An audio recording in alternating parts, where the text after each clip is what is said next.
Alrighty. Good morning, you land lubbers. We are back for another day of van life vibe coding. It's been a few days, I know. Let me just start with it's been cloudy, and that means I haven't had a lot of power. So we have sun today. There is power coming in. Let's just do a quick power check before we even get this stream going. How about that? All right, so as you can see, we actually drained our entire reserve backup battery system. It's now charging back up. In the process, I also burned out a Victron Orion DC to DC. It's like a buck boost, goes from our 12 volt system, charges up to the 48 volt. I don't know what's happened, but I've burned through 2 of these things now. I even have fans on them to make sure that the heat dissipates on them because they're potted, so they collect a lot of heat. I don't know. I got one left. We're charging at 7.4 amps. We will see what happens. Hopefully this one doesn't die because that's a big part of our reserve power.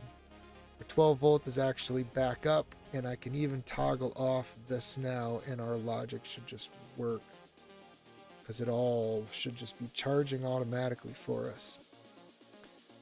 All right, I think we're good to go. We got 62 amps at 12 volt going into that battery. We got about 7.5 amps going to our 48 volt battery from solar. Let's get this thing going. We left off with our licensing app, and last time we had a bunch of things that we were just progressively fixing. Well, let me tell you something. Then GPT 5.6 Sol came out, and I decided to start using that and run it through, and I'm very disappointed with that model. I have been running it on ultra mode, fast mode. I can burn all the credits in less than a day, even when we're not on fast mode. And honestly, it took me down this rabbit hole. It found a problem. It's found a few things. It just gets wrong. First of all, it started by saying that Stripe was not going to allow us to use managed payments with payment links.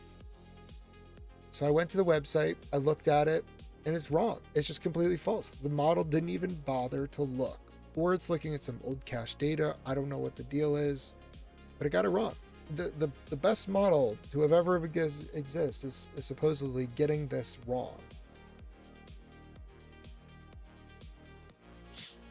So I had it relook. Oh yeah, you're right. Okay, we can do that. On top of that, it led me down this path where it tried to do everything with webhooks.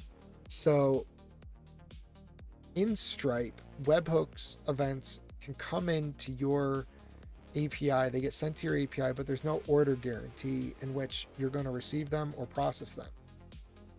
Right? It's not a sequential log. Like you don't pass a cursor back saying, oh, I'm on event number 123.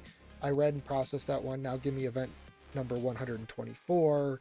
Like there's no, it's just Stripe gets all these webhooks and they spray them at your system. Now, I mean, generally they'll probably come in order, but you can't rely on that. And so what you're supposed to do is actually reach back out to Stripe to get the current state. So if I were to get a webhook event that says, you know, the account balance for customers change, or maybe like the subscription for something is changed on a customer, then once I get that event that basically is saying something with the subscription change, it's my job to go reach back out to Stripe's API, look up that subscription and see what the current state is. Because in the time when the webhook came in, I processed it, some state could have changed on Stripe again. And so Stripe's actually moving to this with their version 2 thin events webhooks. And so what happens is they basically just send you like an ID of the entity, like the account the customer, the subscription, the line, and whatever. And your job is to go back out to Stripe and get the current state of that thing. And that's great and all, except GPT 5.6 Soul tried to tell me that we should do everything with webhooks. And so it started rewriting all this code. It actually is not super great at doing reviews and determining what is scope creep, what is like completely outside the bounds of what it should be doing. So I've had to watch it like a hawk, which is not awesome. And now I finally got it going back. And what we're going to do, and this was the key thing, is Stripe actually has these restricted keys. And so what we can do is we can instruct the user to create a restricted read-only key. And what that's going to allow us to do is basically get these webhooks from the user's account and make sure that we stay in the land of, we are just a fulfillment service. When a customer buys some software, right, and their Stripe account basically says, here's a webhook event, the customer purchased something, okay, great. Now we could completely do all of our fulfillment based off those webhooks, but if you actually look at the Stripe documentation, specifically the fulfillment documentation, it says to go and reach back out to the API to get the current state of things. Which means we need a read-only key from our users. So what we're going to have to do is basically change up the code, have the users give us their webhook secret. So they'll send us the webhook data. We need to be able to verify that data with the webhook secret. This guarantees that some malicious user isn't sending events to our webhook endpoint. And then we're going to use the webhook. Then we're going to basically use those events to go and reach back out to Stripe using the user's restricted read-only key. And so we're going to have to guide the user for setting that up as well. And I think that this idea of the read-only key is going to actually make the user experience so much better, because I ended up down this crazy path earlier where I was trying to figure out how do we verify that an action that's being taken like didn't replace some sort of payment link. And I was thinking, well, I could inject some, signed data into the payment link, query params would get passed back to us. And that whole thing just became an absolute nightmare, because it was like the user was going to have to go and configure all of this stuff in their Stripe account. And now with a read-only key, it's going to be a lot easier, because we can actually, instead of saying like, hey, go copy this thing from Stripe and put it into our app, we can like go fetch a lot of that.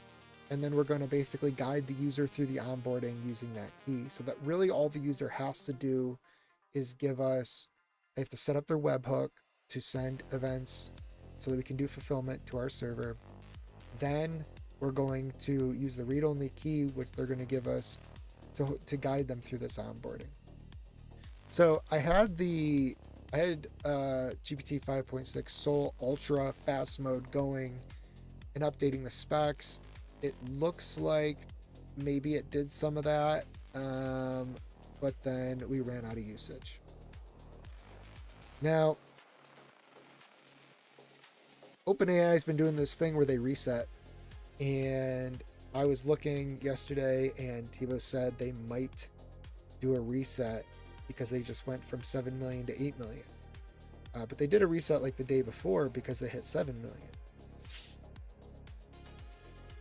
So they held back the reset for the 8 million, and I'm just really hoping that they were going to do that this morning. It doesn't look like they've done it yet, so I'm going to have to go hit that reset button and use one of our resets. I'm actually not super impressed with GPT 5.6 Soul. According to a lot of the charts and benchmarks, 5.6 Soul on medium is good in terms of intelligence level. I don't think I believe that. In terms of 5.5 X high thinking level, I don't think I believe it. Um, but I also haven't tried that extensively yet. The GPT 5.6 Soul on medium thinking level actually is supposed to use about half the amount of. Should cost half as much um, as GPT 5.5 X High Thinking did. So I'm gonna hit this reset. We're gonna try it out. The other thing that I've noticed is that 5.6 Soul has this problem where it can't do like long horizon tasks. I used to be able to give a goal to this and let it crank, and the context properly was kept between compactions, and it doesn't seem to be doing that real well. Like it has this weird like mind drift, and it ends up in this really, really narrow niche thing where it just starts building out like crazy all of this stuff for the one task that it thinks it's like zeroed in on, and it forgets all the high level stuff. So I had to start prompting it to do like a breadth first implementation where all the things it thinks it needs to do on top of, you know, what I've instructed, it adds to the end of the roadmap, right? So like a first in, first out queue is basically how it should be processing these things. And even then, it still seems to be having some trouble doing this the right way. So I might switch back to 5.5 and just use X High Thinking so that we can get this thing done and shipped. I have the other project running. I actually had Solo go through and we did some serious hardcore planning for it. I think I got a much better plan. It's doing a complete rewrite from Go into Rust. The Go code was super simple. It worked. That's the beauty of Go. I think that doing it in Rust is going to allow me to tweak the performance, and the performance is going to be very important. So Go would not allow me to do the low level tweaking that I'm eventually going to need to be able to do. So I started that rewrite, and I had Soul doing it, and it just, again, you know, it just went super wide on one task instead of narrow and like trying to complete the roadmap. So what I might end up doing is getting our GLM 5.2 spun back up and having that go and do the breadth first implementation of the roadmap.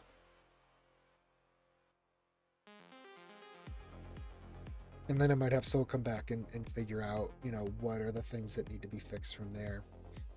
I think that 5.6 Soul is a decent reviewer, but you have to be careful of the things that it returns, because sometimes it's just scope creep. It's not actual findings that need to be fixed. And so it's hard to have the AI judge those sort of things on its own when it can't, as a reviewer, even determine, you know, what is scope creep versus what is actual missing like edge cases that need to be handled.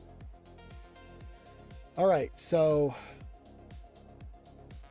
unfortunately we are at that time where I think I'm gonna have to go hit that reset button.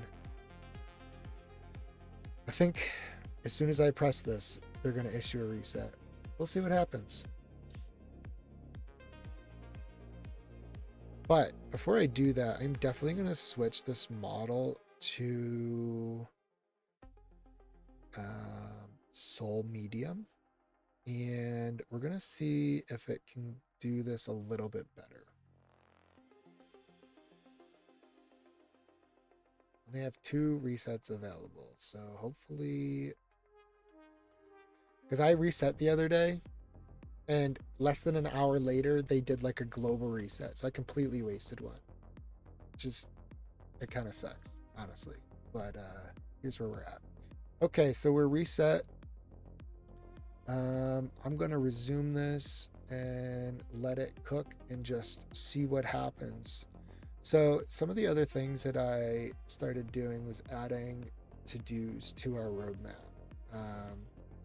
And I think last time we left off on a few things where we wanted like a fallback appcast URL. We implemented that. We wanted sellers to be able to disable appcast, like if they wanted their own, or they wanted to move to a different product. So the other thing that I came up with after looking at some of Peter's stuff and his blog posts about releasing macOS apps was this idea of like a stable and pre-release channel. So in order to do that, generally we would have 2 different appcasts. And I think that might be important for our users to have. They could even like direct some traffic to the pre-release and some traffic to the older app version. I don't know how we want to do that yet, but I did give that to the agent to do and implement it, so we're gonna have to test it out. Let's see, what else do we have?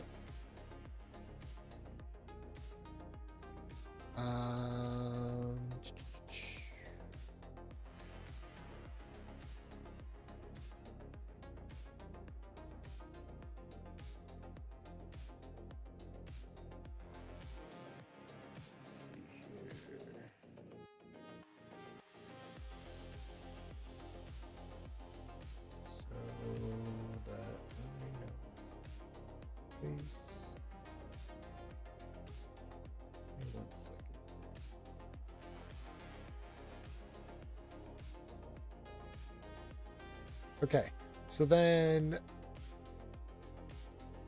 this is where like it started going kind of off the rails, right? We have to add the product ID to the payment link because a seller could have more than one app.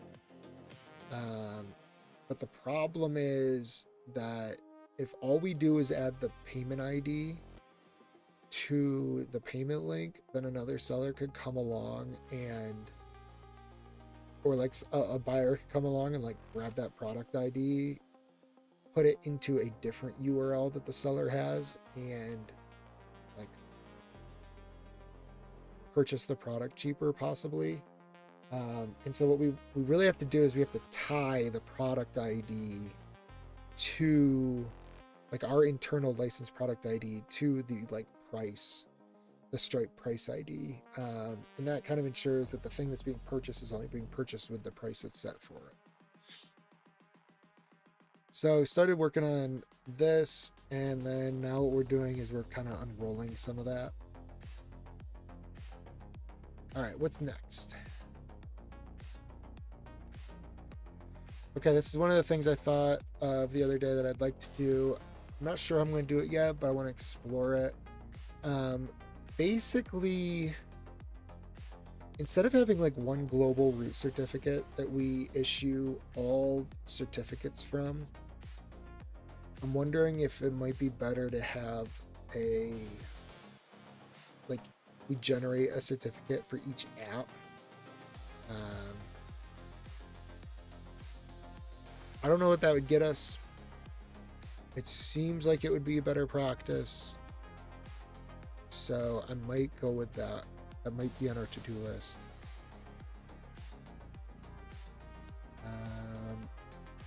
So then the next thing that I was thinking is that if we're in the business of fulfillment, if all we're going to be doing is fulfilling these licenses that people purchase, then what we really need to do is ensure that, if an organization is like running out of pre-purchase credits, that we don't issue the license until they have credits, right? Oh, I just got confetti. Hopefully that reset was from mine and not from some global one that they just decided to. I have to check. Did they just issue another reset? That would be absolutely wild. They did it like 10 minutes after we did. No, it doesn't. I think that was just like the Codex bar tool finally catching up. Okay. So if an organization runs out of pre-purchase credits, like we need to like basically like figure out the best way of preventing us like issuing a large number of licenses to users obviously we want some buffer, because if a app were to go viral and like they somehow get like 1 million licenses purchased, like obviously they're not gonna have $1 million in their bank account to cover these. So we should give them some sort of like viral coefficient factor where like they have to come back later and purchase, but like we'll still give them the license, like we'll still issue the license to their users in that case. The other thing I wanted to do is, I know that sellers often get hit with these like chargebacks, and you have to pay all these fees for chargebacks, and maybe there's like disputes and you lose a dispute, and that sucks. I want to be like in the business of being a little bit nicer about these things. So one of the things I want to do is, if like a webhook comes in that basically says the seller lost a dispute, or they get a chargeback, like we just automatically revoke the license for them and we refund them the credit that we charged for that license. I mean, that just seems like a no-brainer thing. Like, I wouldn't want to have to like pay for a license just because some other user that I had came along and said like, I don't want this thing anymore, like give me a refund, right? So I think we just give them their credit back. That's all it is. So we'll do like another credit grant or something there. We'll have to figure out how to do it, because you can only have up to 100 credit grants on Stripe. So what we might have to do is internally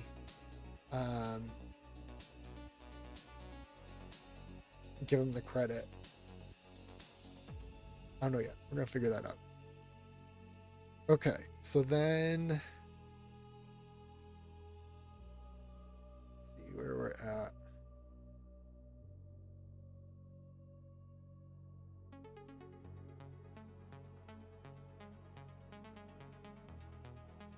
Oh yeah, and then the whole thing about like releasing the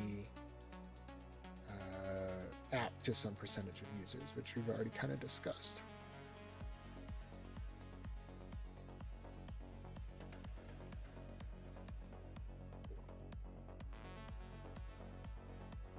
And then we're going to go and fix this stuff that's running out. So you can see Codex kind of starting to work over here finally.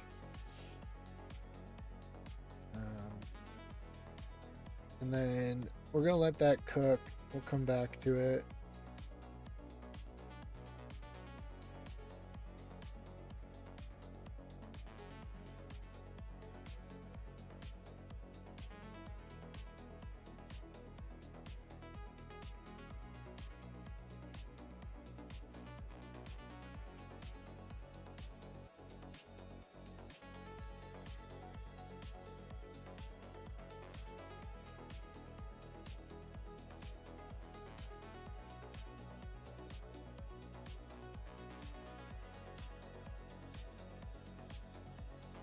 Oh no.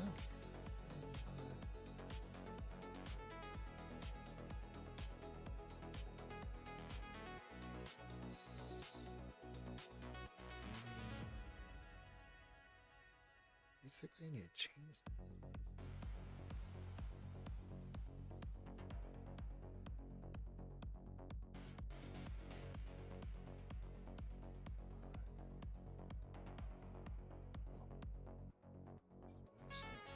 Okay.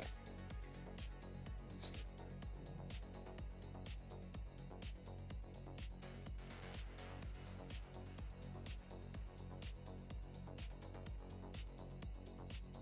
I'm just getting the app set up on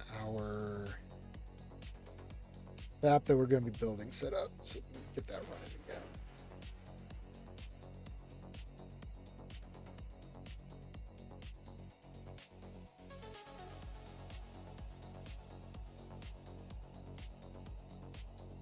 Okay, that's going. Should be good to go here.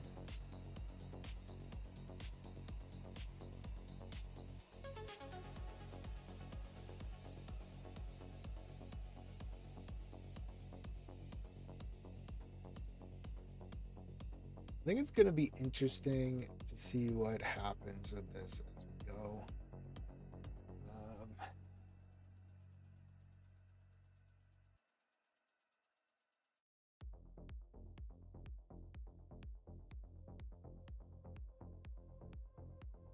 Unfortunately, like, I think Soul is maybe not the best.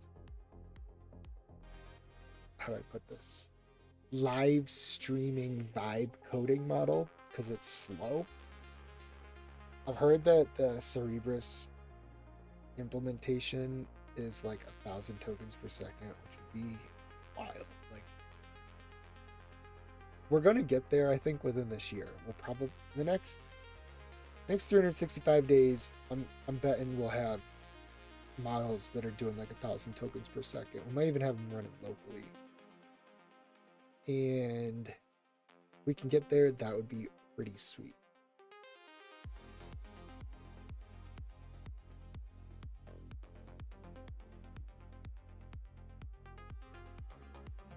I also thought about using our ZAI GLM 5.2 subscription and like having Soul delegate, but I've heard a lot of mixed reports about it not saving any token, not actually saving like tokens. I think if that was going to work, what I would need to do is like Soul 5.2 to be the driver. It does its whole thing, and then I would have, or no, I'd have GLM 5.2 be the driver, and then have it spawn a GPT 5.6 Soul, like ultra thinking to do a review, like be a dedicated reviewer that way.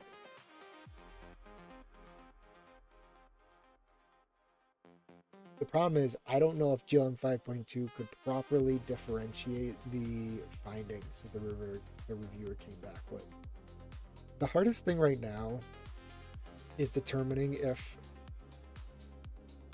5.6 Soul's findings are valid findings, like here's a feature that would be broken if the user went through and clicked this sequence of things, so we should fix that. That's like a valid finding, right?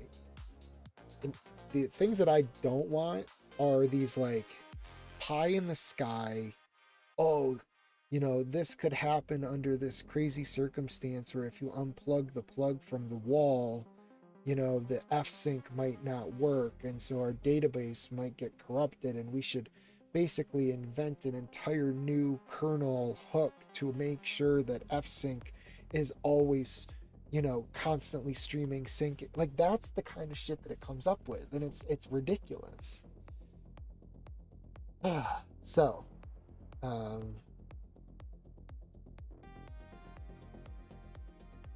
that's the problem.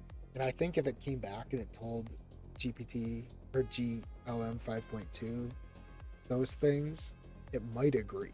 I haven't tried this, but you have to be very explicit with the instructions so that it doesn't like find those as valid findings. That's my biggest worry.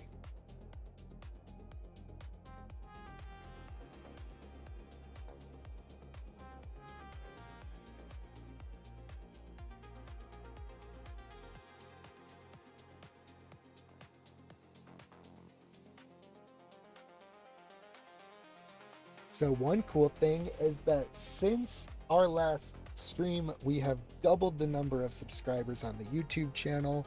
So if you haven't subscribed yet on YouTube, you should go like these videos, subscribe on YouTube, you know, follow me on X, follow me on Twitch if that's where you want to watch this. You know, whatever your platform is, come join in. We got all the chats open. You know, this should be interactive. I think it'll be way more fun that way, especially since I'm just sitting here watching the AI do stuff most of the time.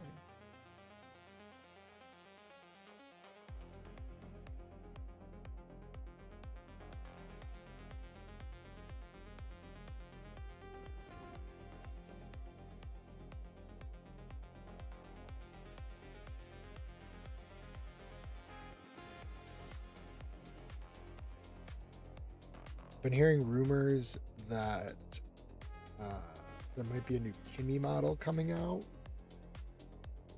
I've heard rumors there might be a new GLM model coming out. both of these things are very exciting because I might be able to run some of them locally. Yeah.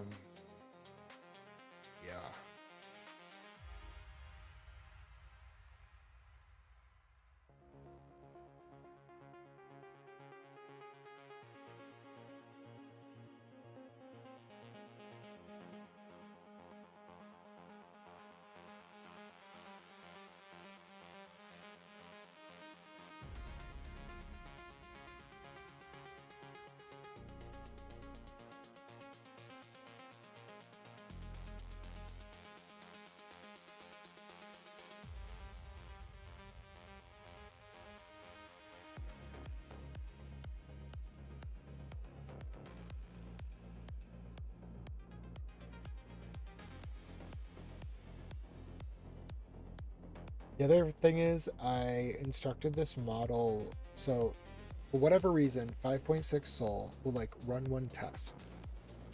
Then it will run another test.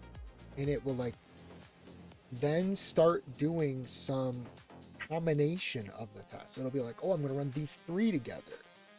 But it like runs tests that it's already run. And eventually it'll go, oh, I'm gonna run the whole suite of tests. So then after running like 10 or 15 different individual tests, then it decides to run the full suite of tests. But it's like, you just wasted all this time running these individual tests and these combinations of individual tests if you were just going to run the full suite of tests anyway. So I basically instructed it to only run the full suite of tests, which kind of sucks because their tests take like 7 minutes to run now, the full suite across the whole monorepo. But it also is good because I think what's happening is all the feedback of the failing tests come back at once to the model instead of these like individual, here's this one problem to fix. It gets like all the problems and then hopefully it's extrapolating like, okay, here's how I can fix all of these with a little bit of code. But I don't know. We're going to see.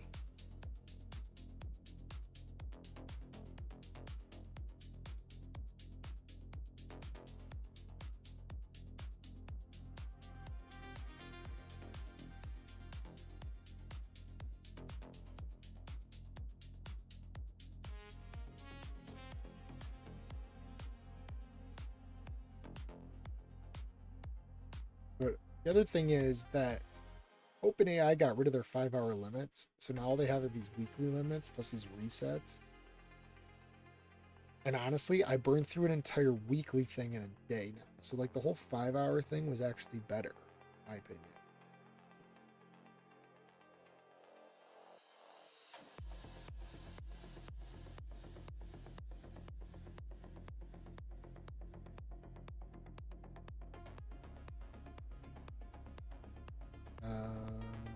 So let's see where we're at with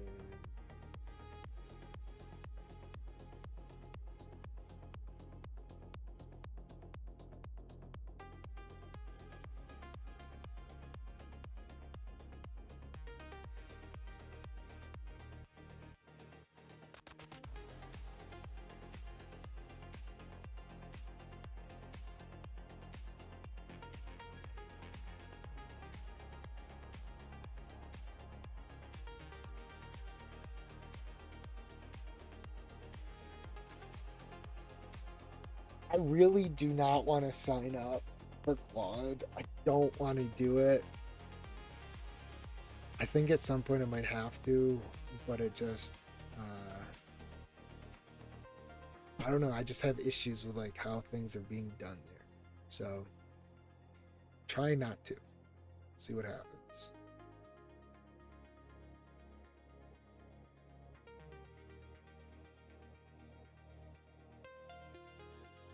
Also, if you missed the other recent news of what happened, Grok build was uploading people's entire repositories, like everything in their Git repo and storing it on their servers unnecessarily. And they did this in like the name of like, oh, you can like opt out of privacy, but that's just crazy. Like If it doesn't need those files, why was it uploading them? Obviously to train on the data. So I think actually one of our first macOS apps that we're going to have is this idea of like, I want to have an app that alerts me if my data is being exfiltrated off of my machine. So I've actually had Sol running in the background and building this app. I have no idea if it's going to work. But if I could get an idea of like, oh, all my data is like leaving my machine that I didn't realize, I think that would be pretty cool to just get alerted on that.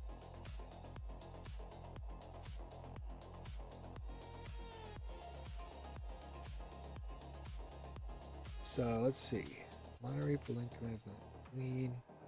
It reports hundreds of pre-existing offenses.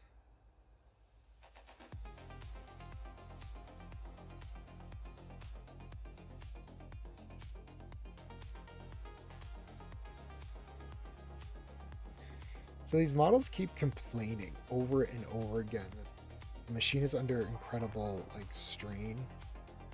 And I just don't think that's really that true.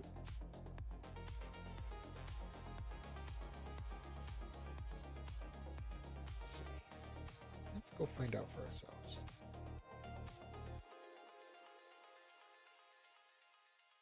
I think it just likes to use that as an excuse because stuff is taking so long to run.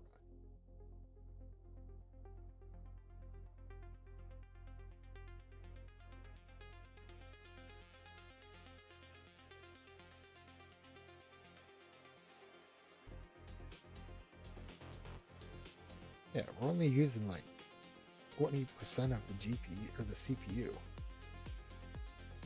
That doesn't make any sense.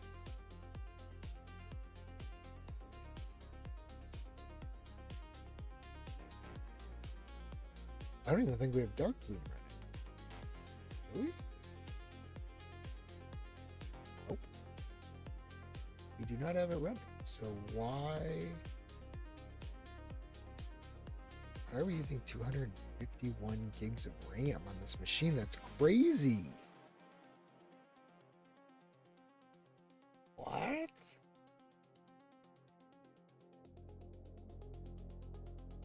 What's our biggest memory eater? We'll find out.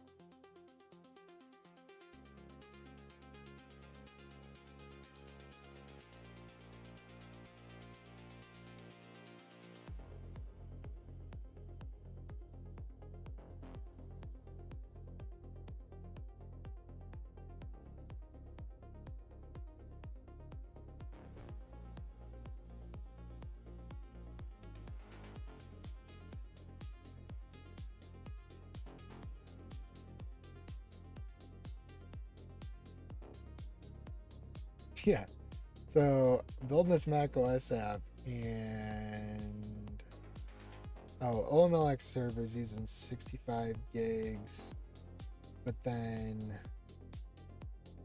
I think the Xcode build is using a ton of CPU. Also, we're compiling Rust. So we're building a macOS app that's compiling. We're building a Rust server that's compiling.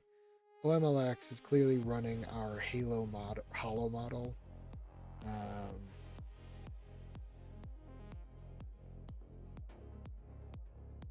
Still wild because that shouldn't put us anywhere near 252 gigs. It's only 60 gigs.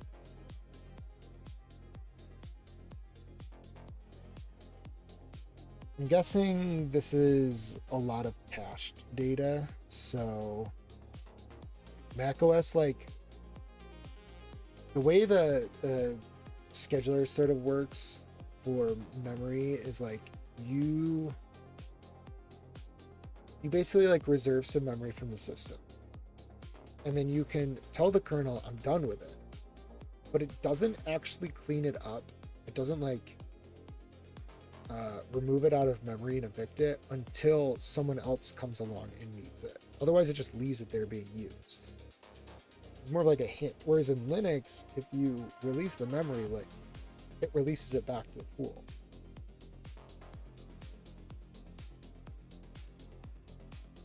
So yeah, I'm not sure what's going on here. Also, only the efficiency cores are running. Are we in low power mode?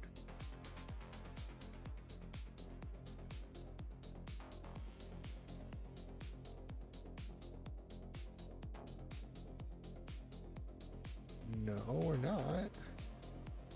I'm gonna try toggling it on.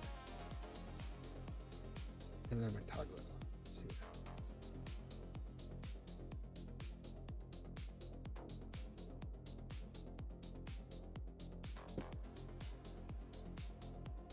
Okay, toggle to off low power mode.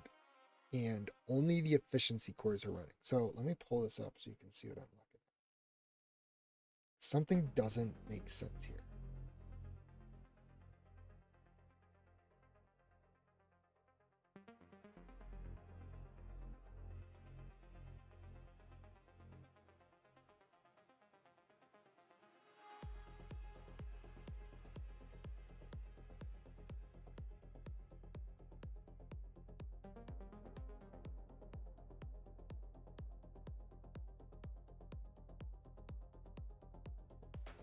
Yeah, it is like very clear by looking at this thing that something's up.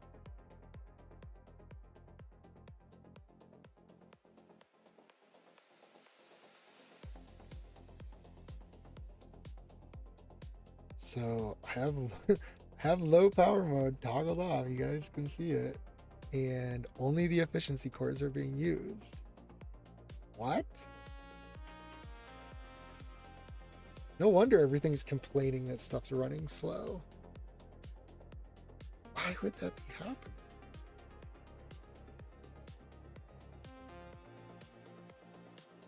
I might have to restart this machine.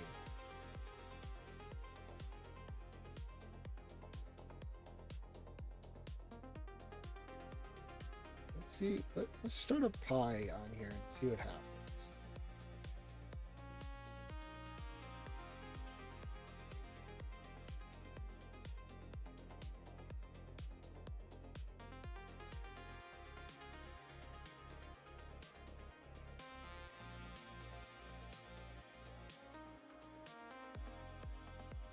Pi's not even starting because the machine is so bogged down. This is wild. Something is holding low power mode.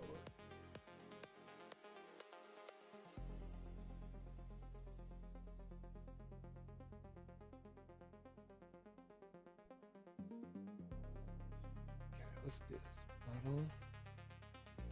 Let's go with our trusty GLM.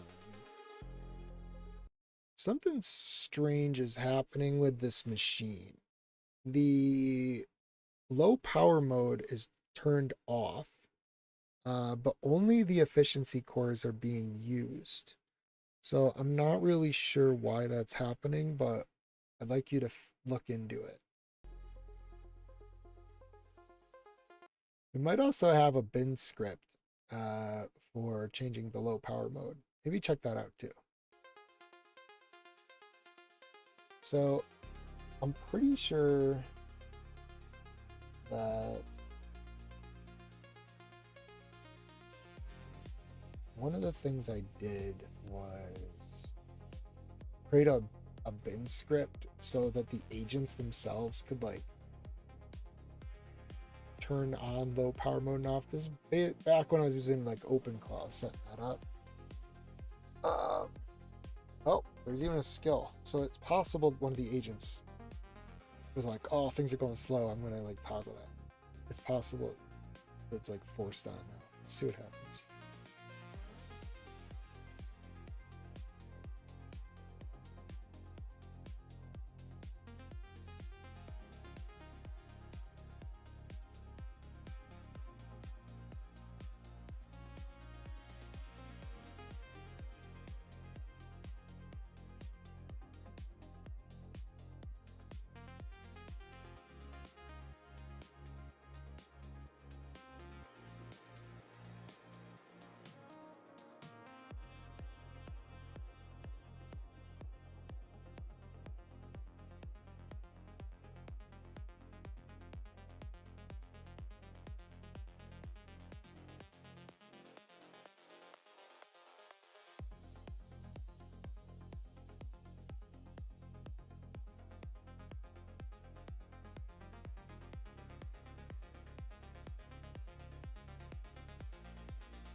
Something very strange is going on with this machine.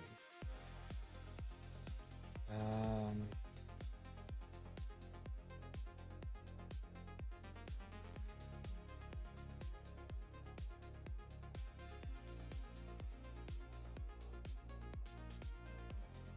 I'm also just noticing now that our TG Pro thermal stuff is not properly detecting the thermals.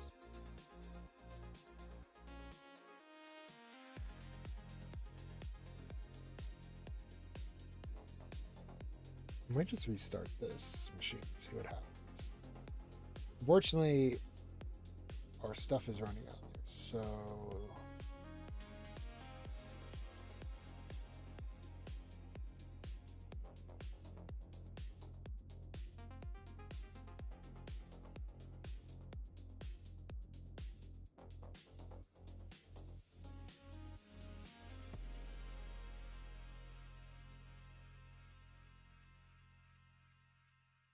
maybe the efficiency cores, maybe every core is currently being used, and these things just aren't monitoring it because our temperature readings aren't even working. Our fan speed readings.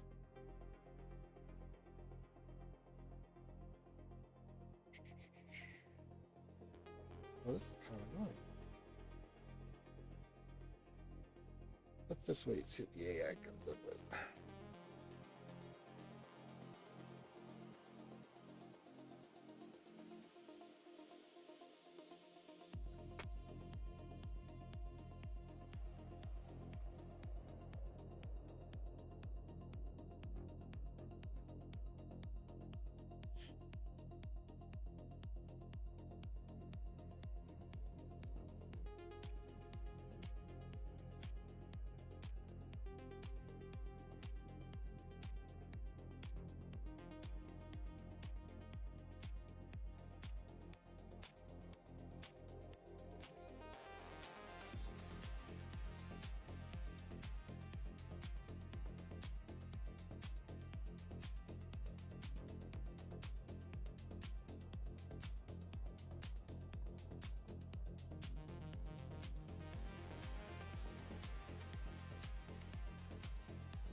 Well, I might need to actually.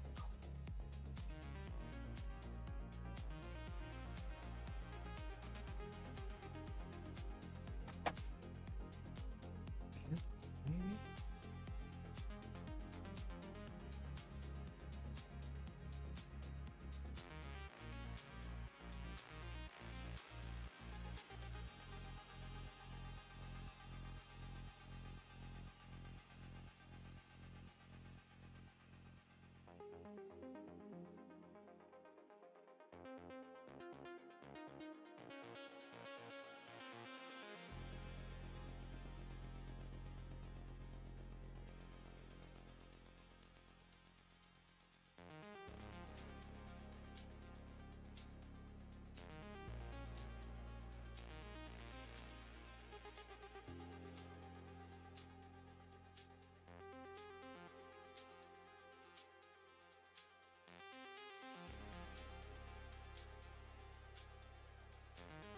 Cranked the fans all the way up. I think they're blocked. I think there's some. Give me a second. I'll be right back. I'm gonna get my little air duster. We're gonna blow this thing out and see what actually happens.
All right, so I got my little trusty air duster here, and this thing is awesome. Highly recommend everybody go get one of these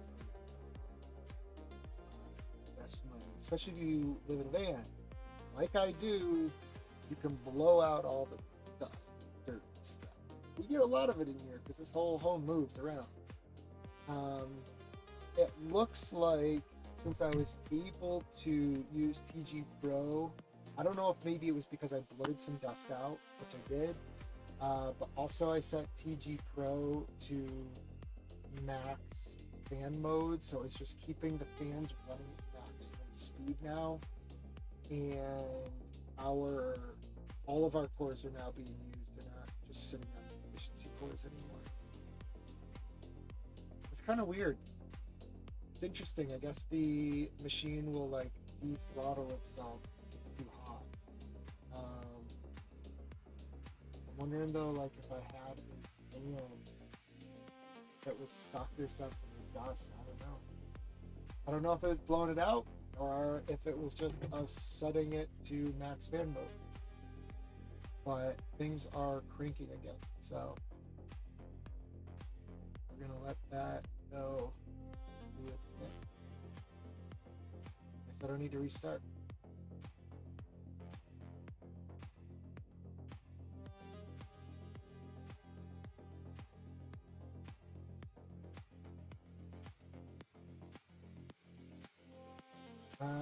Just a quick check. We're already at 96% of our weekly usage. Like this thing burns usage like it's our 5-hour usage. I don't know if they changed something. I don't know if you guys could even hear me because I had the microphone so far away. I just realized.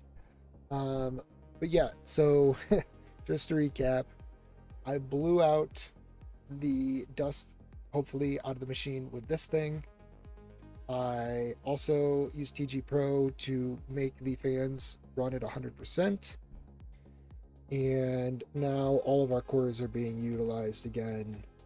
And we've used 96% of our weekly allowance, which is nuts. I used to burn this rate at like our 5-hour allowance with GPT 5.5.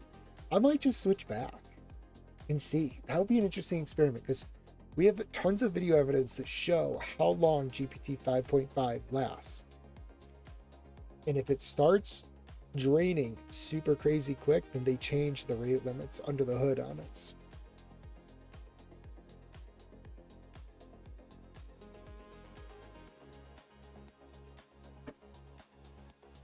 All right, so anyway, this AI doesn't need to be running now because we know that it's running back a bit again here.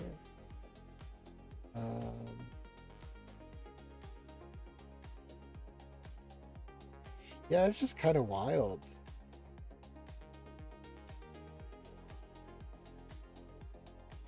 So if you have a Mac machine like this M3 Ultra here, you will basically need to be pushing the fan speed up.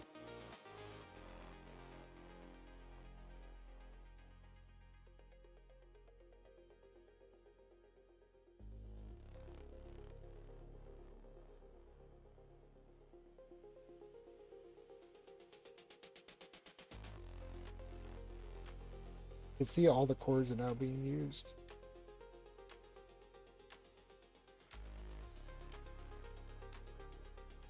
So I actually clicked pause on all the goals because I was thinking that I might have to restart that machine, but now that it's working again, I might have to go back. What I'm gonna do.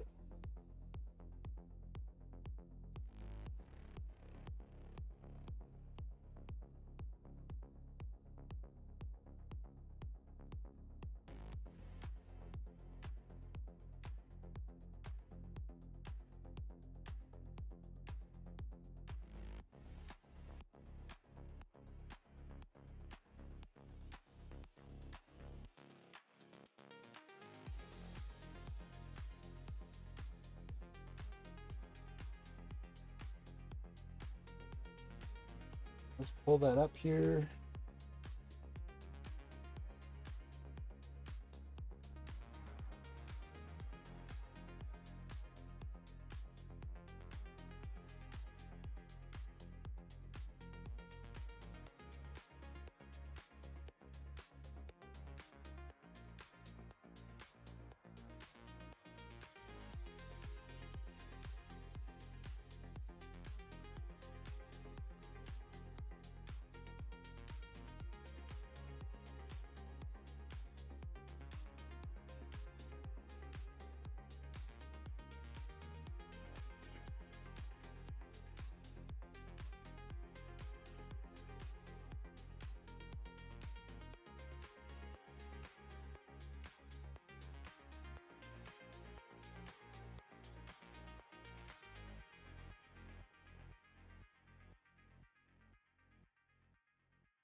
It went back to adding this stupid payment intent thing. Dude, I'm so fed up with this model.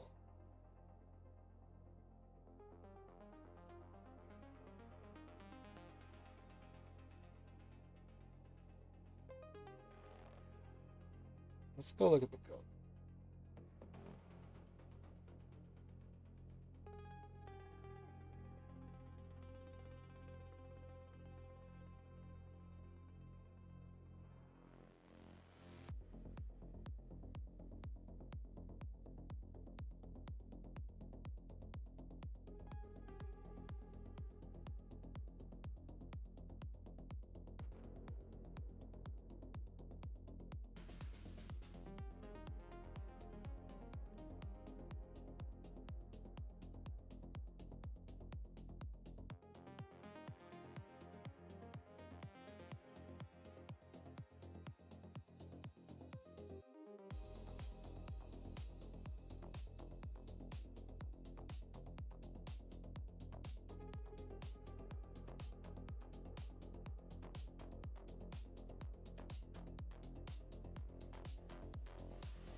Okay, so it's using the payment intent from Stripe now, which is good. What I'm worried about is I don't want it to, like, when a user goes to our landing page, for it to create a payment intent in our system, because that's ridiculous. It doesn't need to do that. And they'll just end up storing a whole lot of data.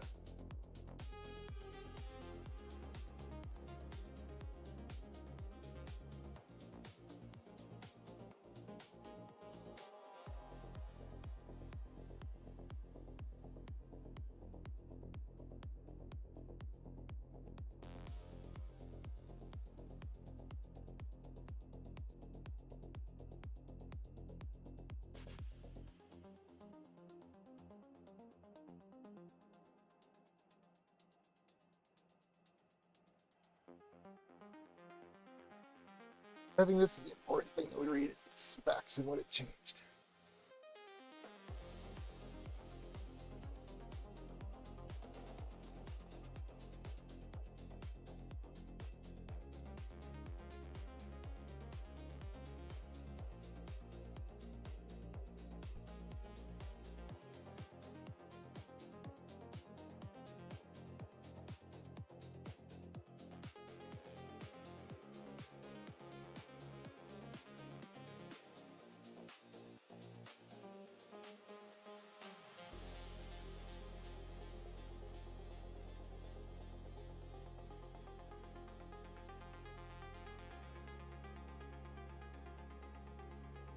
Here's the other thing this model does.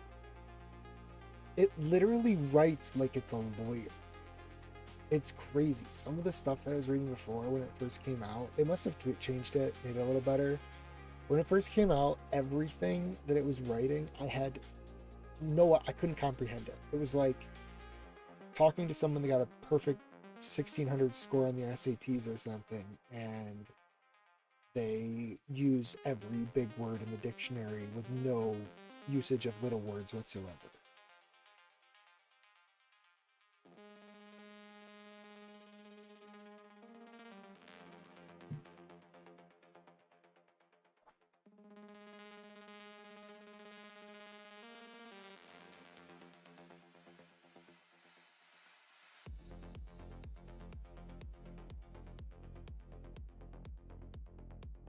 So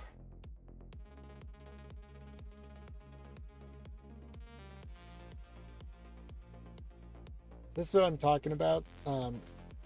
Right? Every dispute webhook is a trigger. It's only a trigger. And that's generally what we want. So once this webhook comes in, we basically need to go to the API to get the current stats. And that's what the read-only key is going to allow us to do.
Right.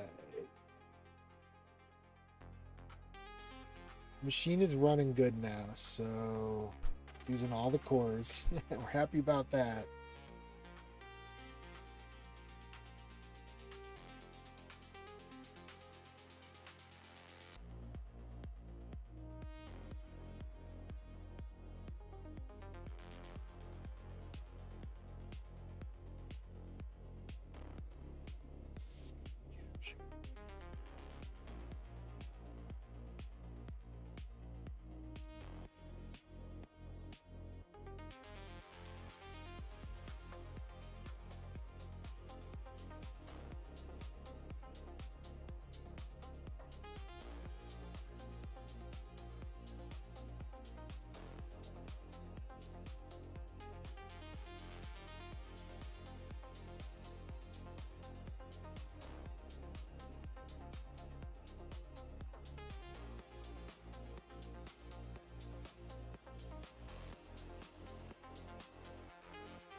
That's 3 hour message.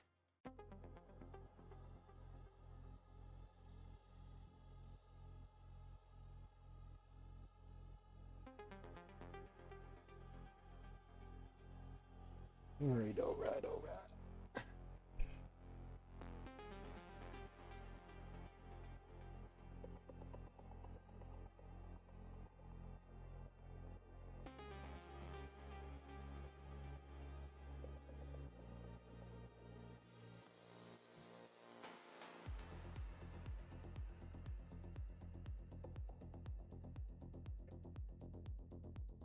Should we check how we're doing on power here real quick? Because I think that might be important to make sure that we got enough.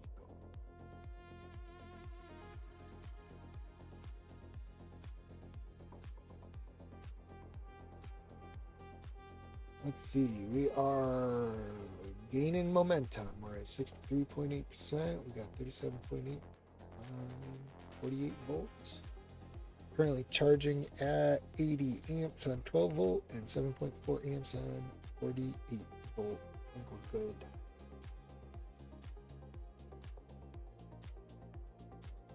All right, let's get back to it now.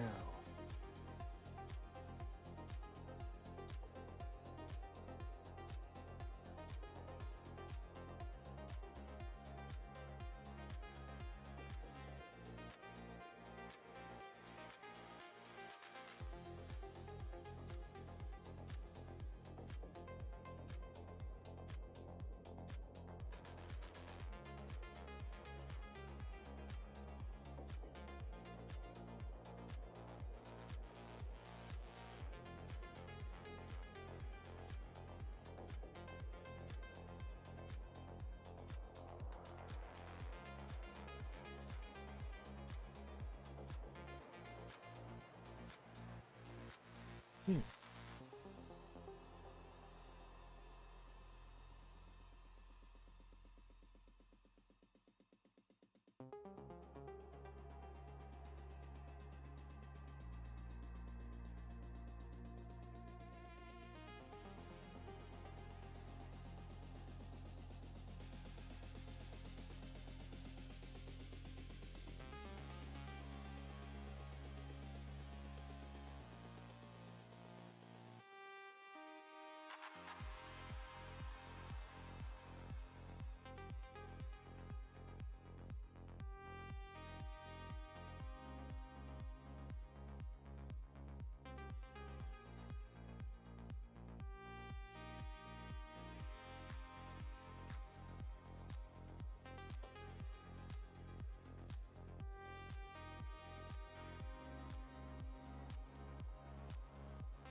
Let's see.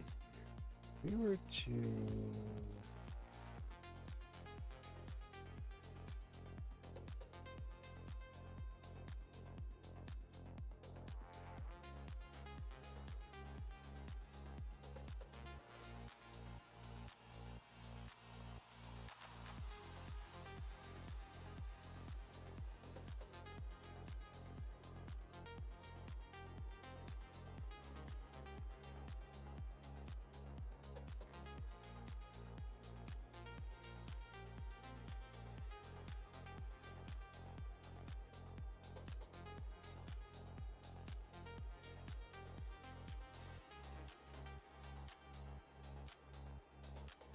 You guys see those efficiency cores start pegging again and all of our performance scores turning off, you gotta let me know.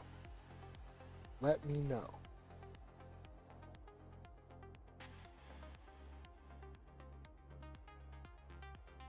Because right now we have Swift macOS app compiling. We've got Rust compiling, which is a lot to begin with. We've got our Ruby on Rails server here running the full gamut of tests across the entire mono repo.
I wish this was just more fun, you know? I don't know what to do other than sit here and wait for it to finish. Got 3 different projects going at the same time.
It looks like it's actually doing a lot of the chargeback reversal stuff already. I mean, we had that in there before. It's fixing it.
Ooh, that gives me an idea. Okay, let's add this to our list here. So this would be pretty cool. We should have some sort of referral bonus. So we want to add a referral bonus. So if a user were to refer one of their friends and their friend, purchases credits, we should give the the seller that referred them like a bonus of, I don't know, like 100 credits or something. That way we encourage people to like tell their friends and get them to sign up because they get a free 100 credits, which means they could sell 100 licenses before they even have to pay. Of course, their friend would have to purchase credits before we offer them the 100 credits.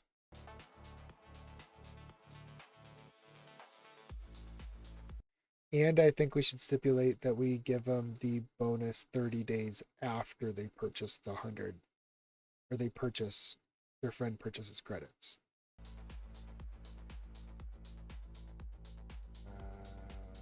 We should stipulate that we give them the bonus 30 days after.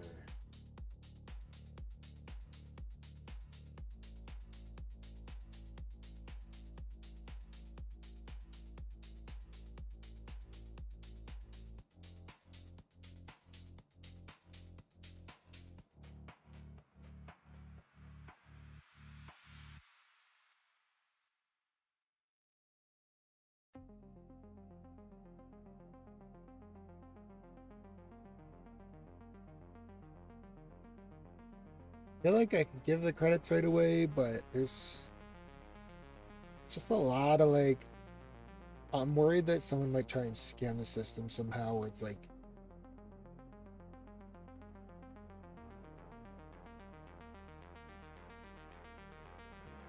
someone purchases credits and then immediately requests a refund from that account, or like disputes it. Now they get like all of these credits that way. I guess we would just also ban the other account. I don't know.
Yeah, like that. So basically what I'm going to do here is like,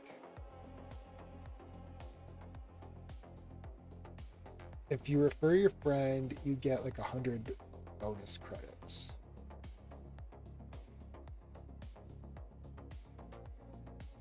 I doubt most people are even going to sell 100 licenses.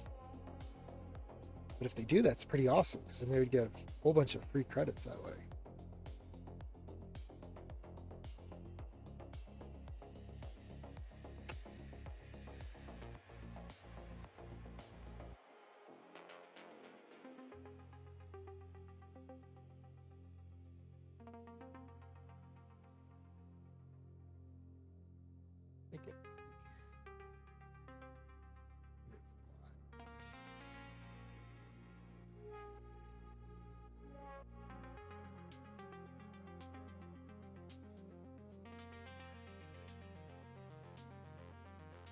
I mean, ideally what we would do is make it a little bit more complicated. So it's like every credit their friend purchases, they get additional added to their account.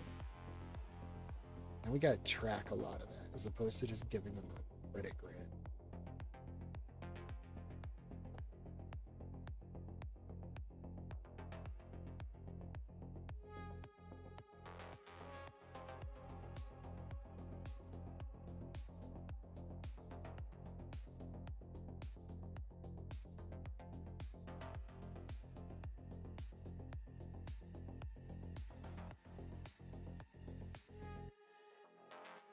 Who's it referring with their friends?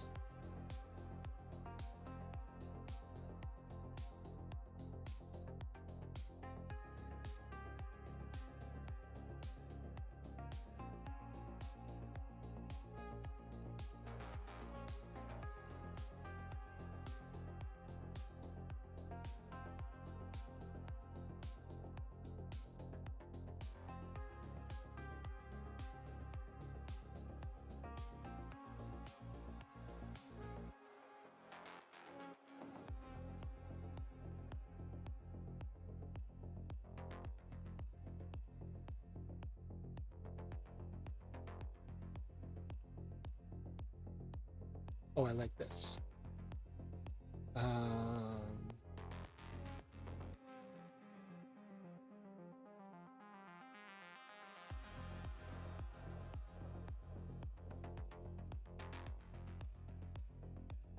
Okay, so what we'll do is we'll just say the way the referral works is if you refer someone, you get that many credits that the person you referred buys. So if their friend, they refer their friend and their friend purchases 50 credits, then they get 50 credits. If their friend purchases 100 credits, then they get 100 credits. If their friend purchases 5 credits, they get 5 credits. And then we'll do it up to a max 100 credits across all referrals.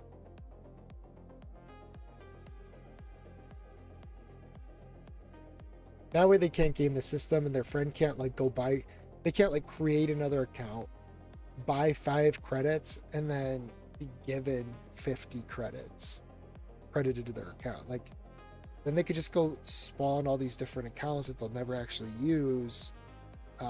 But then their main account would be funneled 10 times as many credits that they purchase. So we gotta look out for ways to game it. That seems like one. So now what we'll do is the credits that are purchase credits of one account. You as the person doing the referral gets a credit for that amount. So if the friend purchases 5, they get 5.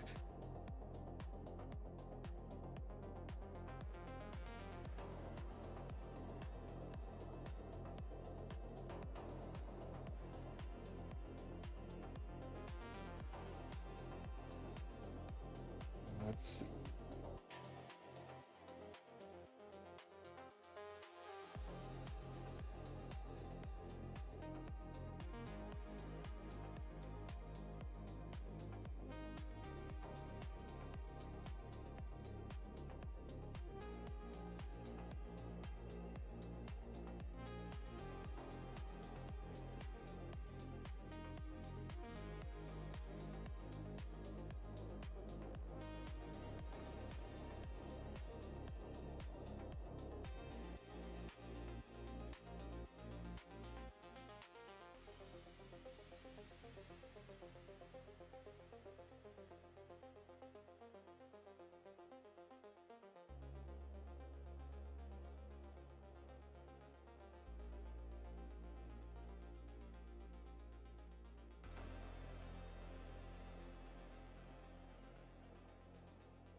get 500. They can get up to 500 for free. So if they refer their friends, a friend purchases 500 credits, they get 500 for free. Seems reasonable.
Basically, what I'm saying here is like, if you have seller A, B, and C, seller A refers B, seller B refers C, seller C buys credits, then only seller B should get the promotional credits and not seller A. They just need to make sure the code's written in such a way that doesn't automatically trigger seller A to also get credits just because it referred B. And yada, yada, yada. So, good there.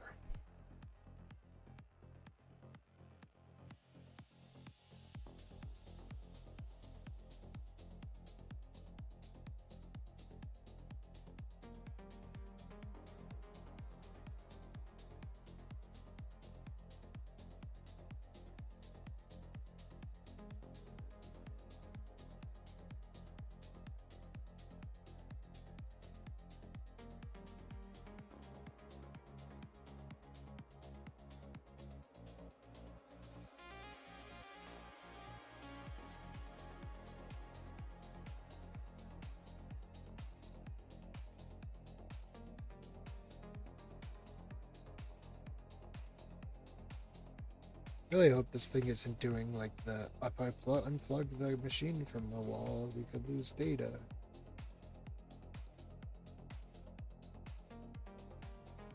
Or if this was just because something actually died. We'll see. We will see, friends.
We are at 92% of our weekly codex usage.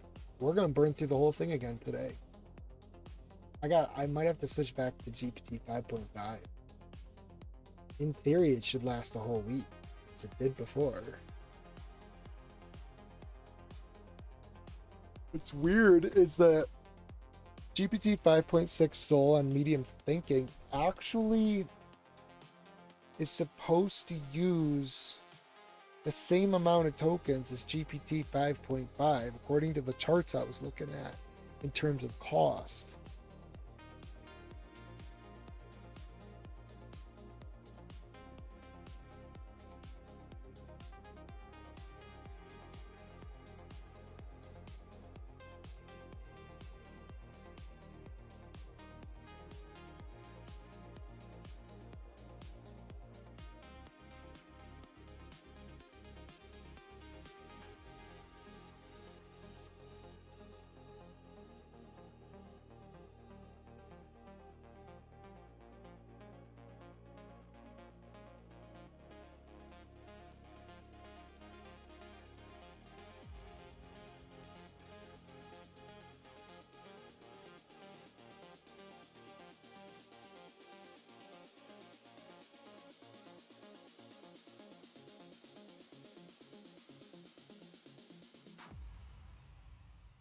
So last time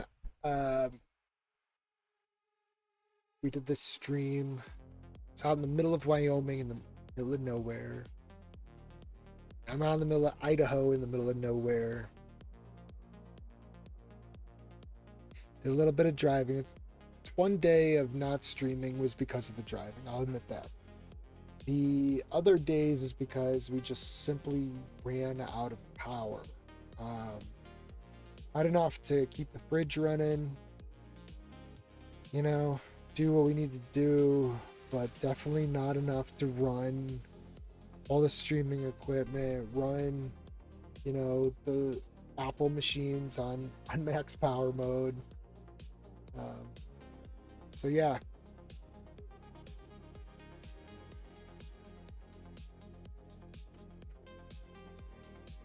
Now we're at a good place. And it's one of the most beautiful places in all of Idaho. If you haven't been out to Idaho, go check it out sometime. Drive through the state. It's absolutely beautiful in the summertime.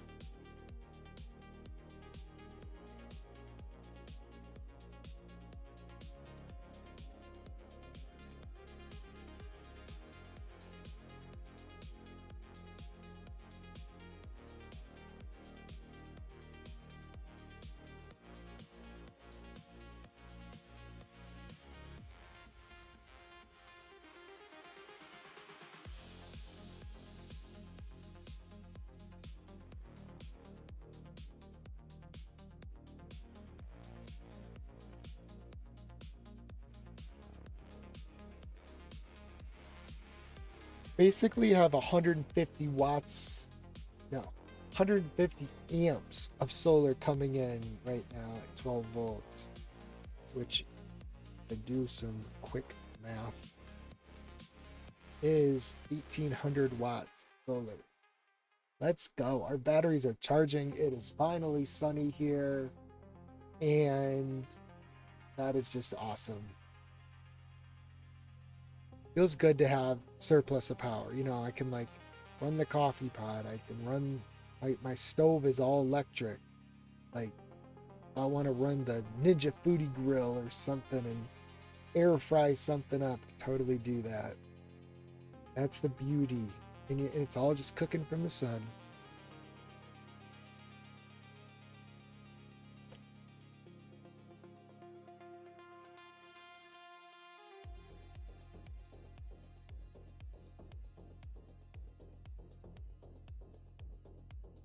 Oh.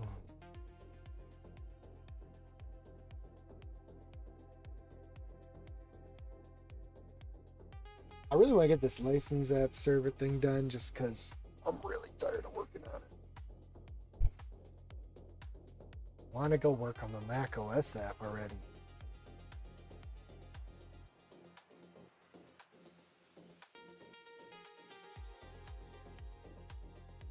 Definitely was a huge detour ripping out the keys, realizing that we needed a read-only key. So kind of went full circle there.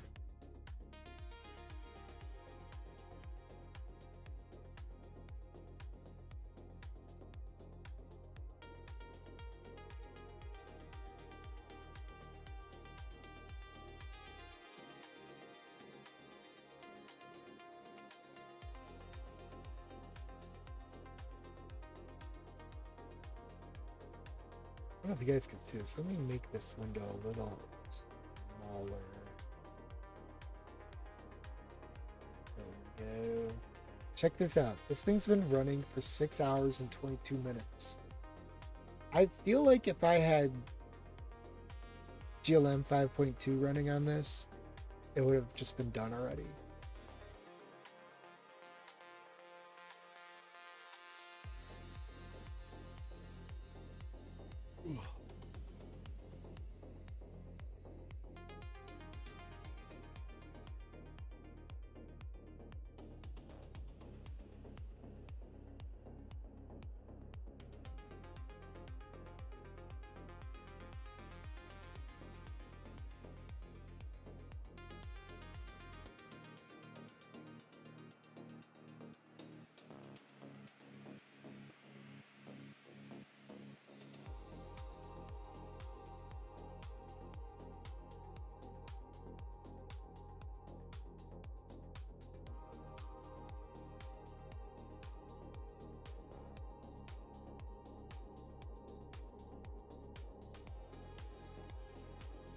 But definitely a big part of it is I'm making it run the full gamut of all the monoreef it does.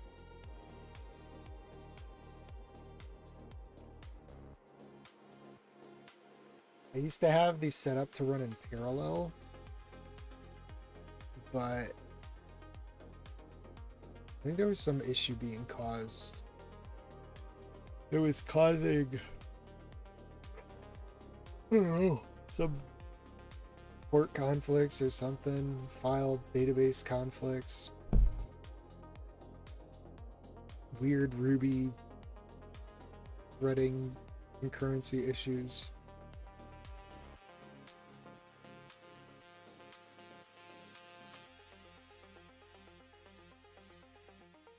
Let's see.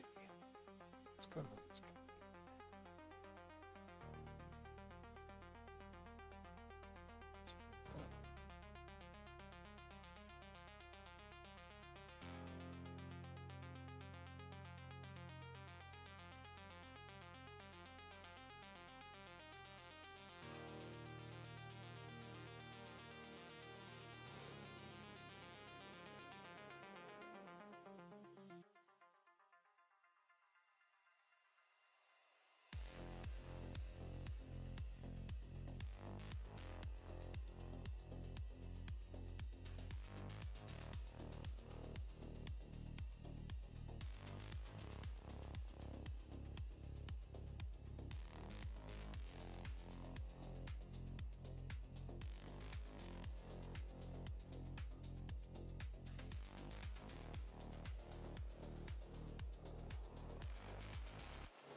What?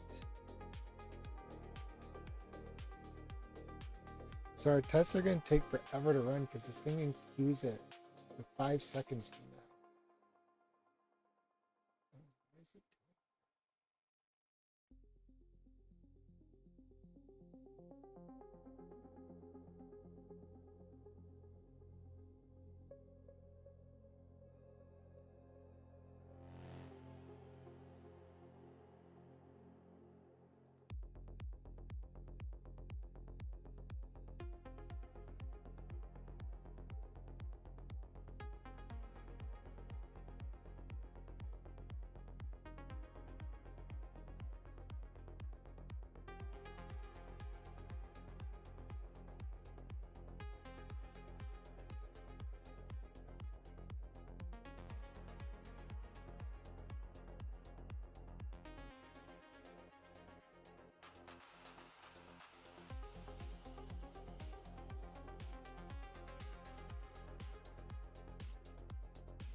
Basically, what I found is that it is doing this thing where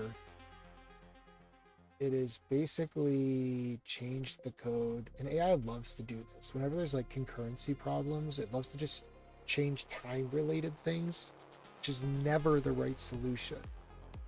So what it's trying to do here is it's basically saying run this job 5 seconds from now, which means all these places that it did this and then it waits for the change to happen, it's going to take 5 seconds for each one of these. It's going to greatly increase the amount of time it takes to run these jobs.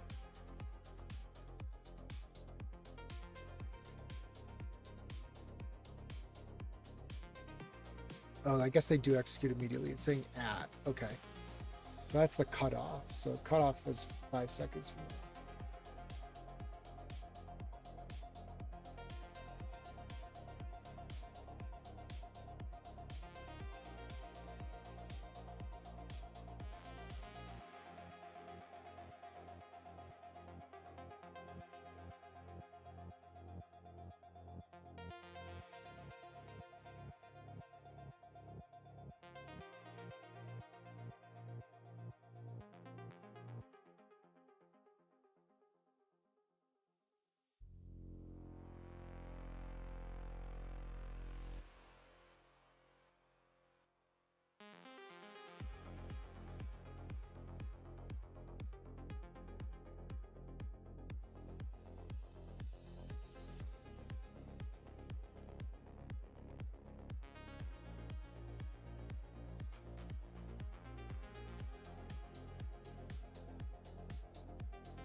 I'm gonna update the goal. I'm gonna have it try like just running the specific tests without all of them.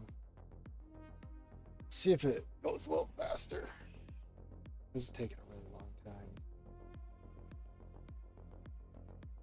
Didn't work before, but we'll see what happens.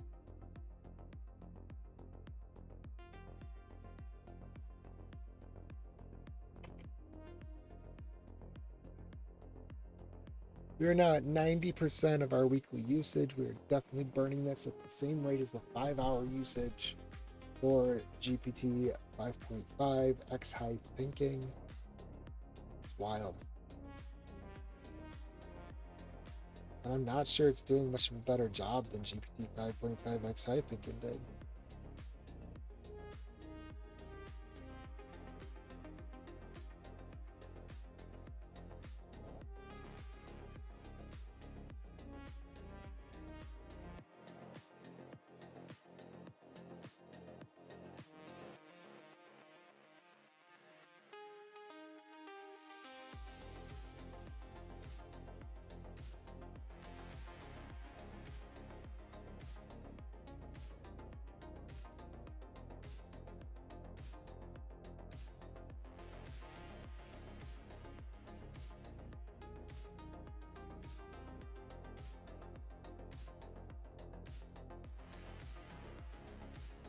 I'm gonna do a side conversation. I think we should fix this lock issue that we seem to be running into.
See what it actually did.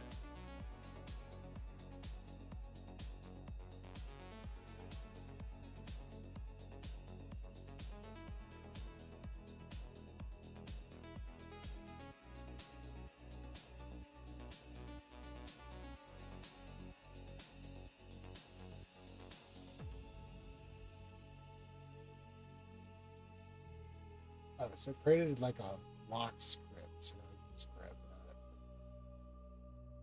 It's cool. Okay.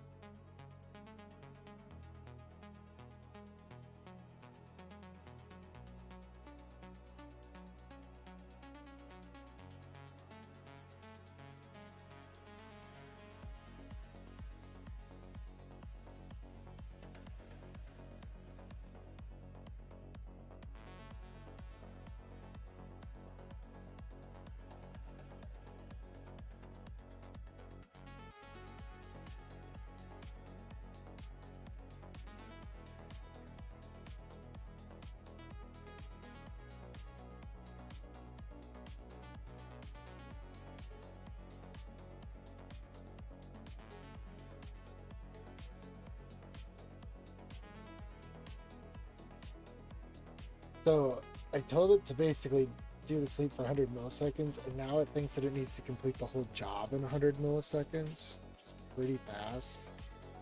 Might work.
So you can see it's like the Rust tool chain is just burning CPU whenever it's compiling.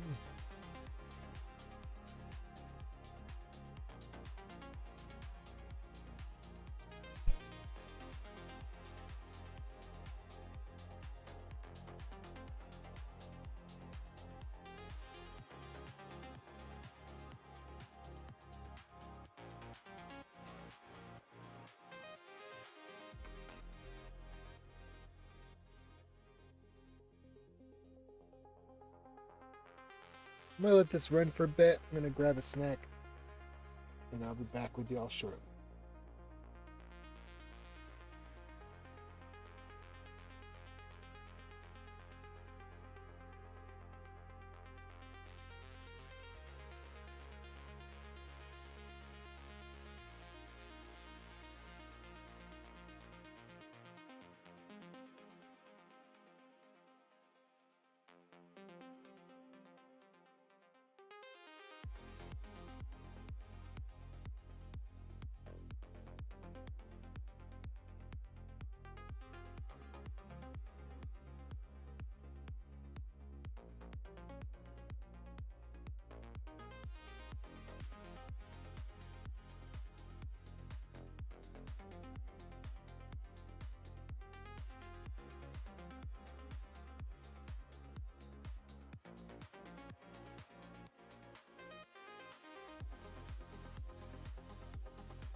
All right, is this thing actually getting anything done, or is it still just turning its wheels in the most ridiculous edge cases?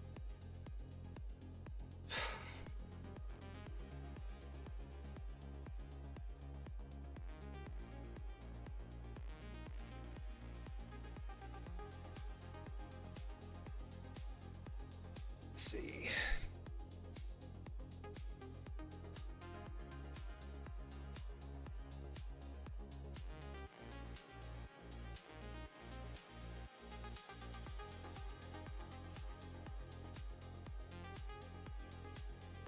I don't know.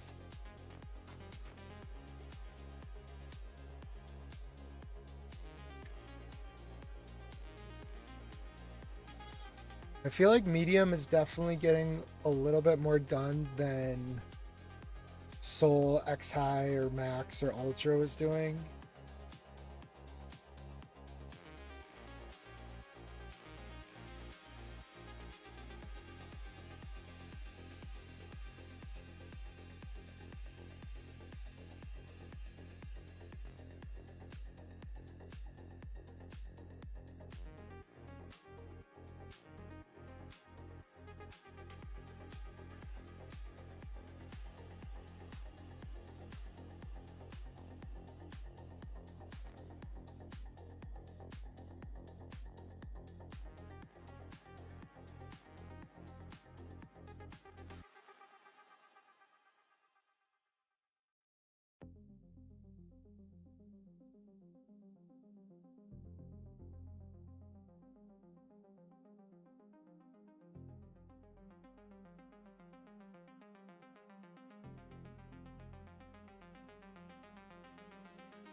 One thing I've noticed with GPT 5.6 is if you give it skills in tools, it will find a way to use all of them. Like, I had a tool in here I didn't even remember I had, and it just like attempts to use it all the time to the point where I had to disable it because it was not being used in the correct like time.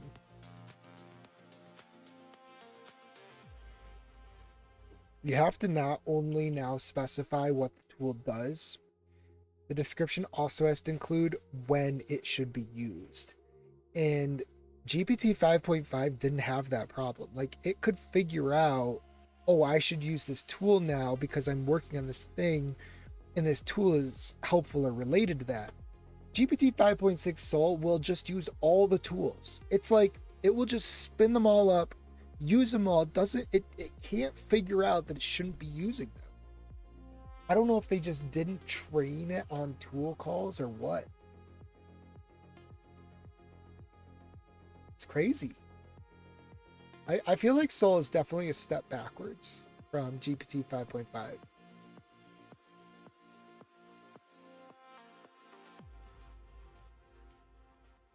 I could tell you just right off the bat, I mean, we went from shipping things constantly with 5.5 to now it's been a week and we haven't shipped anything with 5.6 Soul.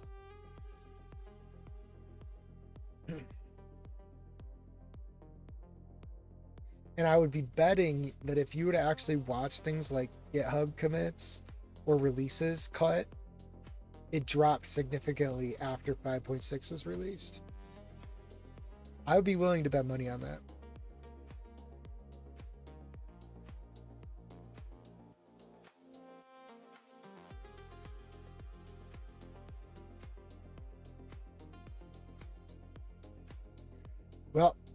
Well, you're getting a lot of sun, but it is also really hot here. It is heating up. I guess that's what comes with the extra sun, huh?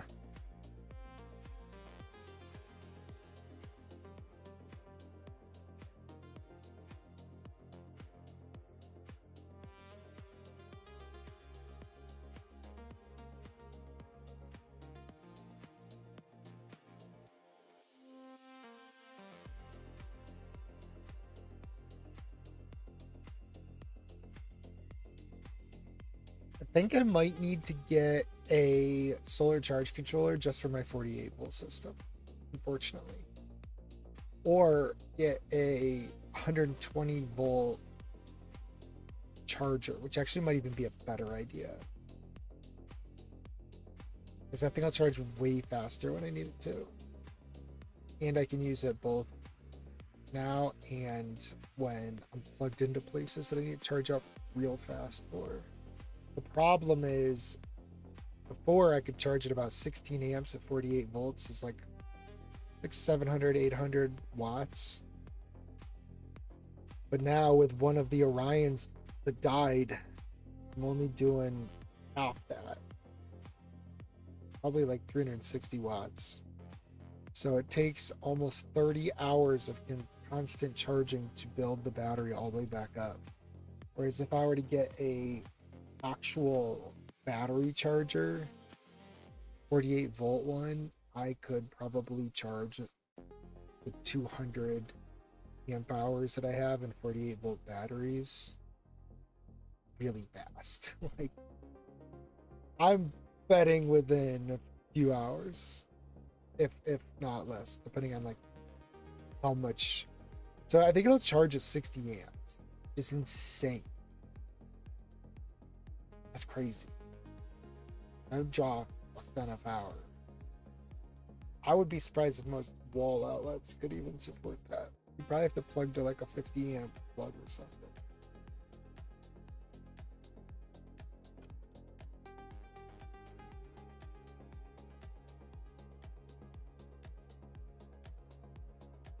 If you don't know, a 50 amp plug is actually two 50 amp hot legs, so it's really 100 amps.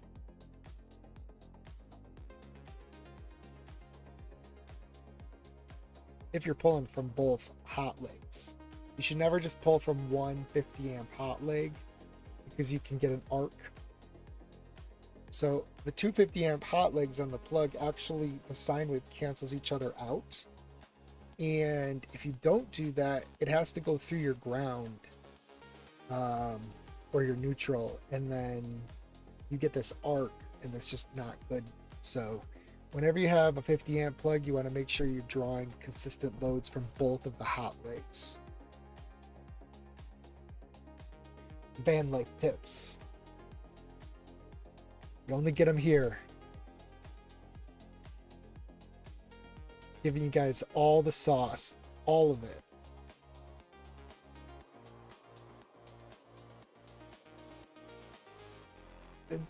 And like chest workout this morning, oh my god, it's killing me. Killing me.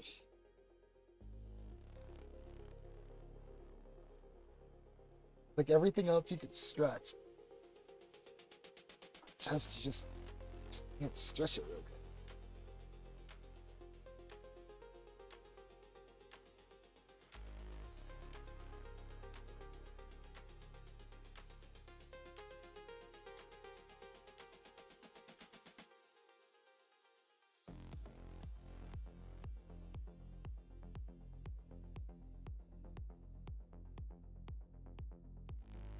Bro, this is still going. This is nuts. We're switching back to 5.5 after this. 8 hours to do this one task that GLM 5.2 would have done in 30 minutes max. We're switching back. 5.5. That's it. We're going back. I'm deciding right now we're switching back, but I'm gonna wait for this task to finish first.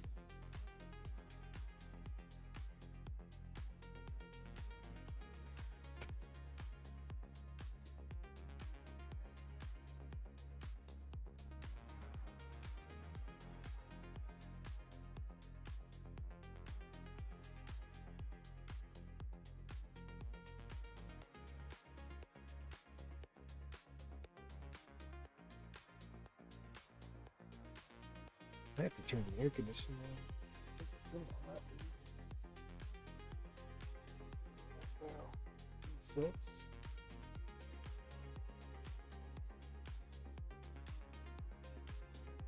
So, it's above 90 in here. The AC is going to kick on. I can't do more than 90 in here. But we got the computers humming. We got the sun blasting on the side of the van.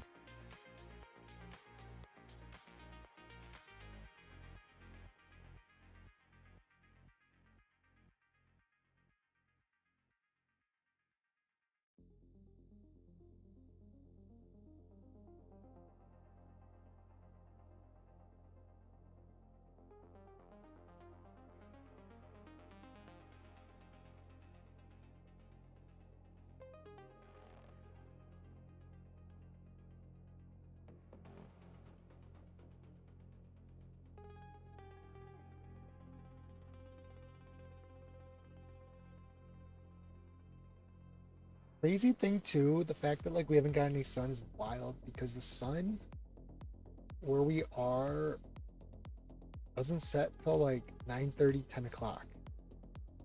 So it's a long day of sunlight.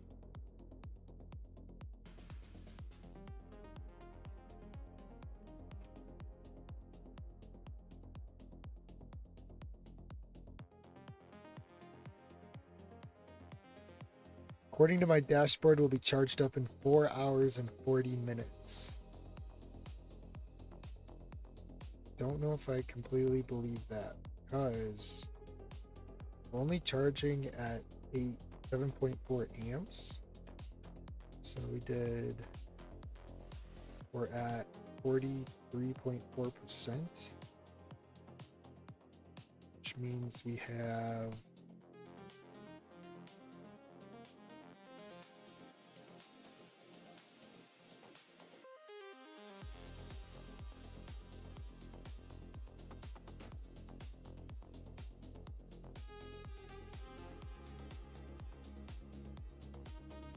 113.2 amps to go at a rate of 7.4 amps per hour, which gives us 15.29 hours before we charge. So that 4 hours is like definitely not accurate. That's probably just taking into consideration if we dump all the juice straight into our 12 volt system, but we have to spill at only 7.4 amps into our 48 volt. It's like it's gonna be like a day and a half before we get that thing popped back up. I'm gonna have to get another charger. Just gonna have to suck it up and do it. It's $500. All right, where's this thing at?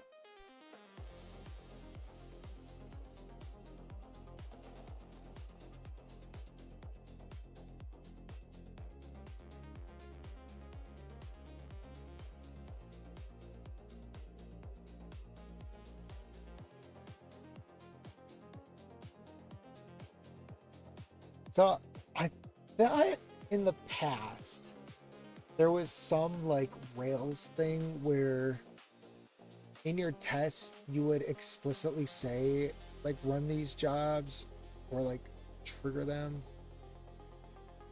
or you'd wrap it in like a yield block, like a block that would basically say run all jobs created within this block. So I'm wondering if this thing is like running other jobs that it's not supposed to be. Don't really want to interrupt it, but it might be something I check back in on later. Hey, AI that is processing this YouTube video, I want you to remind me to check back in on that later. See how awesome this is? That's why you record stuff. You can do that now. It's like I got my assistant who just watches me all day long and then it's gonna feed all of this stuff back to me. That's the goal.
Someone should create like a M3 Ultra community on X, but I think they're actually getting rid of communities, so maybe that's not a good idea. Who knows?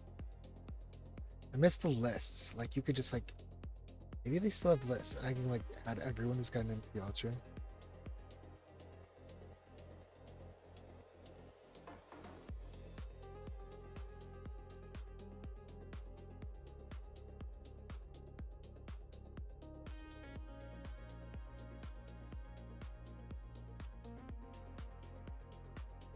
It looks like the new AFM, which I think is the like on-disk model that Apple has released as part of their new like OS beta, uses 8K context now because 4K was way too small, so I'm glad they fixed that. But even 8K context is pretty dang small.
Let's go.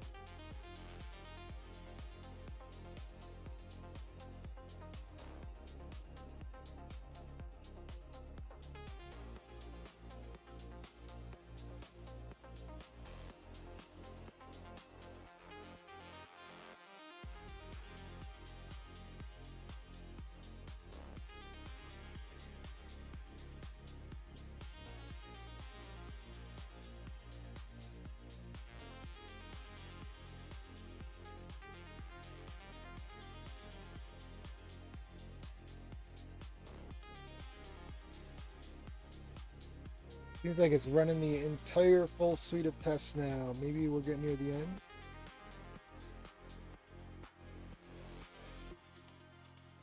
Step 5 of 8. Where is it at? Let's see.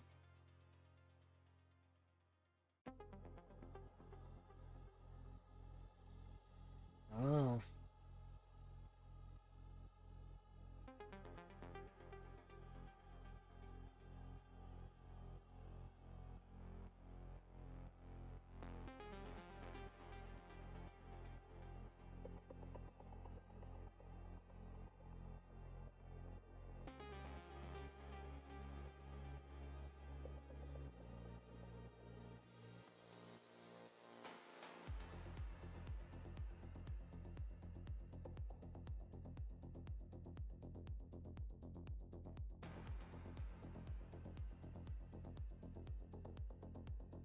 Hold up. I'll be back in a moment.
All right, you landlubbers, we are back. Like I said before, I am doing van life. This is a van, travel full time. My girlfriend and I both have been living in this van for almost 4 years. And when she wants to get in, I gotta get out of the way. Gotta turn the camera off. So when the camera goes down, the mic goes off, you know what's going on. Let's check back into our AI. Is it doing anything useful, or has it just been running for 8.5 hours on the simplest tasks?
That prescribed wrapper is not present in this checkout. I want to know what that means, because it seems like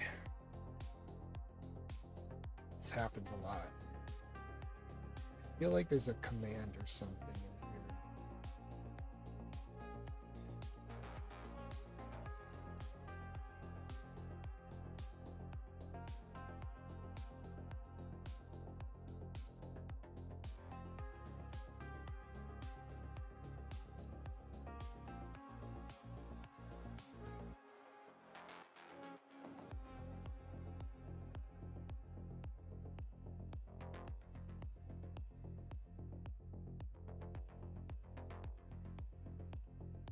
Okay, I think we should add this wrapper then, so that in the future it's here.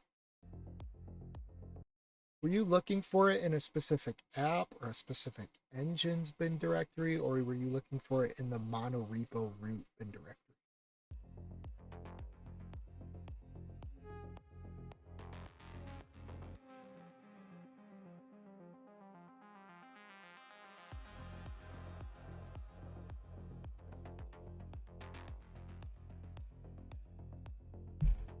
So I froze one of these things because it's like 87 degrees in here now. But now it's too frozen, I can't squeeze it out of the tube.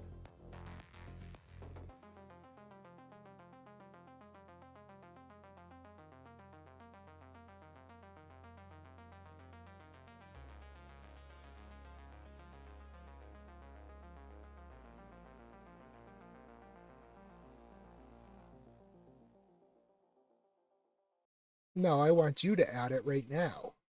And then I want you to run it to make sure it works.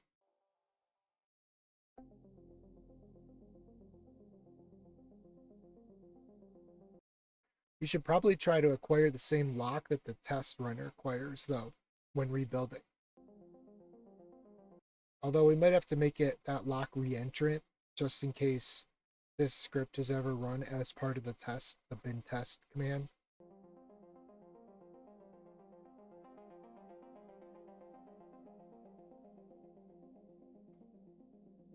Doesn't know the word re-entrant.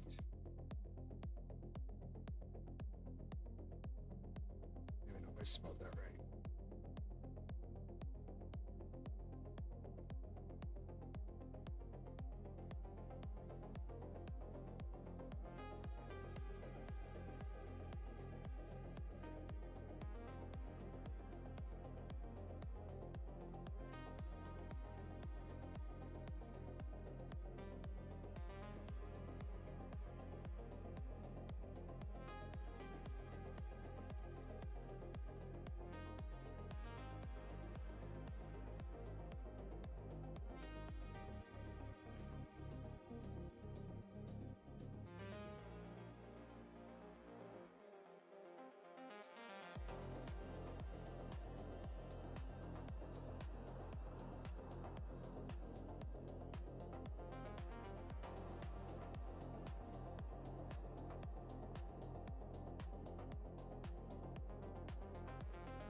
great summer treat.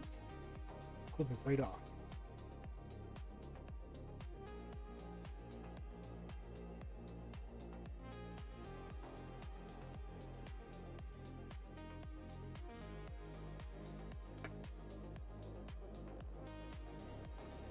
Forget to comb your beard. All right.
So GPT 5.6 Soul constantly marks my goal blocked on this other project. And every time I call it out and say, why did you mark this blocked? It says, oh, I didn't mark it blocked. And I go back and I look and it explicitly marked it blocked. And then you call it a liar and tell it, you call it out and it's like, oh yeah, sorry, I did lie to you. Well, that's ridiculous. That should not be in this model.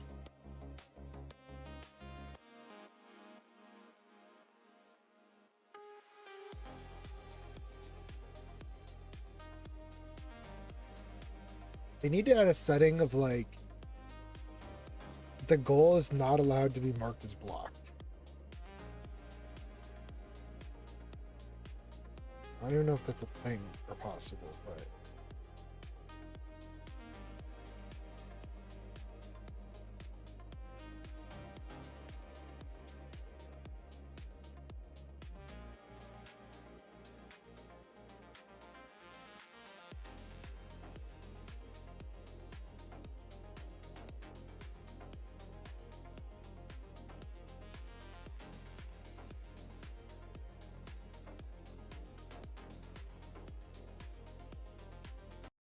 Okay, stage the files and get that you touched.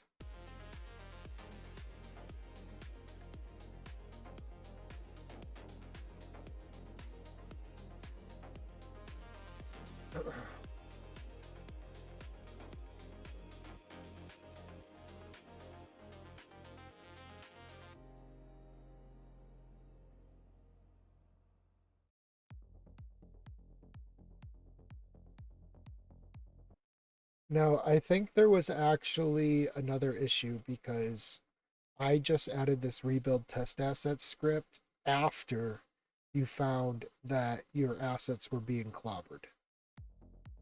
So you need to look elsewhere. There's something else clobbering them.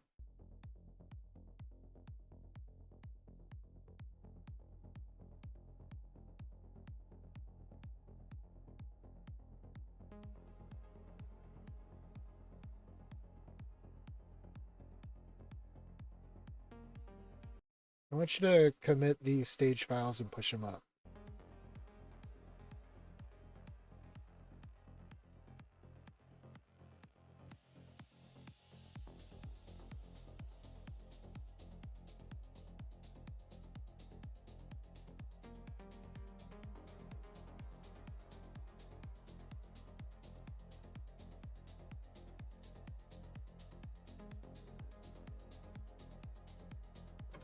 So a smarter model would have looked at the timestamp on that file and said, oh, wait a minute, this thing was just created after I ran my test. GPT 5.6 Soul is not a smart model. They I don't know what they did. They benchmaxed it or something, but it's not good. I think what we might do is try switching over to Luna and see what happens. We're now at 79% of our weekly usage. 3 hours into the stream. OpenAI is going down the drain fast with this. In my book, they're going to get written off pretty soon. We're going to go straight open source models. We're going to have to open weight. GLM 5.2. GLM 5.3 is probably going to come out soon. I would imagine at the end of the month. I mean, they're still making optimizations to GLM 5.2. Community is. And that's the beauty of releasing a model under MIT.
Okay, so something I'm doing with the AI right now is I'm making it log every time it starts compiling and running tests, and then it writes a marker to the log when it finishes.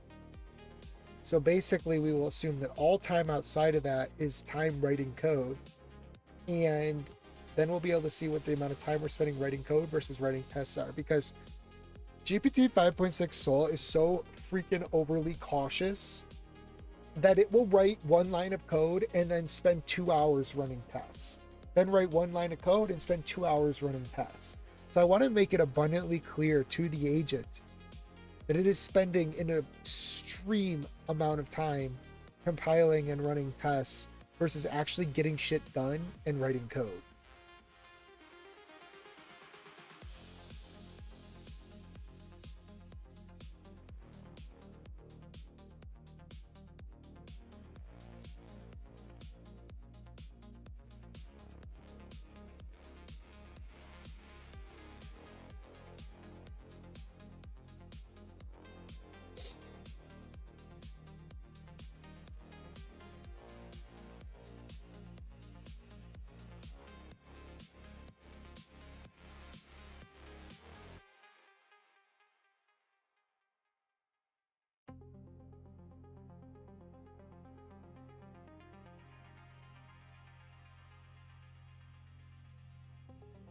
It's overly cautious on reviewers too. That sometimes happens in parallel, so I'm not going to record that right now. We'll see what happens.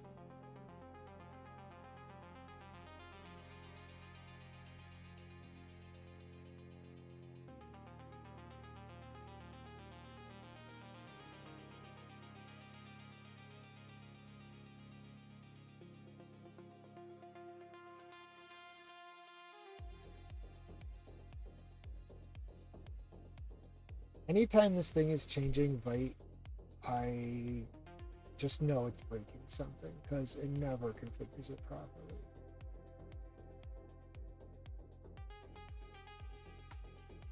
What did it change?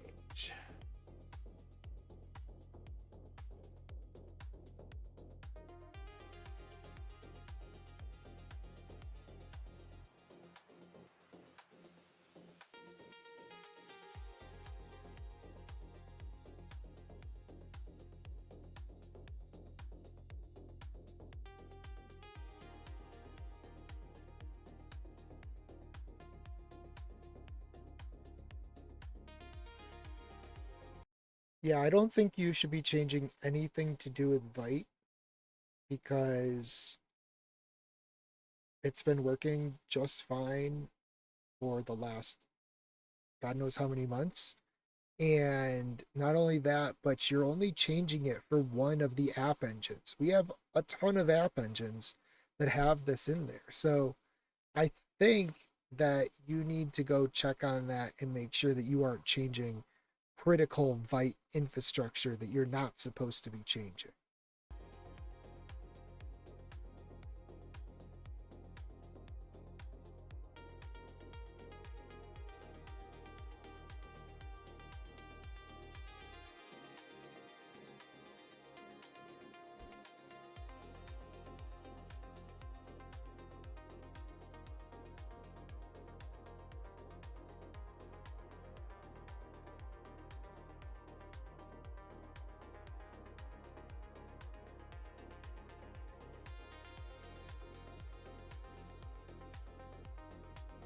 Yeah. So it went back to its logs apparently and found that it spent 5 minutes and 39 seconds on an implementation versus 22 minutes and 43 seconds for verification of that. So I think it's realizing that it's spending too much time now writing tests or running tests. We'll see.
Their statement was too narrow. Oh, what do you know? So it claimed that none of the other engines had this, but they do.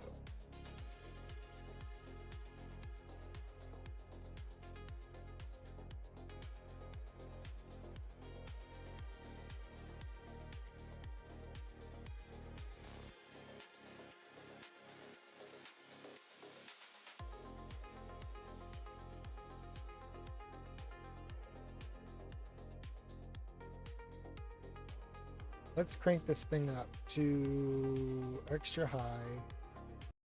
Okay, I want you to search the web for the correct way to do this. You might also want to read the Vite source code that we currently have installed for this version with Rails.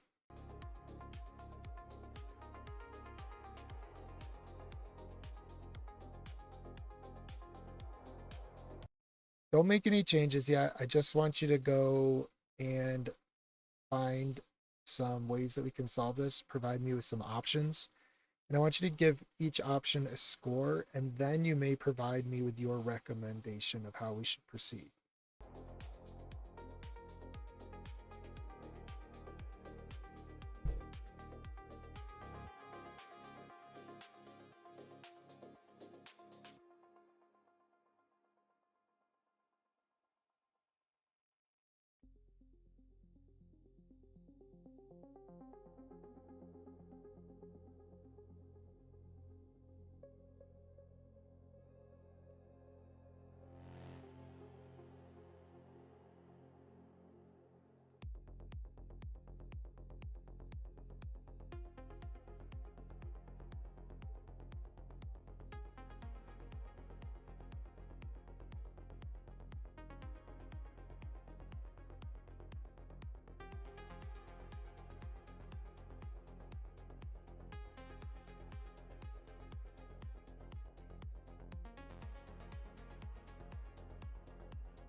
All right, let's pick it up.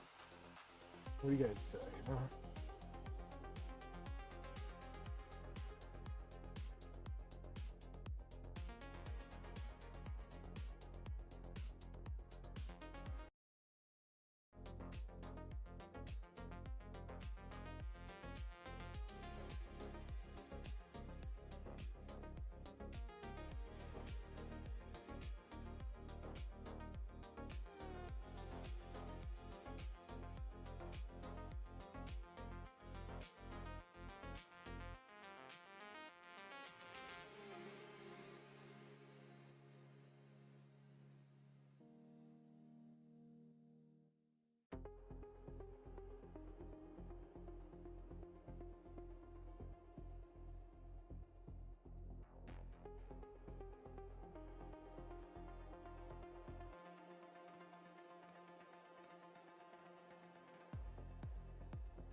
You haven't committed anything to Get in a really long time. I think you should do that soon.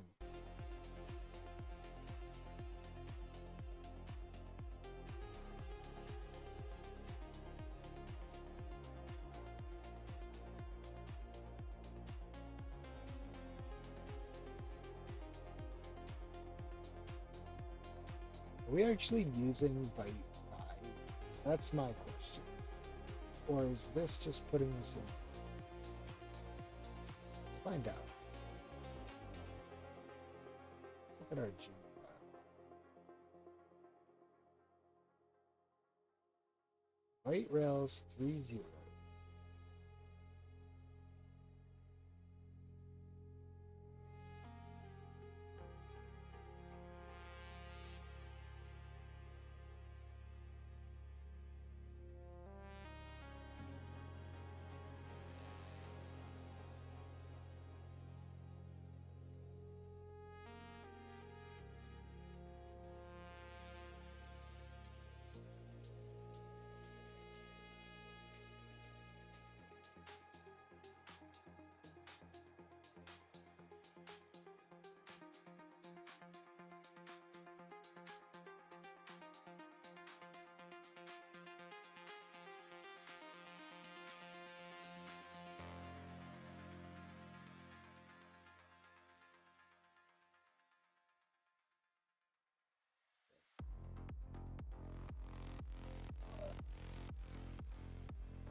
Voice app runs a raw white build.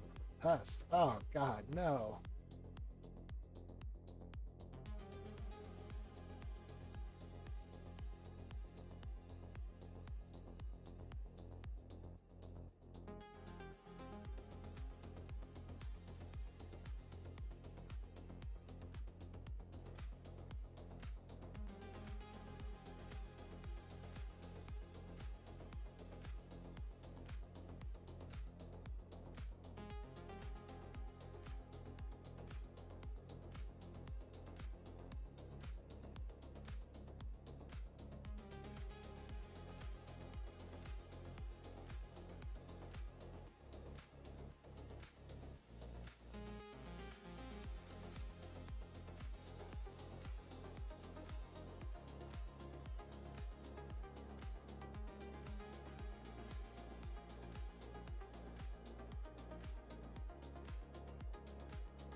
Okay, I think we should go with your recommendation for fixing this.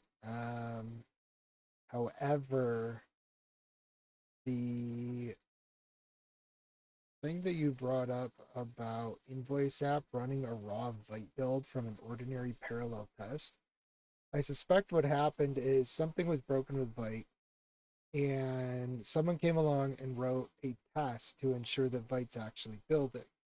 But if that's running inside of the test suite, which has already built the assets, then it's going to clobber it. So we should absolutely not have tests that are testing to make sure that a Vite build is building. Does that make sense?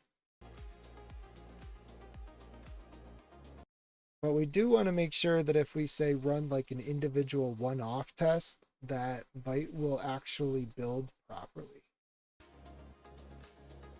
I don't think we want to assume that we are always running the full test suite. And if we make a change to any of the assets, then we'd obviously want Vite to do the rebuild. Does that work with your recommended approach to fixing this? Probably not.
Okay, go ahead and implement this. If we have any specs that are basically saying how this should work, then go and update those as well.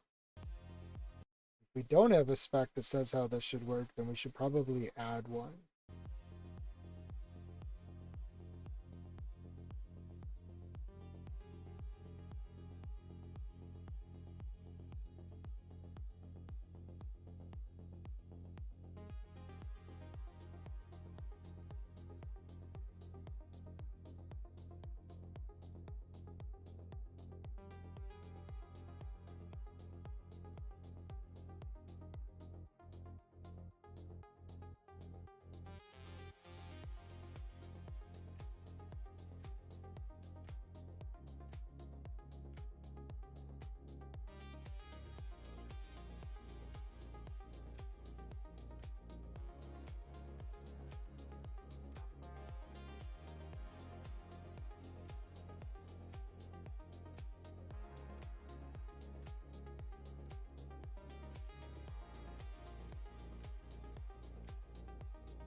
Oh.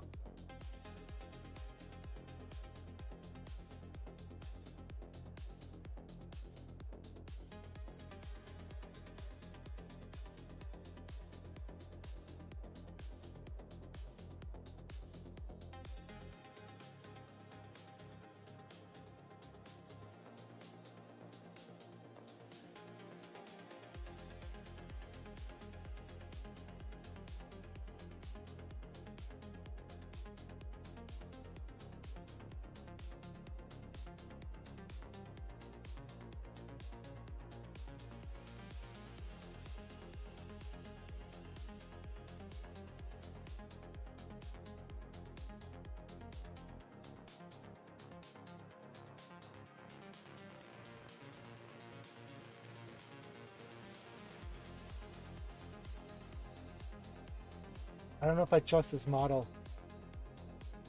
I think 5.6 Sol is making some crazy edits to our repository. It shouldn't be.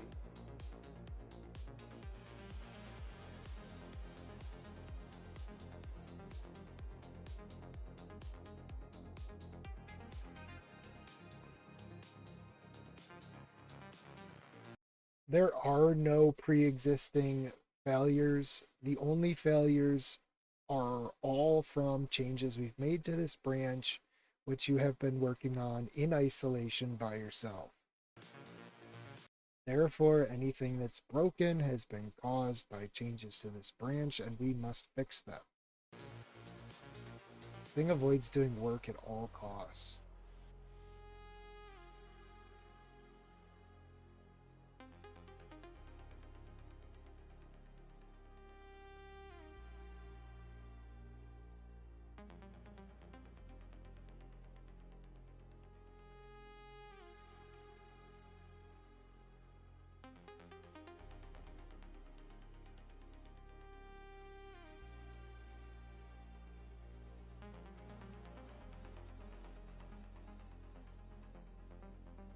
Yeah, you'll still classify him as unrelated, I can guarantee it.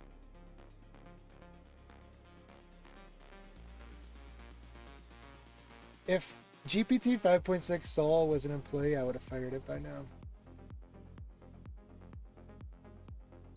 Seriously. It's not good. It's not good. Doesn't get work done.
Should I like screenshot this and be like, you said this to me the other day every single time it comes back? with "this is not my problem."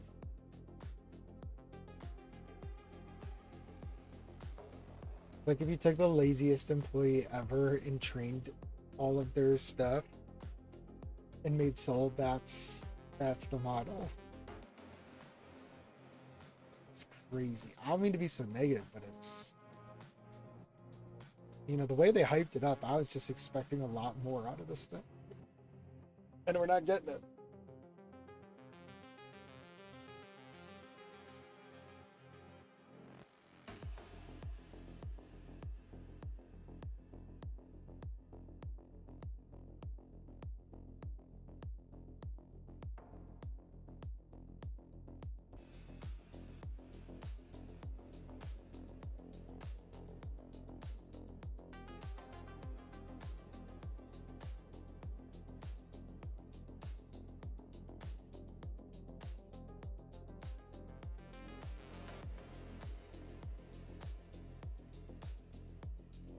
All right, I'm gonna take a quick break and let this run. I'll be back.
All right, where's it at? Let's see.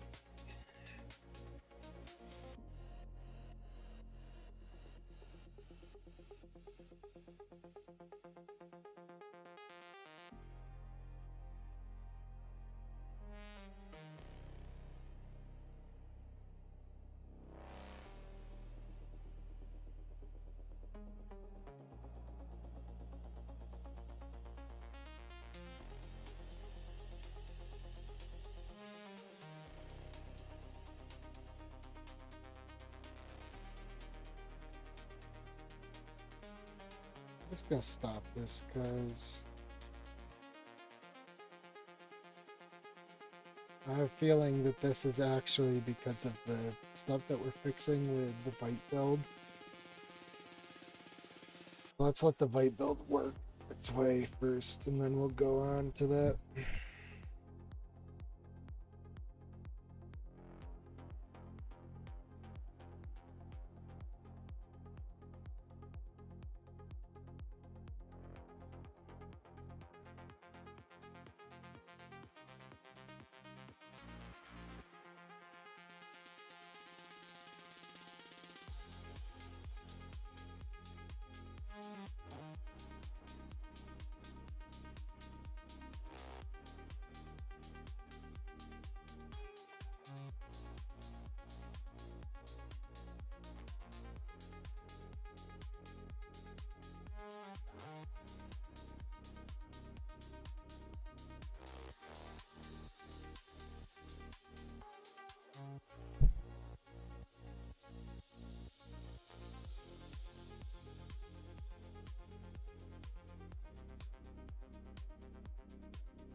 I definitely feel like I could have coded this whole thing faster by myself. I'm starting to like get to the point where it's like I should just write the code.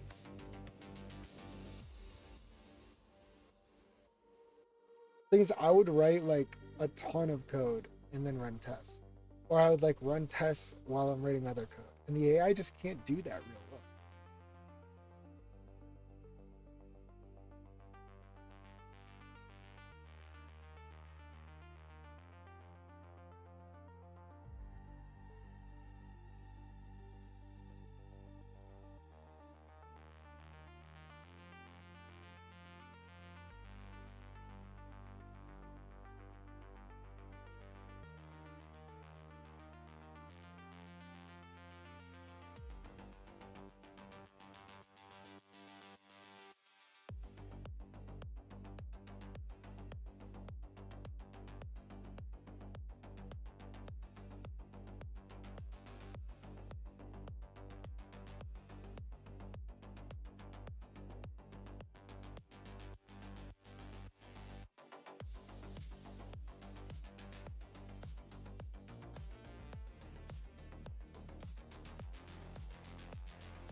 Maybe what I need to do is set like a skill up or something so that the main agent is never allowed to run tests.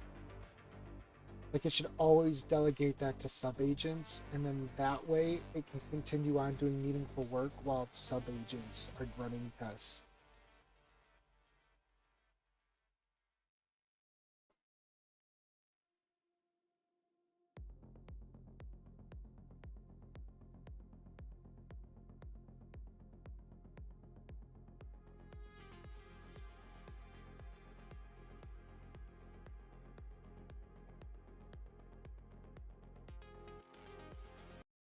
We haven't made any changes to the invoice app on this entire branch or work tree. So if something is broken with the invoice app, then we need to go fix it because we broke it. I also suspect that as part of this whole like asset building thing with Vite may be causing this issue with the invoice app.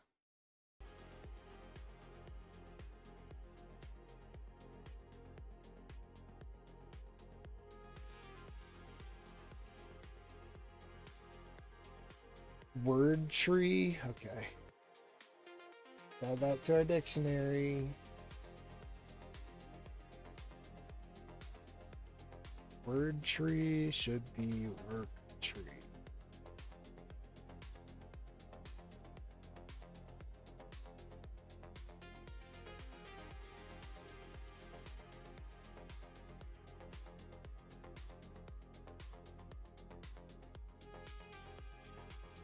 One thing you could do is look at the changes that we have in this Git repository. There's probably a whole lot that aren't even staged or tracked yet.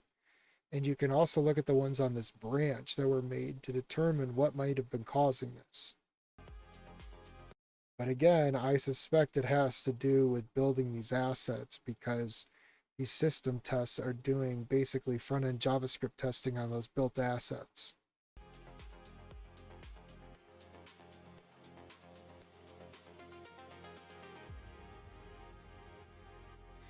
Get repository. Okay, let's add that to our dictionary because that's definitely not right.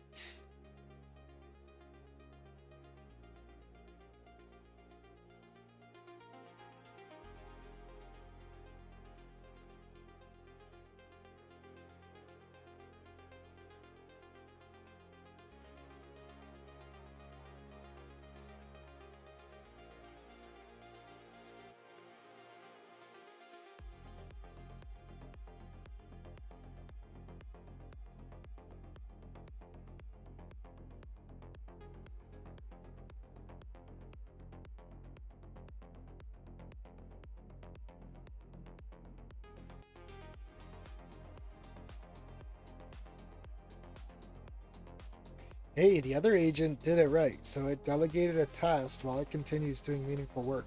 I might add this as a skill.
I'm sure these tests would also run much faster on the M4, but they're running on the M3, which is also running like Rust build, Rust C. It's running the Rust test. It's running macOS app, uh, building of that app, and running the Xcode, like the Xcode build and the Xcode tests. All on this one machine, which you can see like via the CPU is kind of getting hammered. The crazy thing is I've noticed too, I have to minimize codecs on that machine on the remote desktop because it will keep the GPU just pegged. It's insane how much, like, I don't understand how codecs is using 100% of the GPU. It must have like an animation or something in there that is just destroying rendering of the GPU for just that little app. It does nothing more than render text.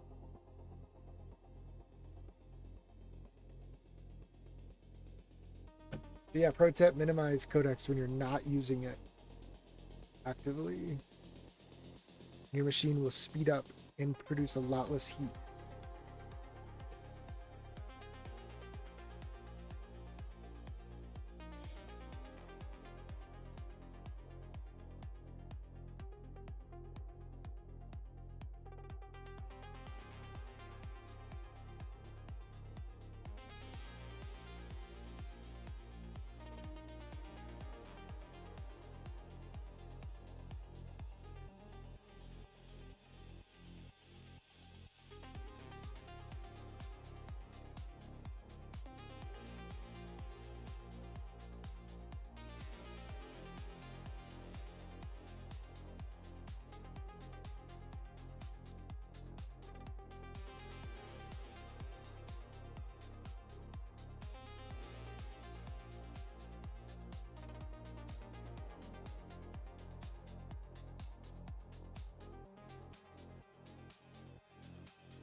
I don't care about pre-existing modified stuff. I want you to commit and push up everything. That was my instructions to you.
All right, I gotta turn the fan on. It's too hot.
All right. So basically, I had the agent on this other project start logging out as part of its make file anytime it started running, compiling, building tests, right?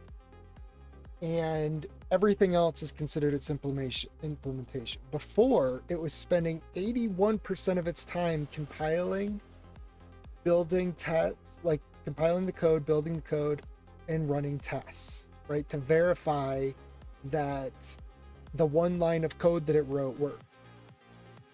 And I pointed out to it. And so I explicitly have this in the goal now that it has to do this and check every hour on its stats. So an hour has passed and it's now at 63% implementation time spent and only 37% build test. So we went from 81 to 37. The AI is not smart enough to realize these things on its own. But now that we've pointed it out, it's optimized and fixed it. It's writing a lot more code before running it. And it just got into this it regressed into this behavior of change one variable, run all the code, even if it takes 3 seconds to change the variable and 2 hours to run the test, and it just doesn't care. So now that I've pointed out, it cares and it's working beautifully and it's going so much faster. But it's something you might have to do. And I have this feeling that this is an issue with 5.6 Sol because over long horizons of tasks, it regresses. It forgets what it's supposed to do. It doesn't stay optimized to do things. Like, it just becomes worse and worse.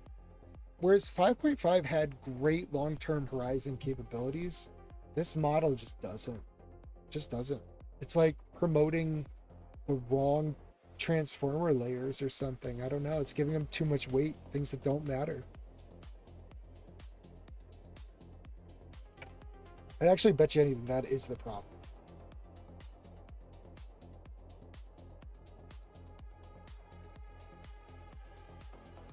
And that was like the big thing that when GPT OSS like 20 billion and when 20 billion came out, that was like the big headline, is they had figured out how to allow the model to forget things while still having long horizon capabilities.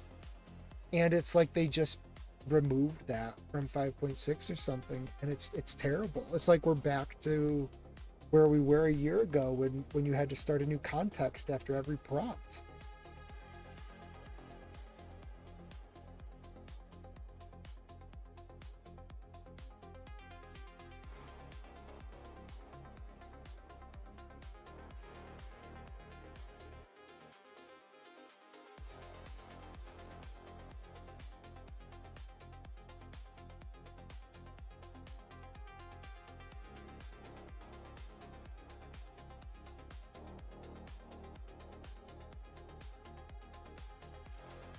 All right, where are we at? We are at 100% 12-volt battery. Let's check it out. I think we'll do that. Oh, yeah, look at that. We are at 100%. Yesterday, this was basically zero. Our 48 backup. Our 12-volt was almost at zero. There's just no way I could have streamed because we were out of power. But we have so much solar that today we filled this all the way back up. And despite the fact that one of our Orions is dead, we are at 50%. So this would have charged twice as fast today because we would have had 2 Orions running in parallel. They're basically buck boosts converters, so they step up the voltage from 12 to 48 volt. If you ever want to look how to do that, it's really cool. You just wrap a wire around a magnet in different ratios. Anyway, the Orion, one of them is dead. I've actually had 2 of these things burn out. I had one on the van that would actually push energy to the van house batteries from the engine. That one died, and this one has now died. And it's only these like older isolated models that do this. So, and I've tried in different configurations. I've done completely isolated between the 2. I've tied the ground together on both, which you should be able to do. I think they're just shitty, like the old Orions, and they don't have a new Orion that goes from 12 to 48 volt, so you have to use one of the old ones. In theory, you probably wouldn't need a buck boost converter to go from 48 to 12. You might actually just be able to use an MPPT, although it might not be a good idea because there's like certain components in there that might burn out because it's used to like taking PV voltage and converting it. I don't really know. That's an interesting experiment though. But you definitely can't go from 12 volt to 48 volt because an MPPT from Victron basically assumes that the voltage that you're trying to charge the battery at, the solar that's producing, is at least that voltage. So if you look at our 12 volt system, it's super easy for us to connect our solar panels to it, because as soon as we hit 12 volts or more, or right now 14.2 volts, 14.3, it'll keep charging. But if we were to drop below that with our solar, it won't charge. So you have to have a higher, and you can just put your panels in series to get that. But generally what will happen is you got to be careful, because certain solar panels can't actually handle that much current going through them in series. All right, that much voltage, sorry. There's like a max operating voltage that these panels can handle. It's because they got like little thin wires or something, I don't know. Or something about the photovoltaic cells that they have. I don't really know enough about that, but I can tell you that there is a sticker on them. Usually it tells you the max operating voltage that they can go at. So you can't just connect like 1,000 of these in series and think, oh, I'm going to pump 10,000 volts through these solar panels and it's going to work just fine. It will not. They will burn out. Okay, so that's where we're at. It looks like we're at 50%. That means we have 100 amp hours of our backup battery to go at 7.4 volts is our current charging rate. So it's going to have to charge for another 13 hours. Might get like 7 hours more of sunlight today. So we'll just keep an eye on that. Go from there. I'm actually, I don't know, I'll just leave it at that. Okay, let's go on to what we were looking at. It's pretty cool because this whole thing's running off solar. The only problem is you have days where you need to use your backup reserve batteries like this. Would it have been better to just create one giant 12 volt bank of batteries or one giant 48 volt bank of batteries and run everything off it? Yeah. When I first built the van, I didn't know what I was doing, so I only built a 12 volt system for the whole thing. Then I realized I can fit way more batteries in here with much smaller wires if I were to use 48 volts. So I put an extra 48 volt system in, and that's mostly because it takes up less space and you get more overall watt hours out of it. And the batteries are just generally built better. So, and they have like these nice CAN bus systems where the batteries actually talk to each other and everything. So yeah, if you're gonna build a van, build a 48 volt system and then convert down. The only problem is you gotta make sure your solar produces more than 48 volts. It should be no problem if you put your panels in series. I'm willing to bet you could easily get panels up to like 100 volts, easily around 70 volts. Should be no problem. One thing no one ever tells you about solar though is do not create more than 2 parallel strings of solar. And there's a reason for this. I mean, you can do it, but then you should fuse every series string that you have in parallel. And the reason is, if for some reason like your MPPT were to disconnect, right, your max power point, something, the thing that converts the solar PV energy into like a DC current, a steady DC current. The reason you don't want more than 2 series strings in parallel is because imagine,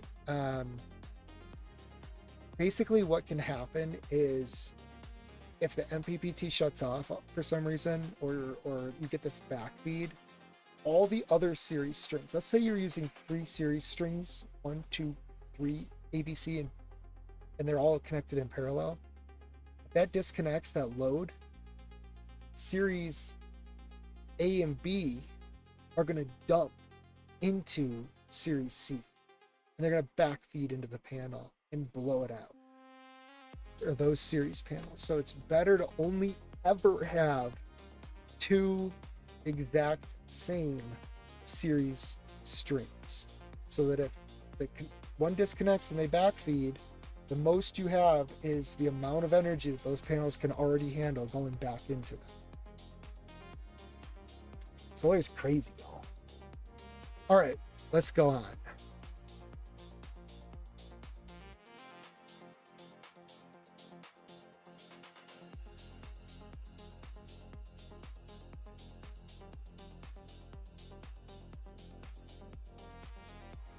Where are we at?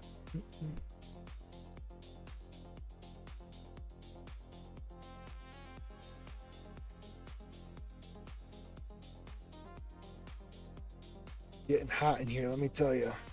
Okay, so it's saying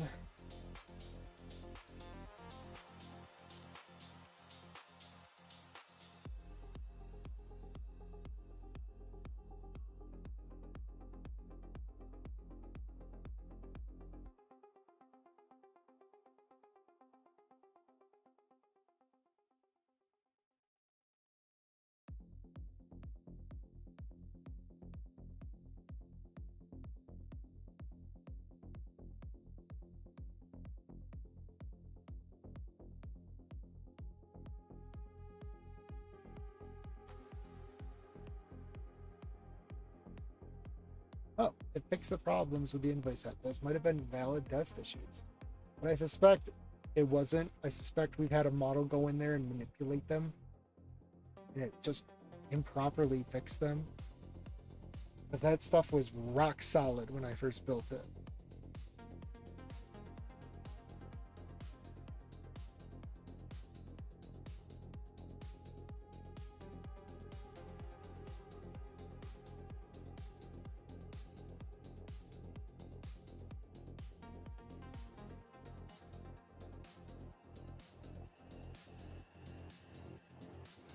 Thing is still going, trying to fix it.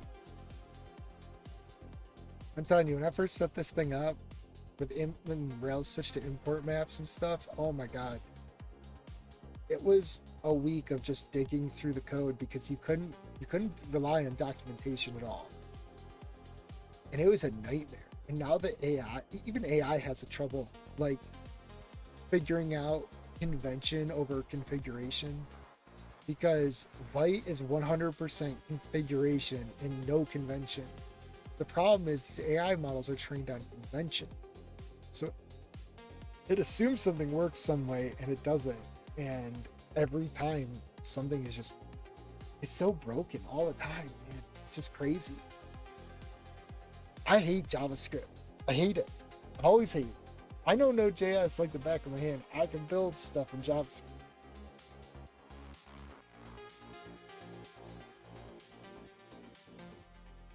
I mean, this is, I don't know, I'm telling you.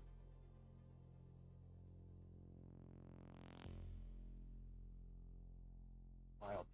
Wild.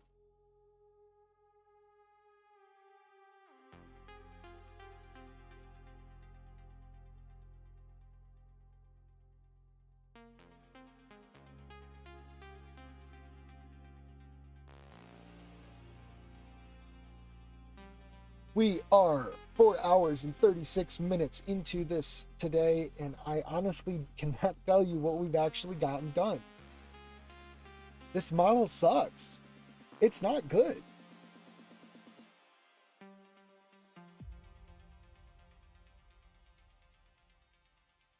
I think we should do a day. Let's do like one day with each model. So tomorrow, let's try running.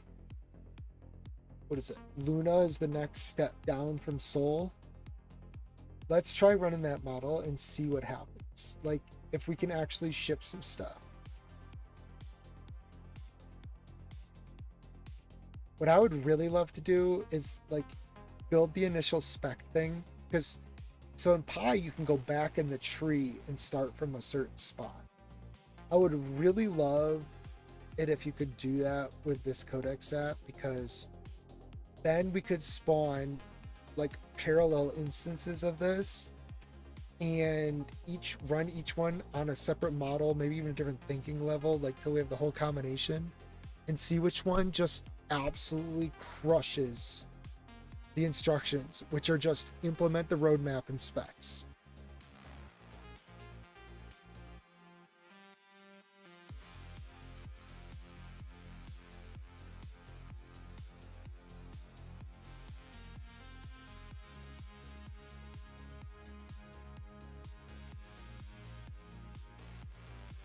You're the only one running these tests, so I don't understand that. Maybe you should like kill the process if you're waiting for it or something.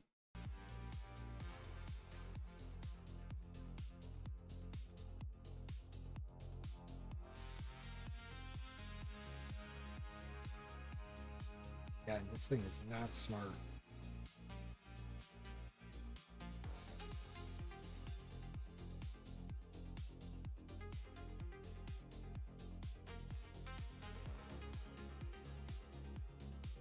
I almost wonder if it would be a good idea to like have this thing spawn like a branch process that goes and kills itself after a certain amount of time. It kills its own PID. I don't know.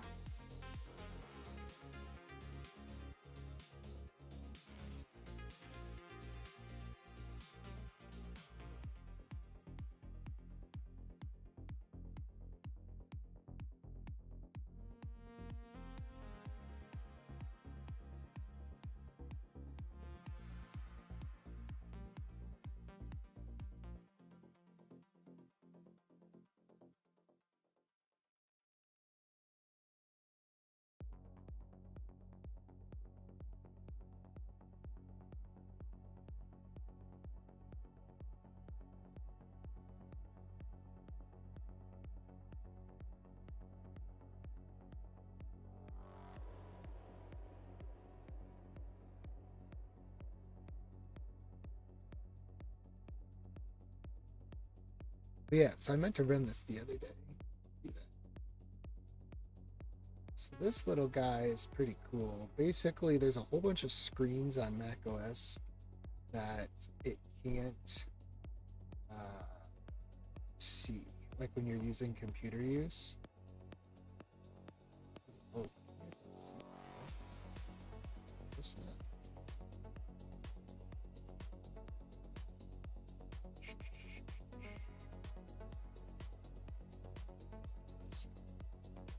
Oh. So basically, if you run this default right computer use allow forbidden targets, things like notification dialog screens and that sort of stuff that the agent can't normally see with computer use, it'll be able to see now.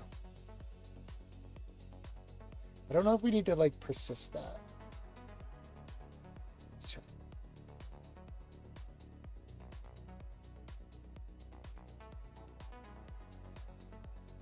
You can see how slow this machine is running right now with everything on it, because it just takes forever to even spawn pod.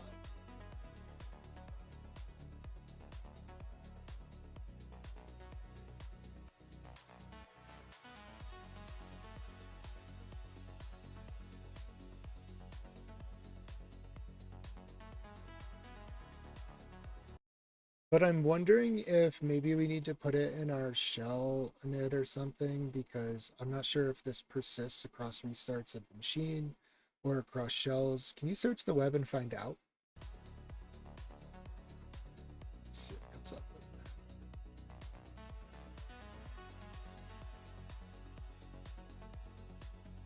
Problem with this side thing right now is I have no freaking idea what it's actually doing.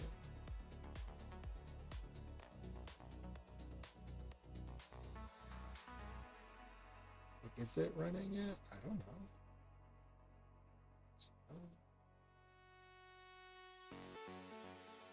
Says it is. Who knows?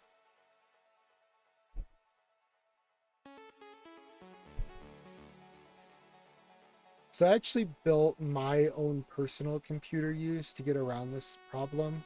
It actually reads the raw like screen buffer instead of going through Apple's like AX tree click stuff. It does raw video like computer vision on the screen buffer. Um, but it would be nice because Codex does have its own computer use and it doesn't do the raw stuff like I'm doing. So we'll see if this persists.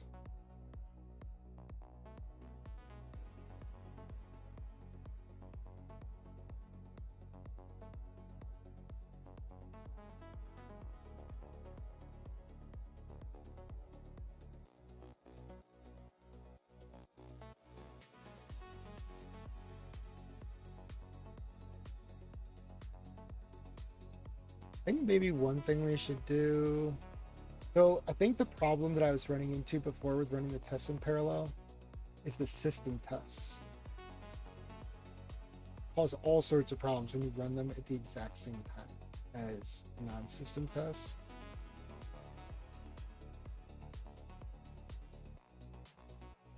It's really hard to figure out that that's the problem, so don't want to undo this. When I run this on CI, what I do is I actually break it up so that every little container is running its own like group of tests. And so they all do run in parallel, but on this machine, they don't have that ability.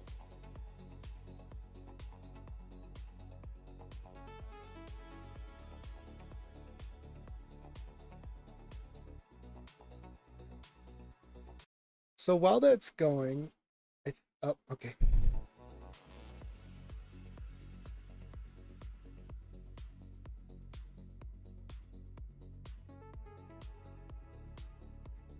I'm gonna have it set this up for this machine so that all runs in parallel. And I'll probably just run it through Docker or something because I think it'll run faster. Or at least then I don't have to worry about things like I'll have proper isolation. I don't have to worry about the Ruby process interrupting another one or overwriting its files or something.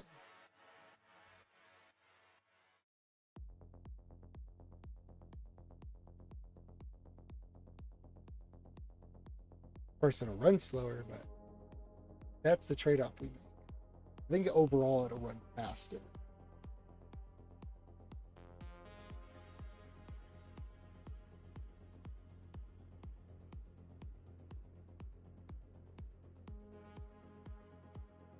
It could also be good too because I'm realizing that what we could do is copy all of the files into the container. That way we run an isolated snapshot. All right, y'all, I'll be back in just a moment.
All right. Um, while you're at it, I want you to actually stage and commit the files that you did touch and push them up.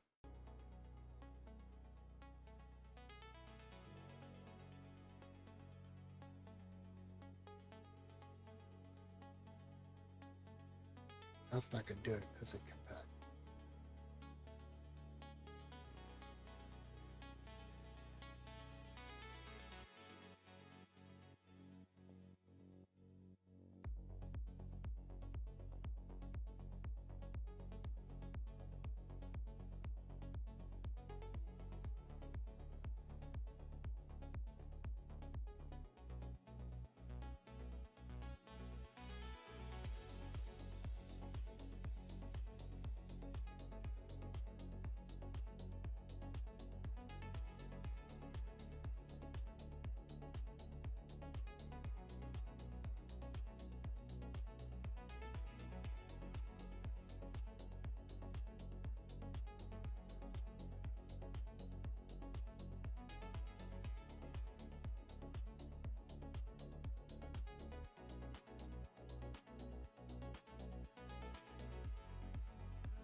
I'm guessing that it went through and it changed some things that it wasn't supposed to change.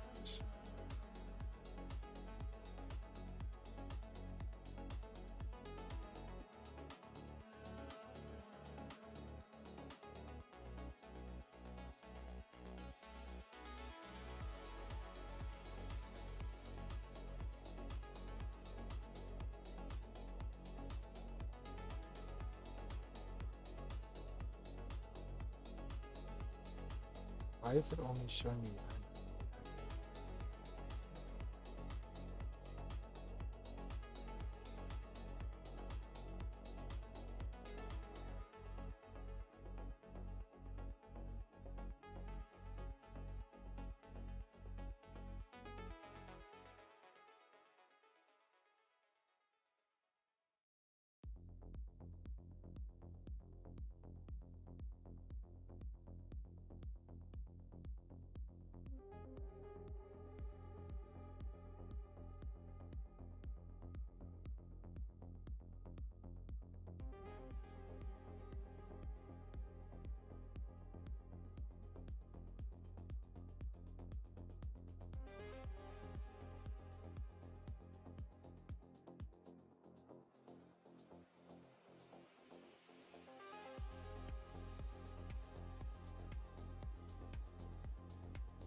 Yeah, I guess we got to bed.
All right, let's see.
Need to speed up running the full suite of tests with bin test.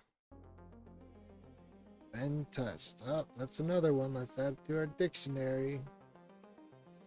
It's like no matter how many times I say these sort of words, it just wants to do this. It's in our dictionary now. Okay.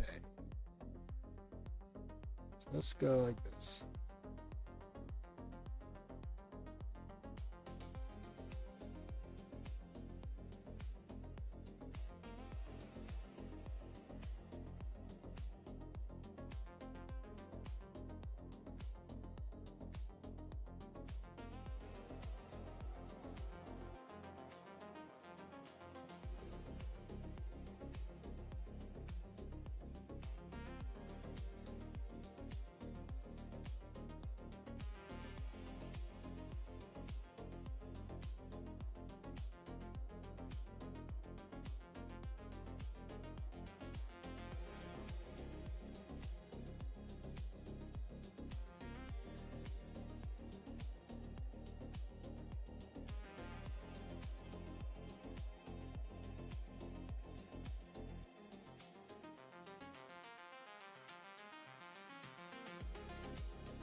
Benefit of running these in containers as well is that we'll have isolation, and when we run tests we will be able to basically snapshot the code and run the tests against that snapshot because we'll be copying the code into that container for that test run.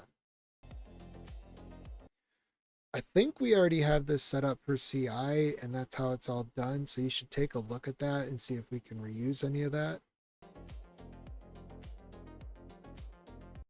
We should also benchmark this to make sure that when we run all of these tests in parallel using the Docker containers like this, that they actually run faster. I'm almost positive they're going to run faster, and it'll be better as we go, because as we add more apps and more engines, we can run all of this kind of stuff in parallel.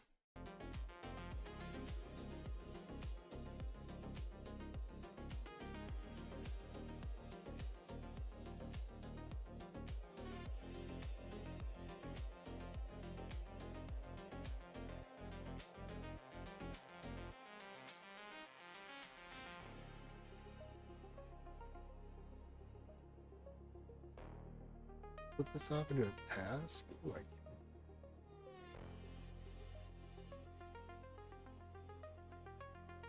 If I do this though, does it? Let's go like this. So as soon as that's done, then this thing will run.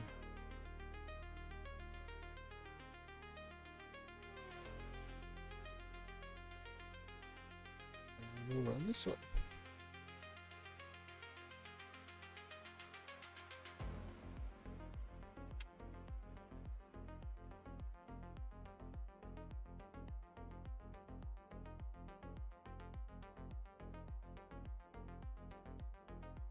The only problem that I'm worried about is that when we run a bunch of tests in parallel, there's like timeouts on things, and it's possible that we could overload the system and then those timeouts will fail. I'm betting we're going to run into that. But I'm going to let this go. I'm going to see if I can set it up, and we'll go from there. To do this, I think we should add an environment variable to our existing bin test script.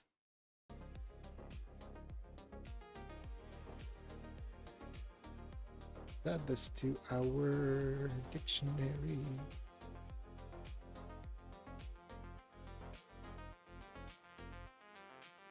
Bin test should be bin/test.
That.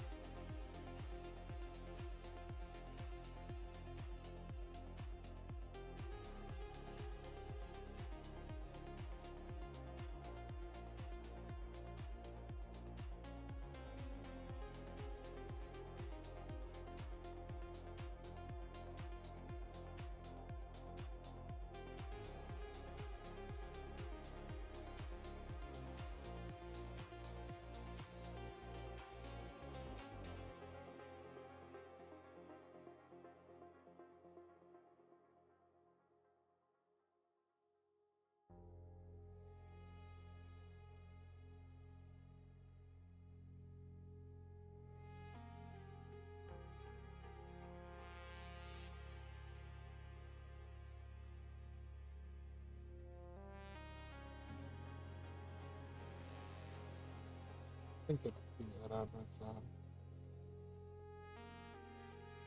So basically, what it's going to do, hopefully, because this is what we have set up at CI, is it's going to copy the source code into a container in isolation.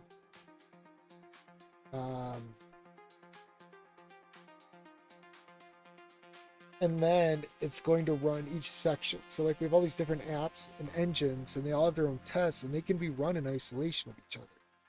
There's no like, oh, I need to run this test in this order kind of thing.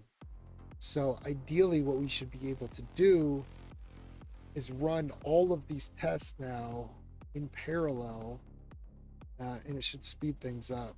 But I definitely know it's going to run into these timeout issues because the CPUs are going to be fighting for contention. And I think it's going to figure that out eventually, but we'll let it go, see what happens.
We have them both running tests now. Some place where like the Docker thing would be good, because then it's like an atomic snapshot of that code when it's running it.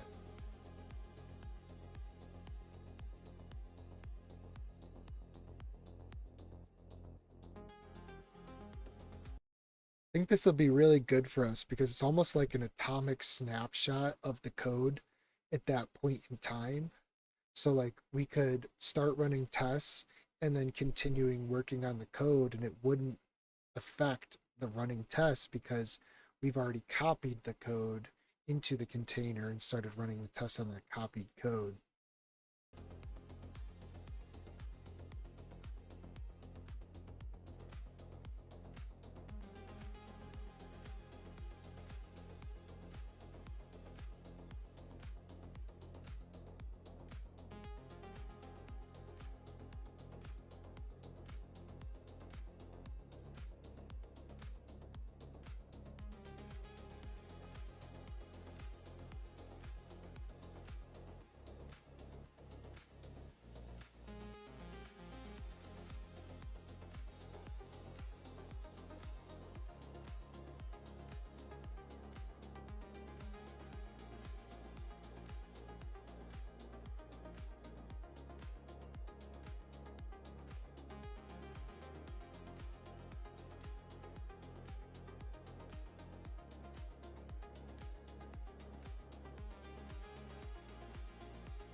I'm not going to tell the AI about this now, but after I will have it set this parallel Docker flag as the default.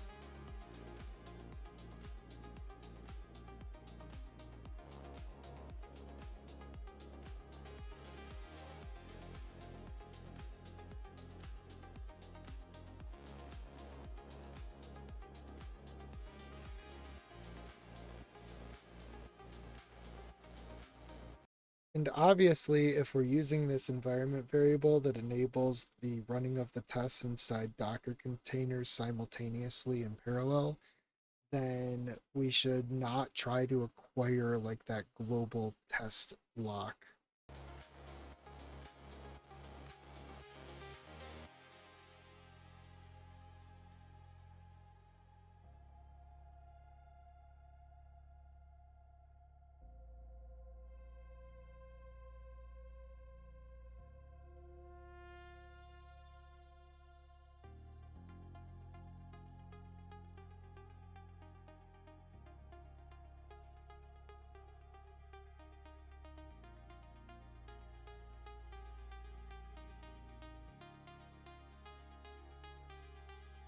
funny. So over here, it says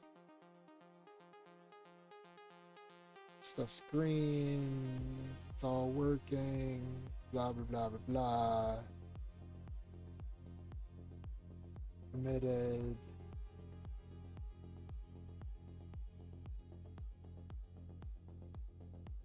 Why is it saying 0 browser backend? Right, hold on. Go check this out.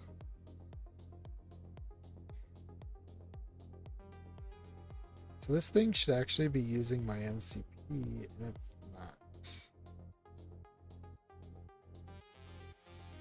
But even then, there is browser available.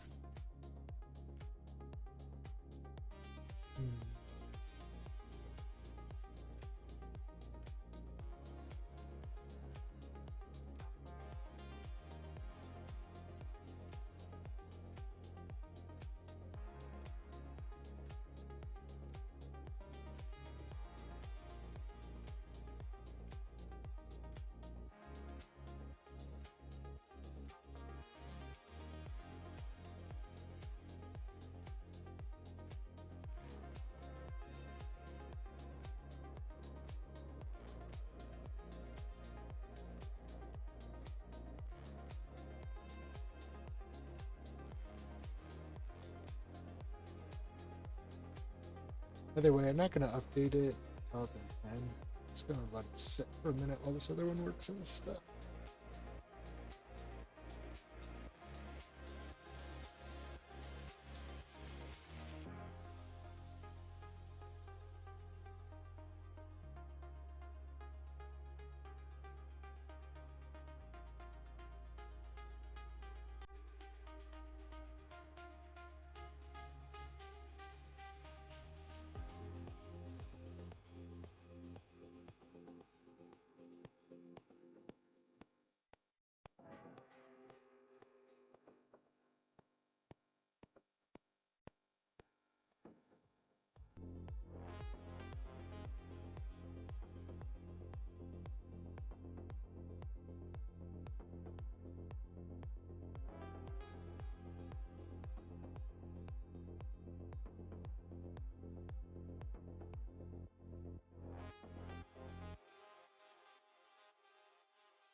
To do this, let me just open up OrbStack to make sure that I have not restricted it too much.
This is what I mean. Look at this. All it does is it just keeps running the tests over and over and over again.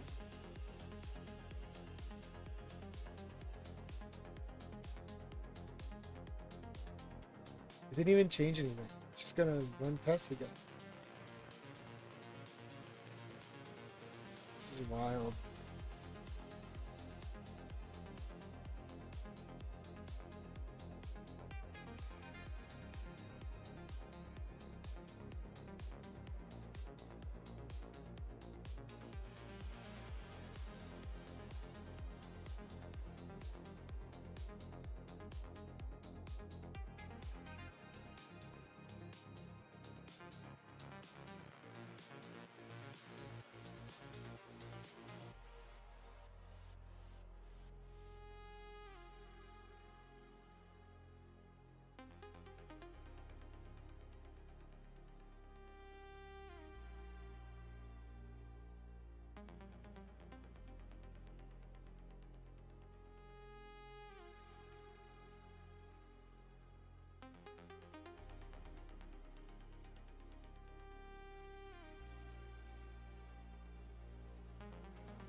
And we're at 63% usage for the week.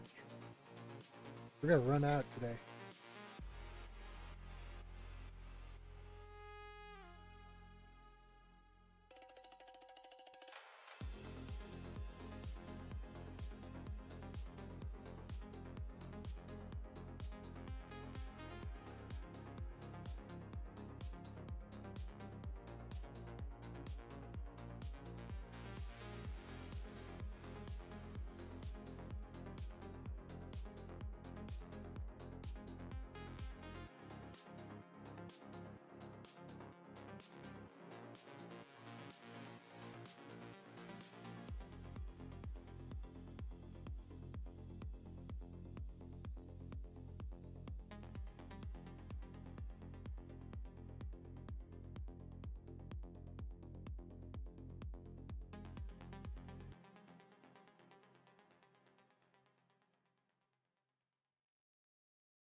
I don't know, y'all. I don't know what to do.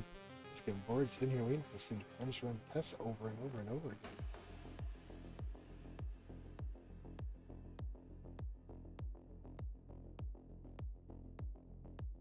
Look at this. It ran tests, and now it's just going to run tests again.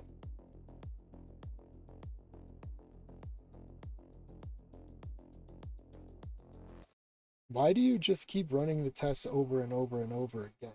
Um, like, you're just wasting a whole lot of my time running these tests. Either you run the full suite of tests with bin test and they all pass, or they don't. So which is it?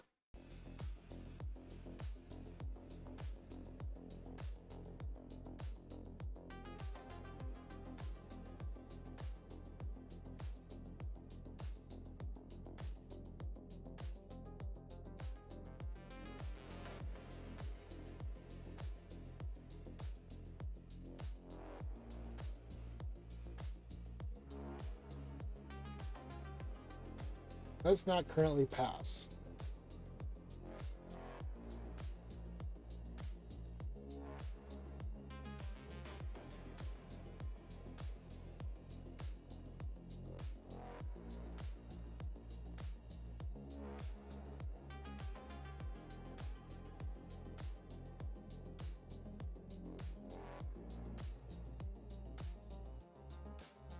Okay, well, I want you to get these tests passing. However, you're taking an extremely long time the way you're doing this, one by one.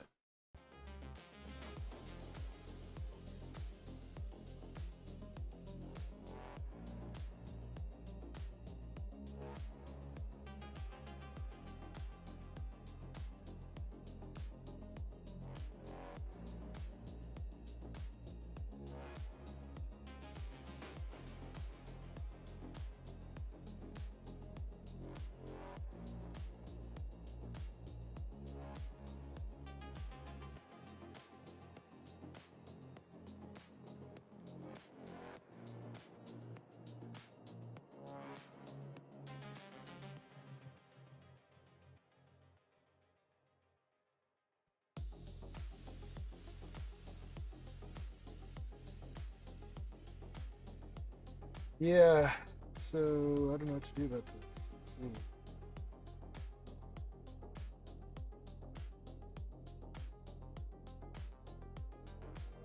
I'm just gonna save this here for the,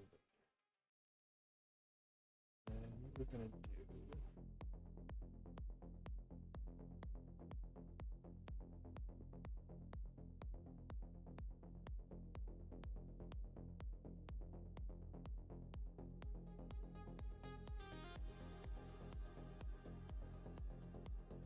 Saying this too.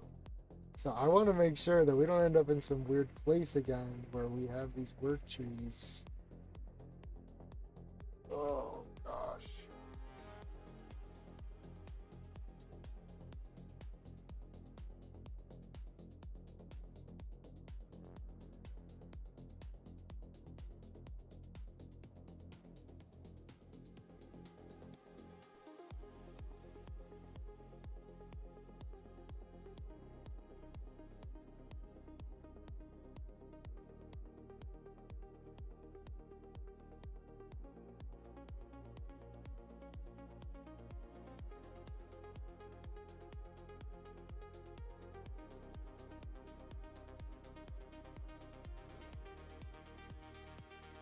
I feel like I'm getting nowhere today. Like I've literally done no work on this app today. We've burned 62% of our tokens this week and we've gotten nothing done. And they're trying to tell us this model is like state of the art.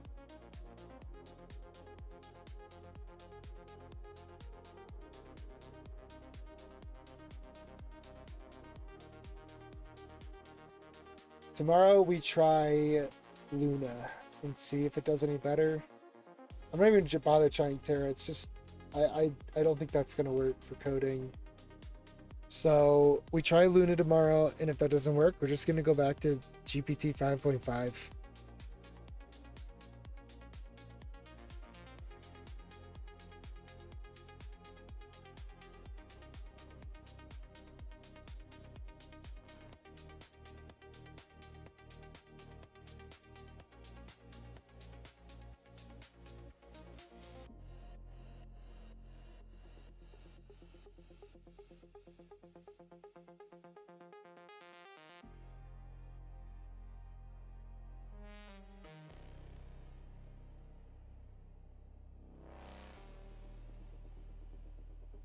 And I am going to make sure this stuff all lands on the right branch, because we're not going to go down this road again where the UI is doing something crazy and putting us in some detached state in a different branch. Like, that's where we got into trouble last time, and I'm guessing it's because we used this Codex app.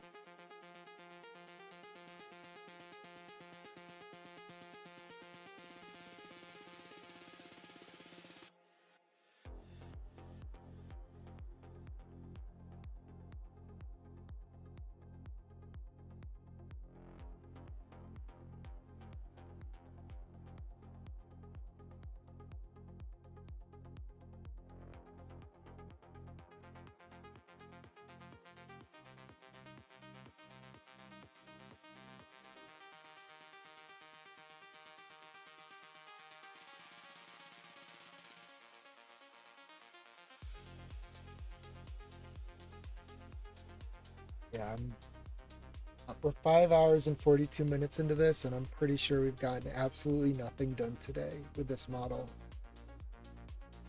62% of our weekly usage and nothing done today. Like, it's finding problems with invoice app. We're not even working on the invoice app. So something broke something that it shouldn't have.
Run one full bin test validation.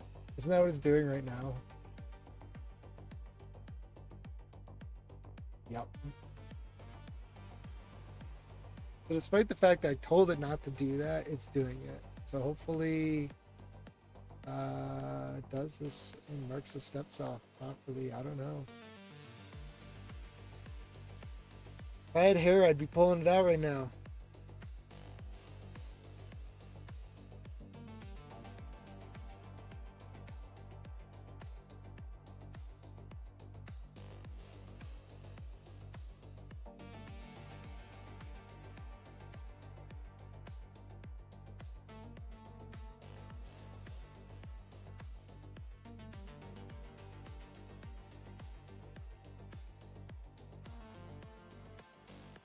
Maybe I just need some chiller music. Like that.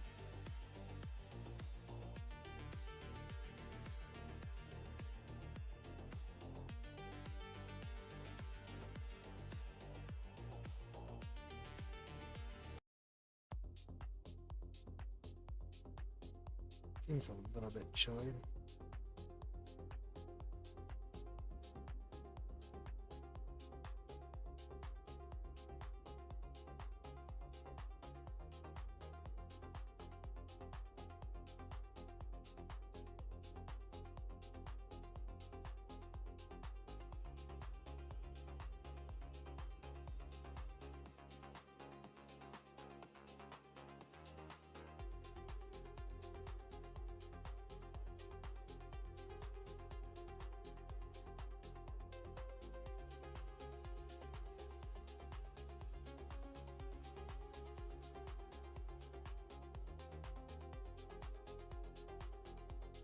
Looks like we're 6 minutes, 15 seconds into running our full monorepo suite of tests.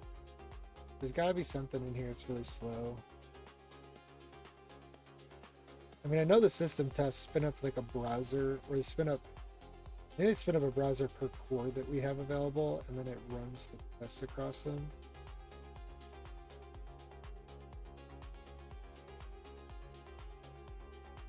But we do have a lot of tests.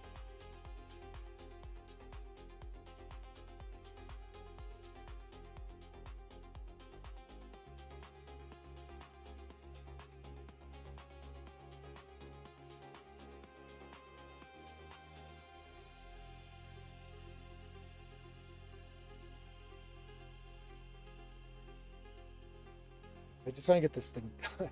Come on. It's still running our test, and it's probably going to find something, and it's going to want to run the full suite again.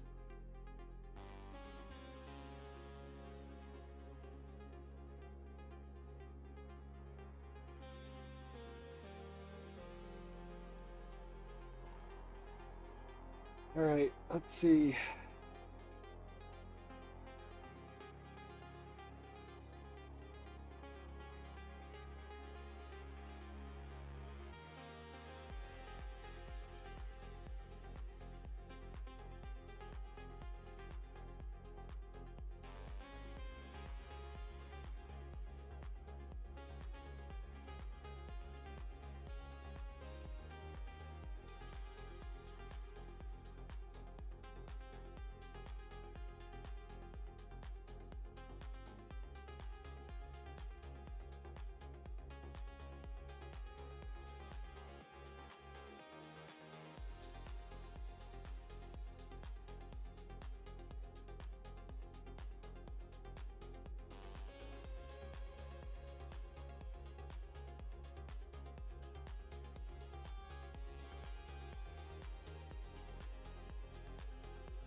Right, let's see. 4 minutes. It took about 7 minutes before. So definitely got to figure out how to parallelize this so it just runs faster.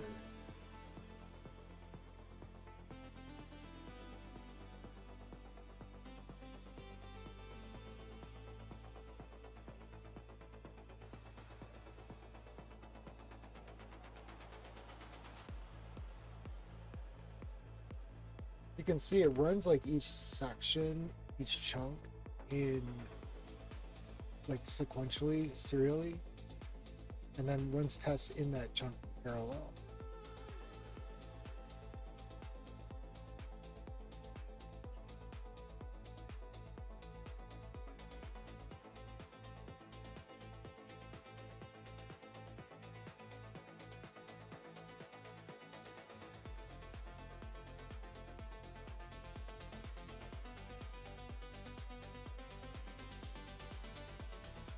The problem is we have different apps and different engines, and each engine mounts its own app. And so we can't really run, like Rails isn't really set up to run multiple apps in the same process like that. Which is why we have to split these apart. But I think if I were to run them in containers, then we could run them all in parallel.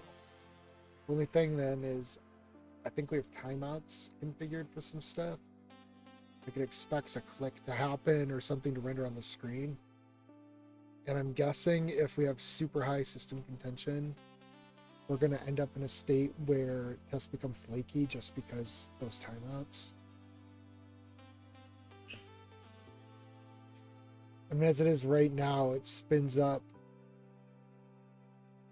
is it like 32 headless Chrome processes to run all the system tests in parallel? So, yeah, could be not good.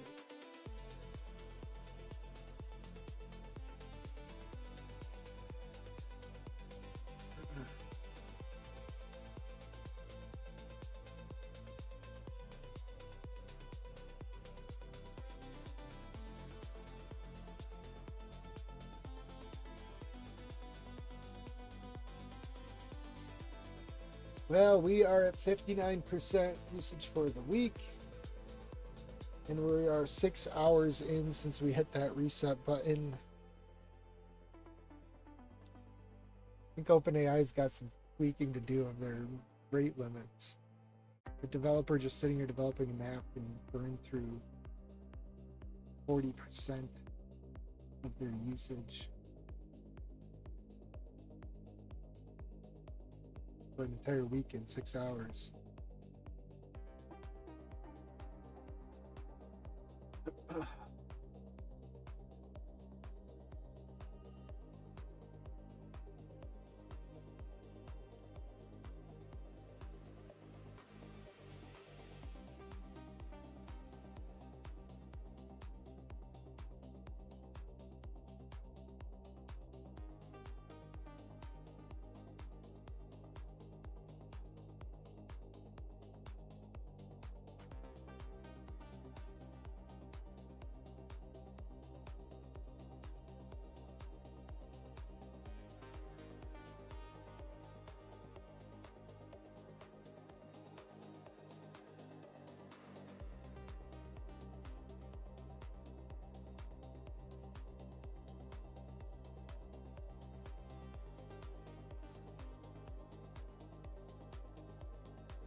Oh no, we had some failing tests. Let's go back and fix these.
We got to make sure is that when it pushes these changes up that we actually get them on our branch because it's in like a detached state right now.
Ooh, Thinking Machines dropped a new model called Inkling and the Inkling Small.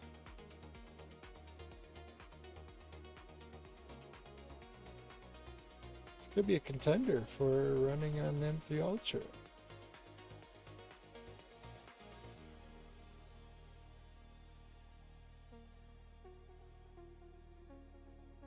All right, let's see.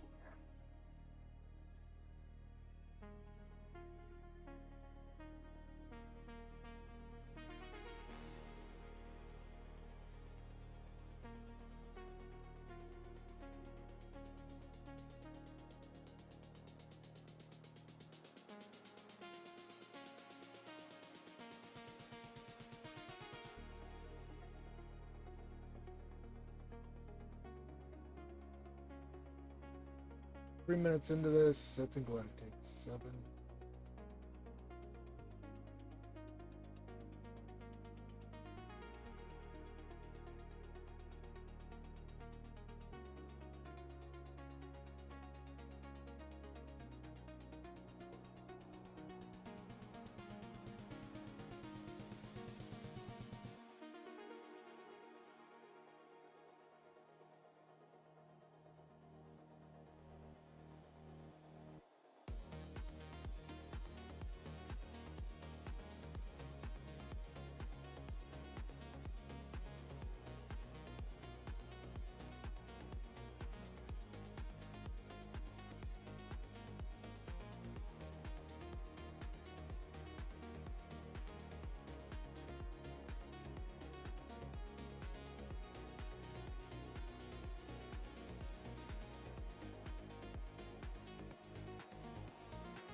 Wow, they open source crack build, which I'm really glad they did because I think they would have lost all trust.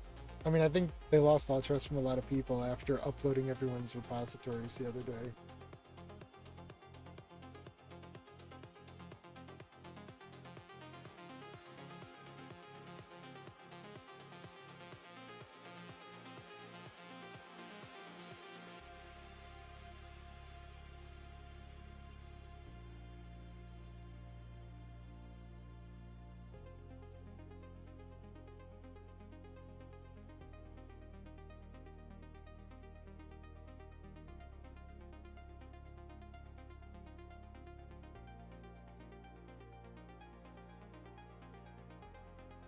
And it's published under the Apache license.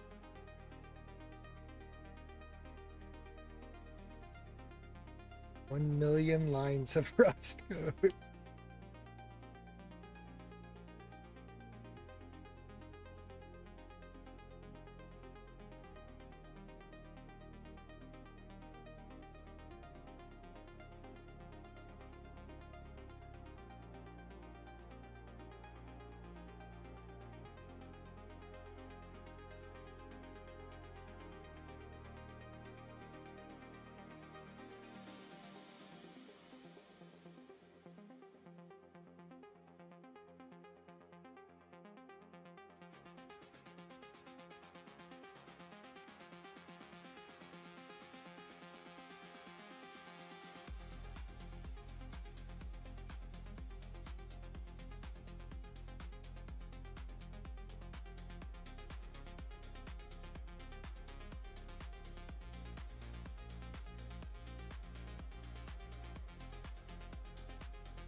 There we go. Every test passed, finally.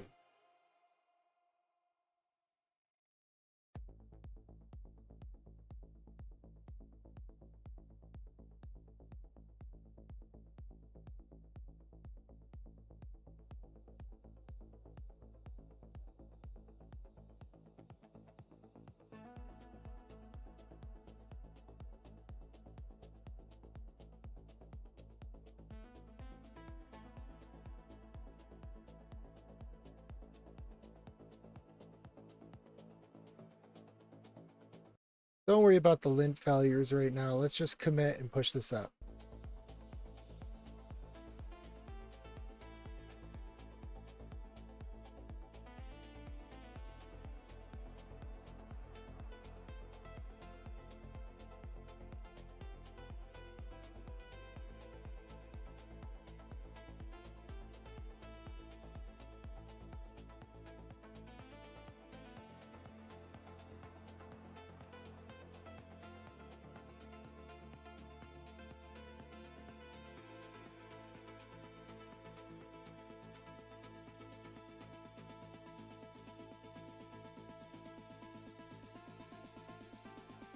All right, now I'm going to actually go verify that this commit got pushed up, because definitely not going to have that thing happen what happened the other day. We did not get changes pushed up.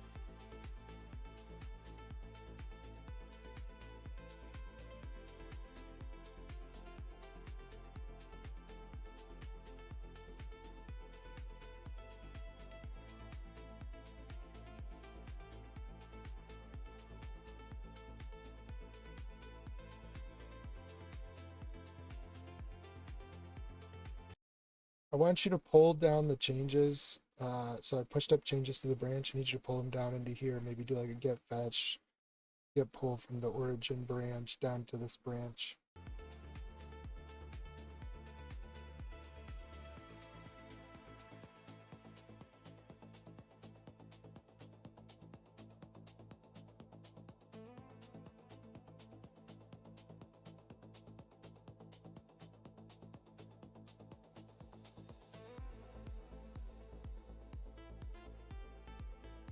This might be what happened too.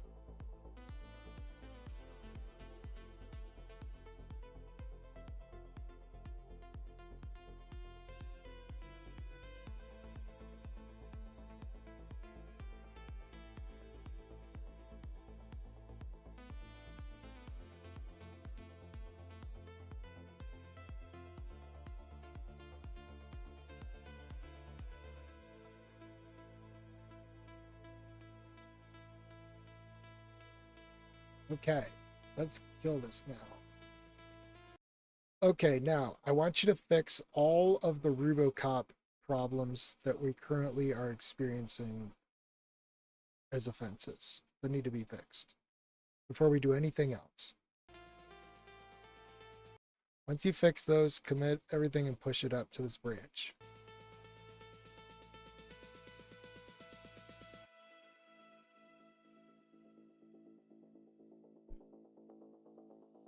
So we got the changes of whatever was breaking before us.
if I was running this in Pi like we were before, Pi doesn't allow these like linting problems to go on because it injects messages.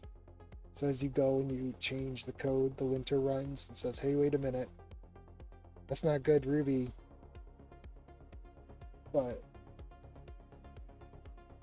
ChatGPT codex, whatever here, doesn't actually do that. So now we're running into this problem.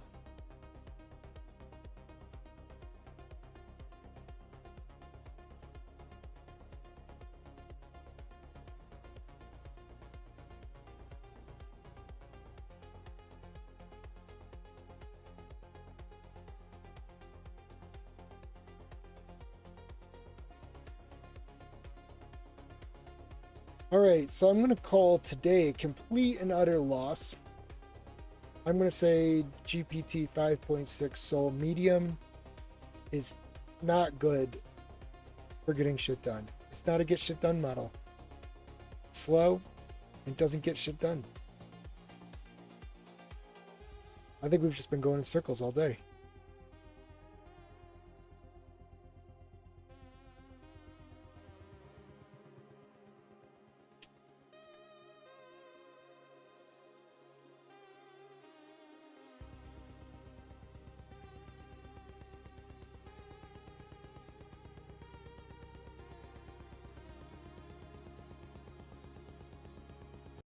You know what? I want you to spawn multiple subagents to work simultaneously in parallel and delegate each file that needs to be fixed to one subagent so that we have lots of subagents running and they're fixing their own files of the Rubocop issues that need to be fixed, and make sure that they stop after fixing those Rubocop issues.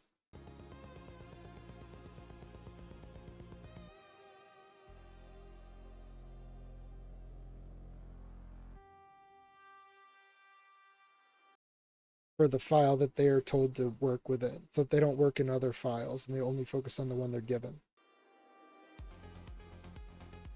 Let's see if this helps.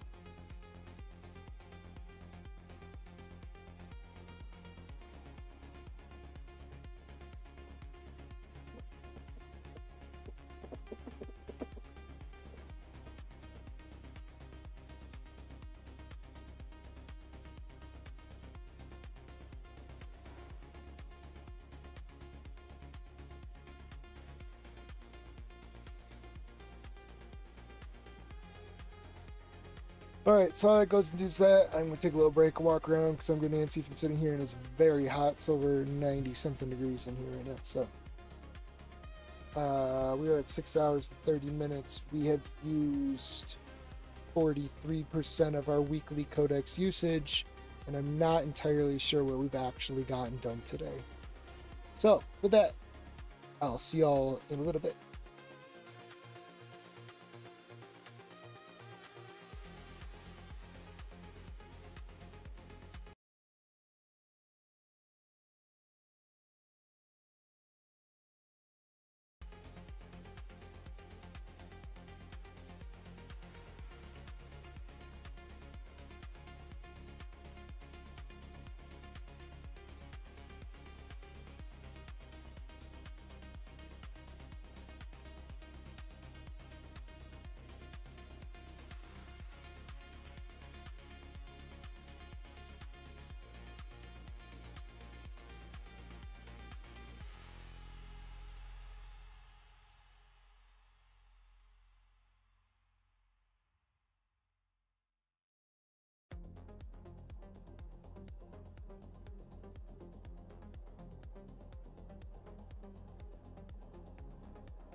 Alrighty. We are 7 hours and 30 minutes into this live stream, and we've gotten virtually nothing done today, and we've burned 52% of our weekly GPT, not weekly, weekly limits, not 5-hour limits, because I got rid of those right now. Weekly limits using Sol, and it's got almost nothing done. We've shipped absolutely nothing.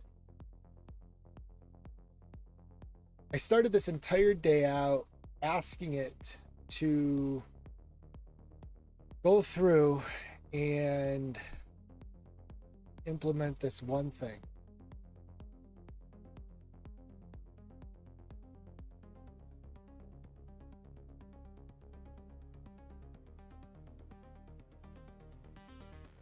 Which was this. And I think it's completely forgotten this original goal, so I'm going to go back and remind it.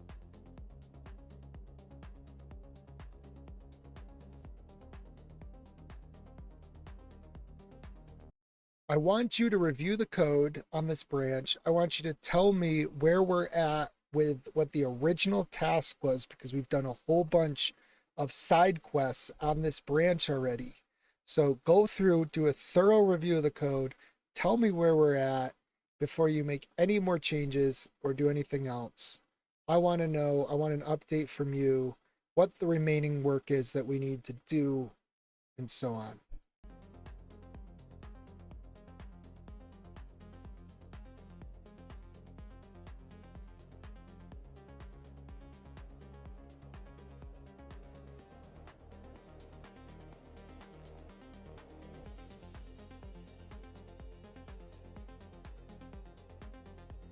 I mean, it also has this in its goal. But I'm going to reiterate, because I think this GPT model just can't keep its context on a long horizon. It doesn't keep the important things.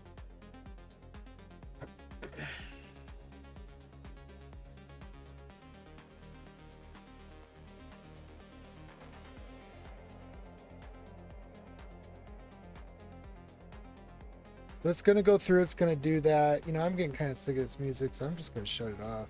If you guys want to listen to me, great. If you don't, then mute me. Watch it with subtitles. Now, as you can see, this goal has been running for 10 hours. I'm pretty sure it's going to come back and tell us that it actually hasn't done anything. It might tell us something, but I tend to doubt. We're close. 38,000 added lines, and we have still not accomplished the goal. I seem a little antsy is because it's 95 degrees in here, and I hate days when I get nothing done. I don't know about you, I just don't like it. It's like, what did I sit here all day for? It was just gonna not get stuff done, I've been seriously considering going back and using DS4. I think the full version of DeepSeek's probably coming out. So DeepSeek version 4 is actually just a preview right now. So I'm hoping the new one's going to be amazing. It's going to fit on the 512 gig Mac Studio. I'm really hoping that, if not, I can always use a 4-bit GLM, probably 5.2. So I'm really this close to going back and using local models full time, because I don't know what it is. I don't know if it's the prompt they're changing, if it's the codex app they're changing, what the issue is, but I feel like there are days when I get absolutely nothing done, and I can almost I'm willing to bet, I'm willing to guarantee that this is because they're changing stuff behind the scenes. So that's what's going on here.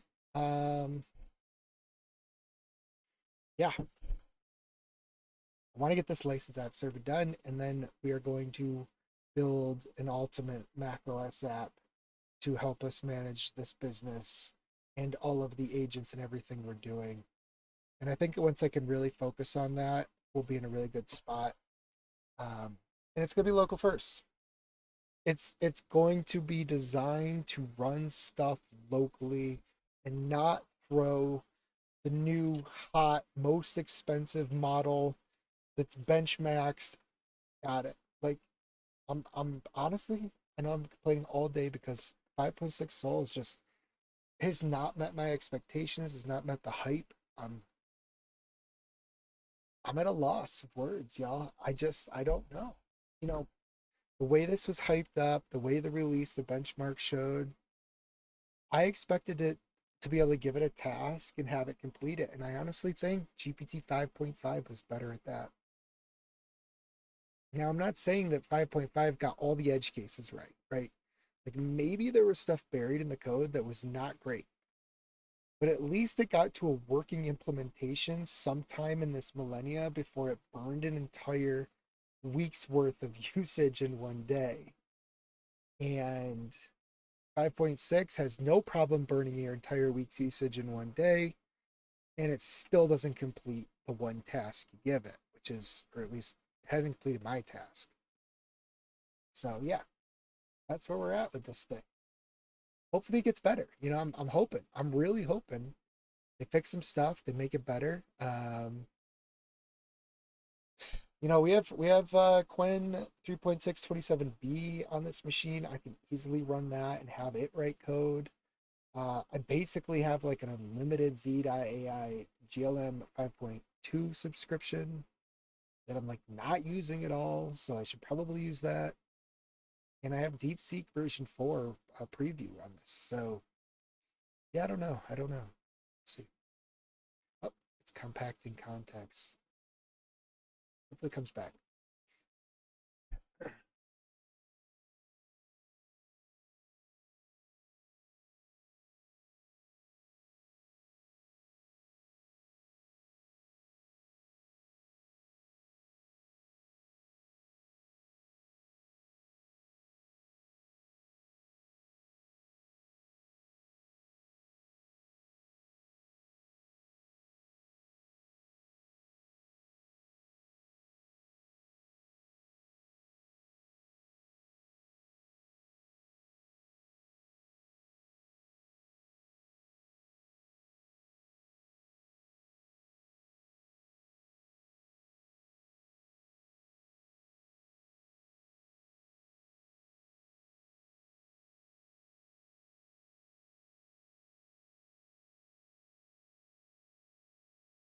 One thing is for absolute sure, the GPT Codex app uses like all my GPU, and then when I minimize it, it goes away.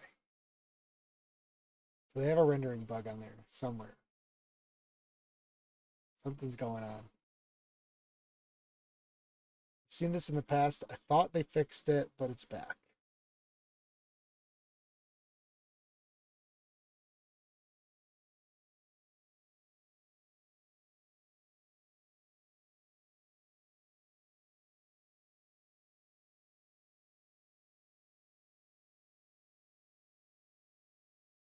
All right, where are we at on power? Maybe I'll just turn this.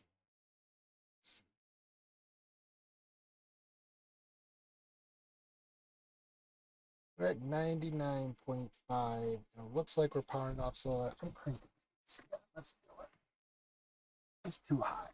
I'll be right back.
So I also,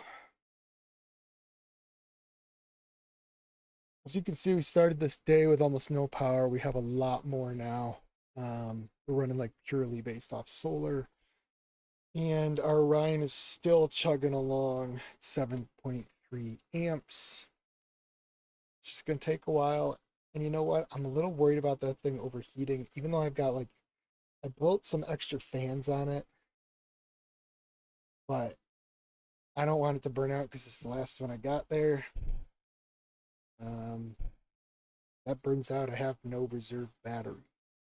So we're gonna run the AC and cool it off in here a little bit. 92 degrees now. We're down to. It will drop even faster.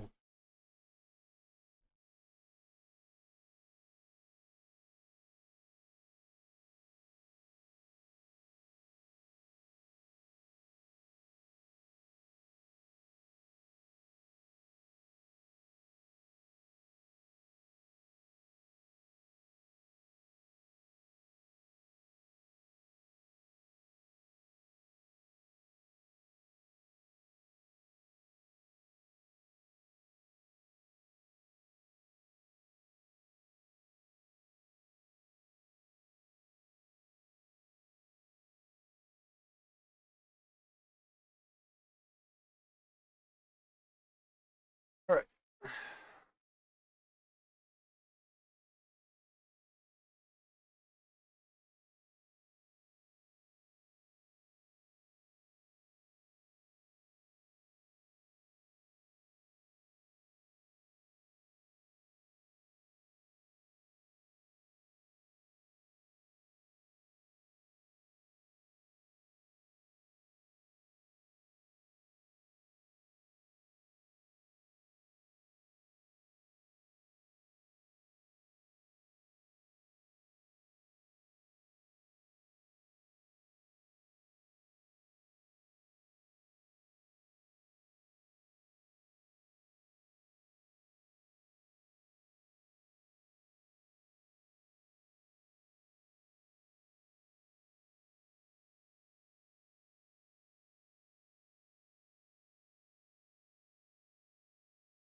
Something I want to do over here is get a new skill. So I think what we need to do is do this.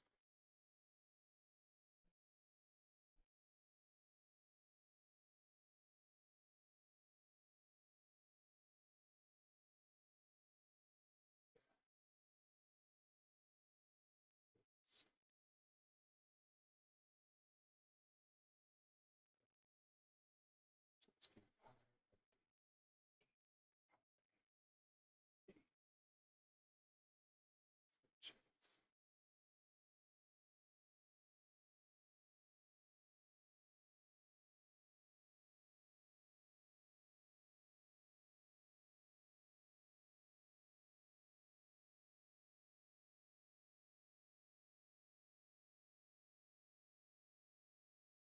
now, I want this skill to be used by GPT 5.6.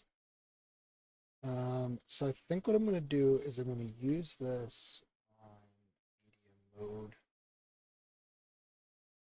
and we're going to go.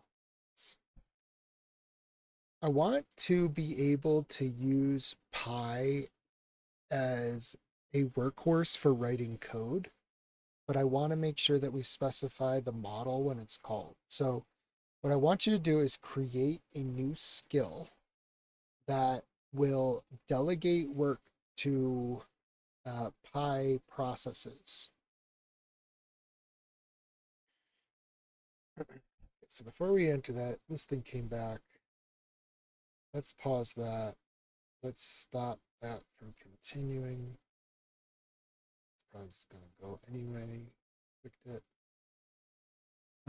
Let's see. Okay, so the original seller-owned stripe design is substantially implemented. Roughly 99%. Yeah, okay.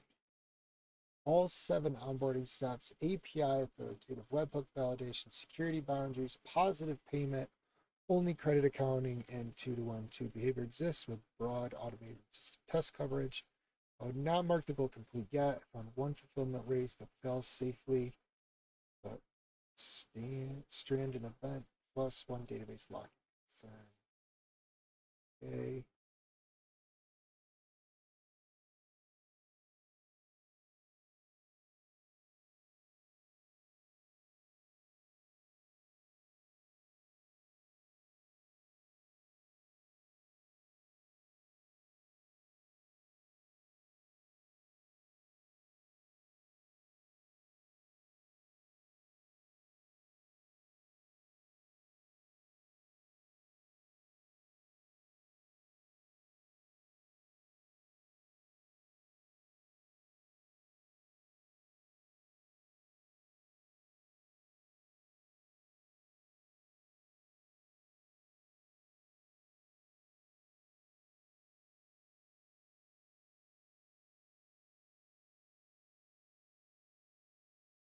Okay, I don't want you to do any of this work yourself. I want to delegate, I want you to come back to me with options or your recommendations really just for fixing these things.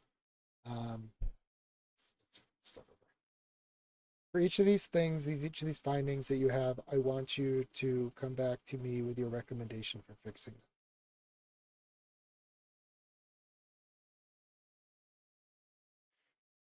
Then I don't want you to do this work yourself. I want you to delegate the work to subagents for them to work on it.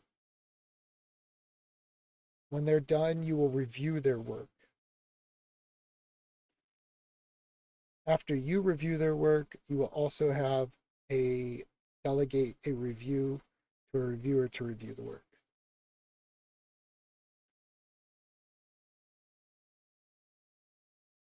You should also create Git commits and push them up as the work comes back as done from subagents. Everything is in scope that has changed on this branch. Don't say that something was pre-existing because there was nothing pre-existing problems. You're the only one working on this stuff in this work tree.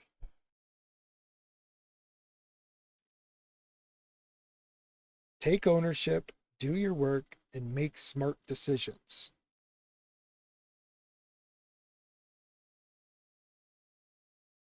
See what it does. And I feel like these are things like you just say as a manager to someone. Maybe hopefully they'll work. I have no idea. Let's go back to this other thing. I want to be able to use Pi as a workhorse for writing code. I want to make sure that we specify the model called. This skill may be used outside of the Pi harness. Meaning someone may just call this via a bash command from somewhere else, possibly even in another harness. Not abashed. Bash.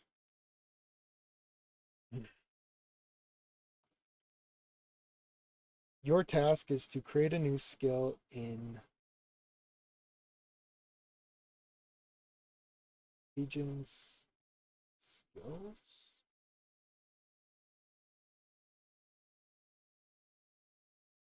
Do not make the description overly verbose, but make it clear when it should be used.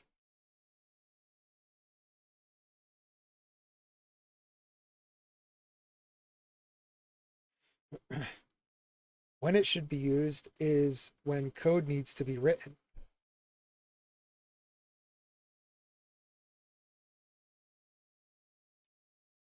Should not be used for reviewing code. I think what we should do is go look at Pi and just see what the things are that we need to pass. So we want to make sure we pass the model. So it should be like this. Uh,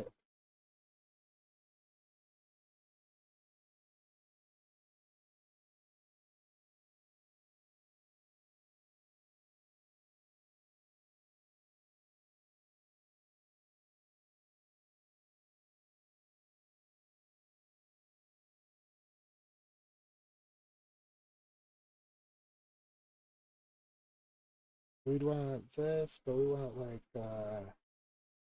ZAI, and we want it to be GLM 5.2. What's the other thing?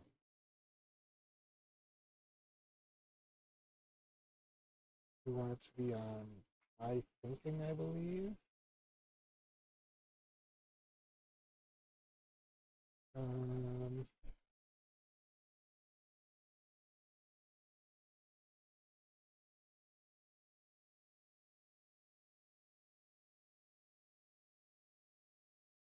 we do not want to keep session, so no session. And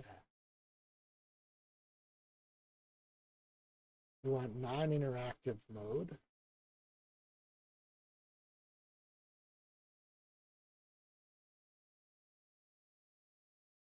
I don't know what mode we want, probably text. Um,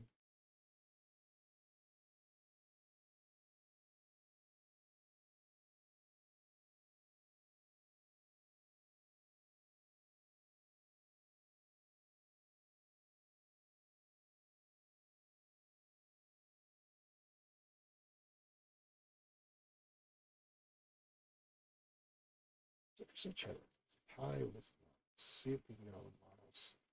Okay, so we want ZAI GLM 5.2. That's what we want. Great. Let's see.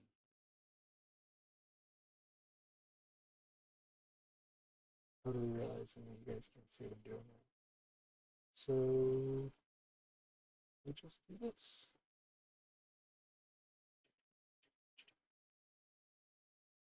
All right, so basically, we're going to prompt this thing. We're going to say we want this thing, and then we're going to want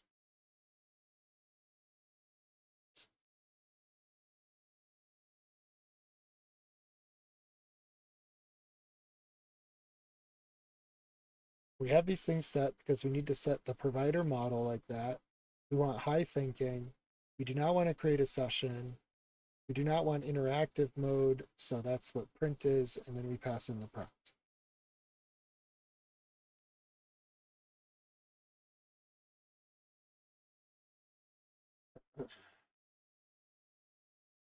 Okay. Let's see if it creates a skill and can do it the right way.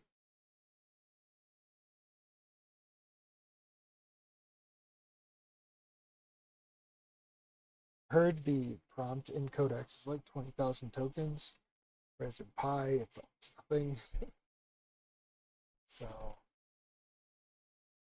I don't know. Maybe it'll work. Maybe this just works better in Pi. We'll see. Who knows? But either way, I'm gonna have this skill, and then hopefully, um, our 5.6 Soul, which seems to be not so good at writing code, will delegate writing code to our code workers.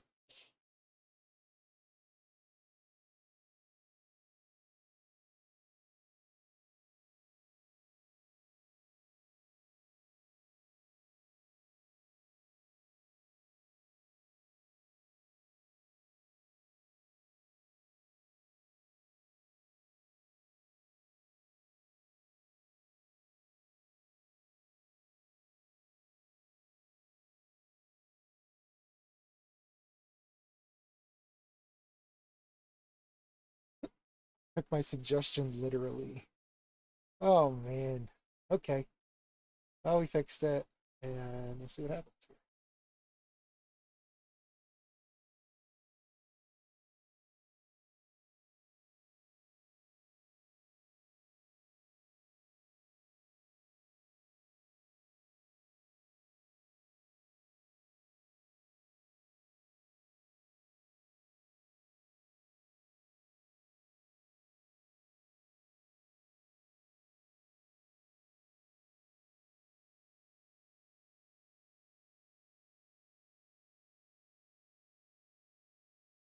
All right, so that did that. Make sure you commit, push up the changes in that skills repository.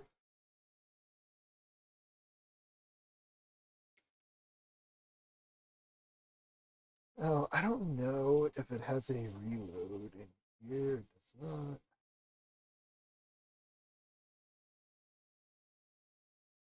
I'm gonna have to restart Codex. The Codex app in order to pick up the skill.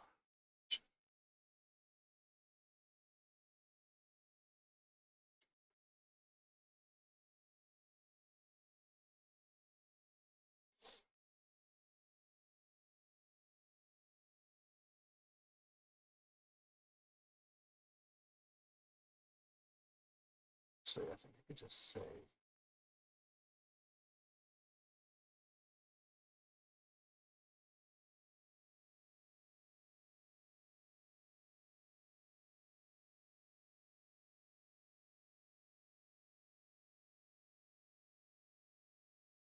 cue that up.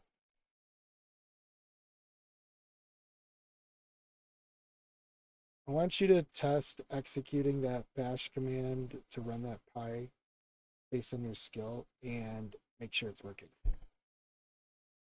Just say like hello as the prompt or something.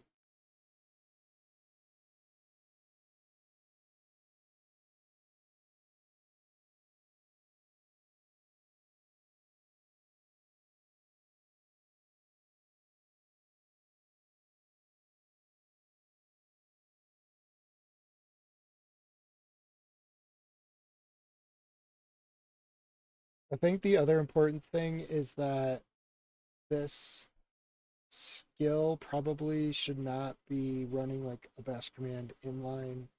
We should be running these as like background processes and waiting for them to finish. So if the agent harness has the way of running a process in the background, then it should do that. It will get notified when it finishes. That way the harness or the agent running that harness can continue doing other meaningful work while this is running.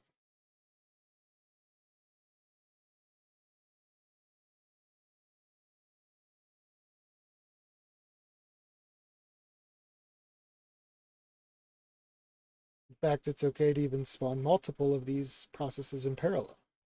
Delegate different tasks to each one. I want you to update the skill with this information.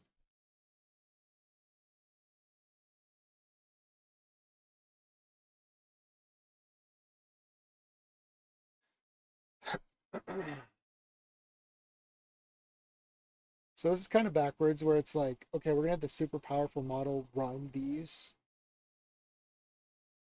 I think we would do better with tokens if we had GLM 5.2 doing the general running and then delegating like reviews to the specific, GPT models.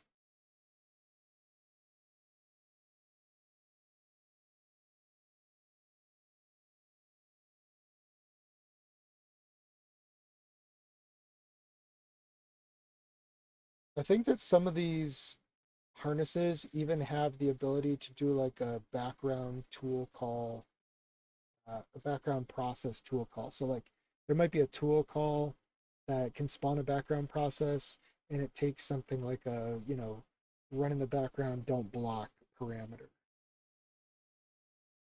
You should mention that in the skill in case the harness that is reading the skill has that ability.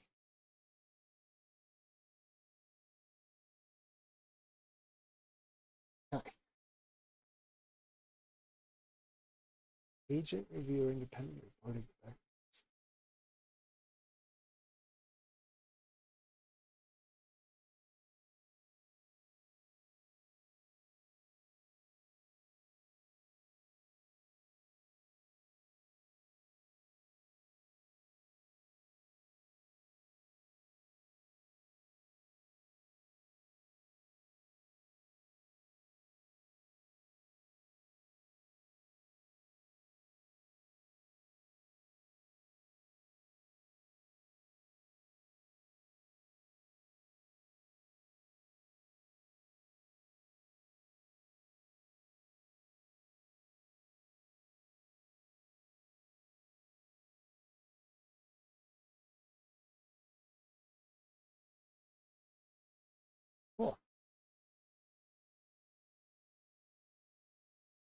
I want you to create a git commit, commit the changes in the skills repository and push them up if you haven't already.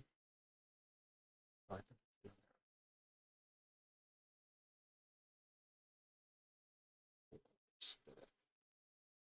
I think this GPT 5.6 Soul model actually just runs so much better in the Pi harness than it does in the actual Codex app.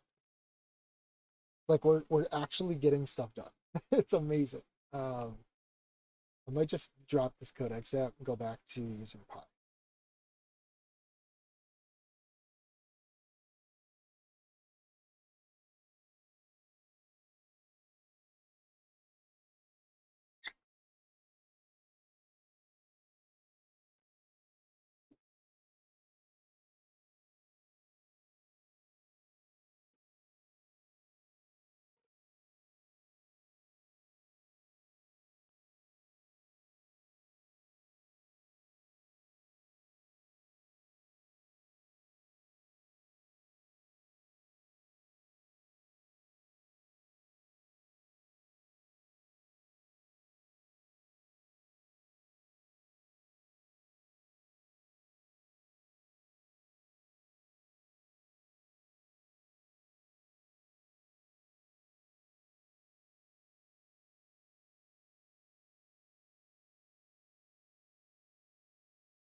I'm gonna pause this poll until I'm gonna restart this so I can actually just start using this skill.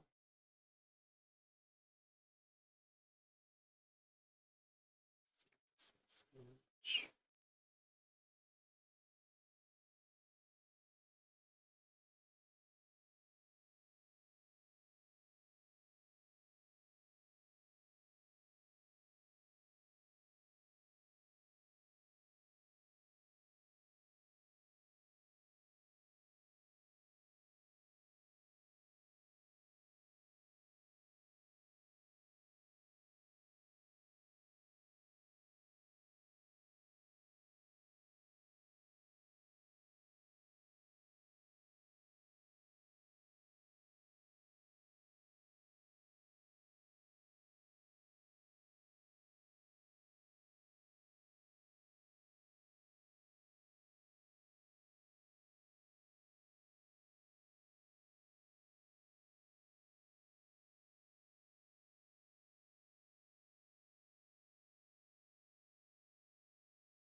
Okay, so we are in the updated code writer.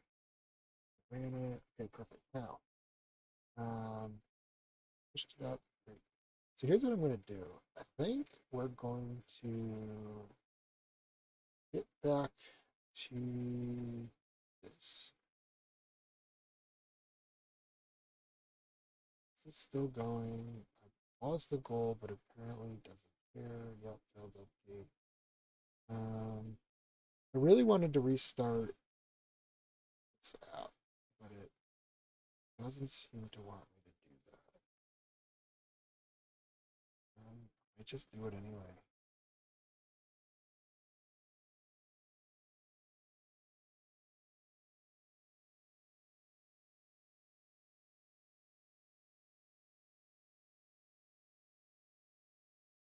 Just reset my goal because I clicked pause.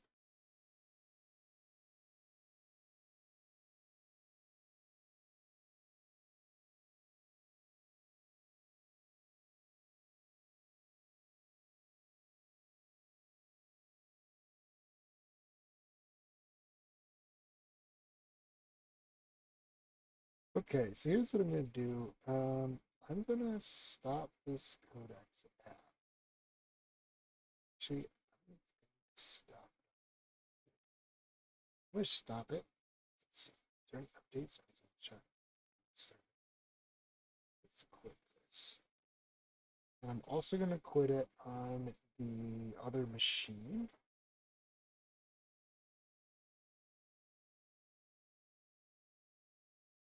Okay, now we're gonna restart it up because we created that skill. I want it to use that skill. Write code going forward. So now that this is back up and running, we'll just resume the goals on things.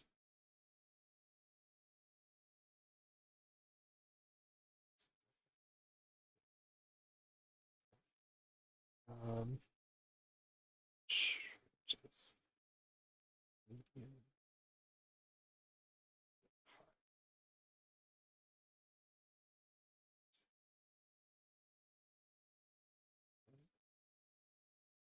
This one we want. Okay, so the goal is running. It should come back up. Start working. Let's bring up our Codex app again. And I think what we're gonna have to see is if OBS is gonna attach to this window for us automatically, because I have no idea. Fingers crossed. Is it gonna do it for us? Nope. Okay. Let's get that back up. So Codex.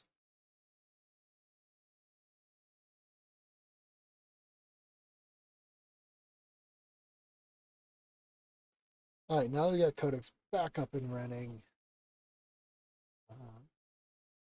You guys do not need to be looking at that stuff. But here's what we got. I have added this new skill now so that the agent will be a master orchestrator and it will then try to delegate tasks as sub processes to Pi from inside this ChatGPT Codex app. It used to just be Codex, now it's ChatGPT, killing me. But hopefully it will delegate and use it to write code now. So what I'm going to do is actually put this into our goals so that it stays persisted.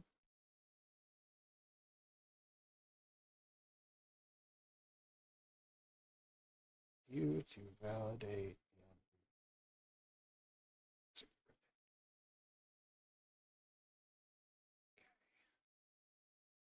Save that. And I think what we'll do is maybe I do this in like our other.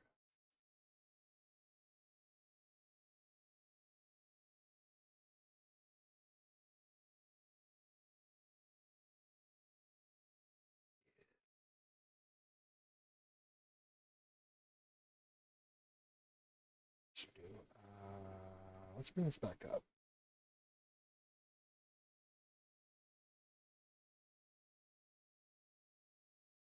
I want you to make sure that the skill includes that the agent should be prompted to never create a new work tree or a new branch. That's already has all of that and should just work directly in the files that it is running from.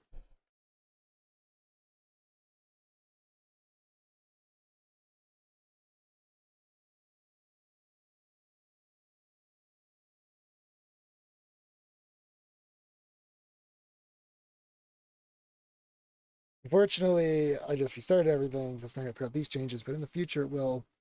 Now we have this nice work tree guard, but hopefully this little prompt thing will also help so it doesn't create new work trees.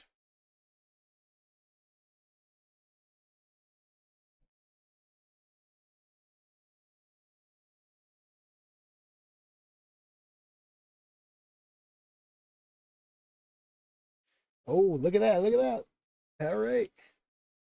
New skill changes the implementation mechanism. I've stopped the previous writer before it made the follow-up edits. I'm switching this correction to the required background PyWorker with the exact GLM 5.2 high thinking configuration. The worker will own the code and regression tests. I'll inspect its diff and route the results back through the independent review. Perfect. Okay, so now what I want to know is if we switch to, we're in Pi. Wait, we go to that GLM model. What's the thinking? It's high XI. Oh, maybe I should have set the XI. Yeah. I want you to change the thinking on that skill from high to X high.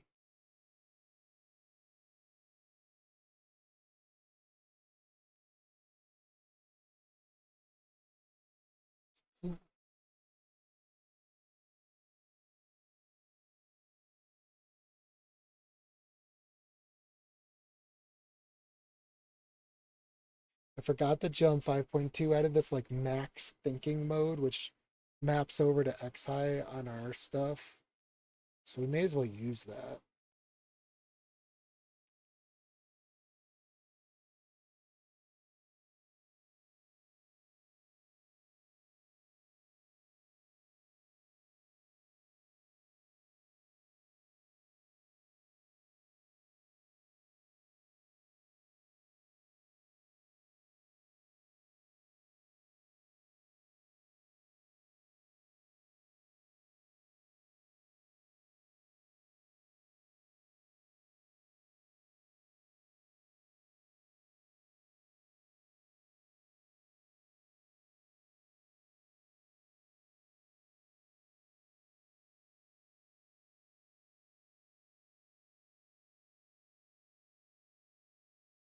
I have no idea if this is going to save us tokens. Hopefully it will. I do know one thing is for sure that GLM 5.2 is just an absolute get shit done model. I point this thing at something, I give it a goal, and I just let it rip. And it writes decent code. I think it misses some edge cases, which hopefully our like parent reviewer on X High here, Priscilla, is gonna pick up. Um, we'll see.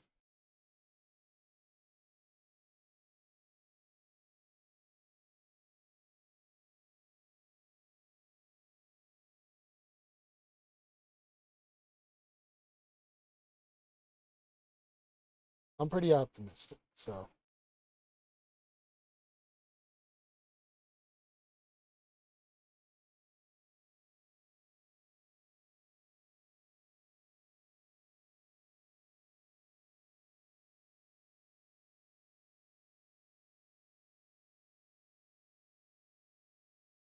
we are now in hour 8 of this live stream. If you're just joining us, I live in a van. This whole stream is coming to you off grid, over solar, over Starlink Mini. and we are writing a license app server thing that allows us to sell macOS apps, and anyone else who wants to sell a macOS app will be easily able to upload their macOS app, cut a release, whatever it is, and have people purchase it from their landing page, and then we do the fulfillment through the license app server to send the buyer, customer that purchased the macOS app, their license key so they can put it in, and all of the awesome paid features that you're going to put into your macOS app that you're building will now be available to the people that have purchased your app. That, my friends, is what we have been building. We are on day 10. Holy smokes, it's been a while to get this done. It's going to be interesting to see what happens now that we're delegating to this GLM 5.2 sub agent. I have an insane amount of GLM 5.2 usage available. So hopefully this just gets, hopefully this goes a little faster and it will implement things properly. We'll see.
Also, if you are just joining us, make sure you go like and subscribe these videos, especially on YouTube, please.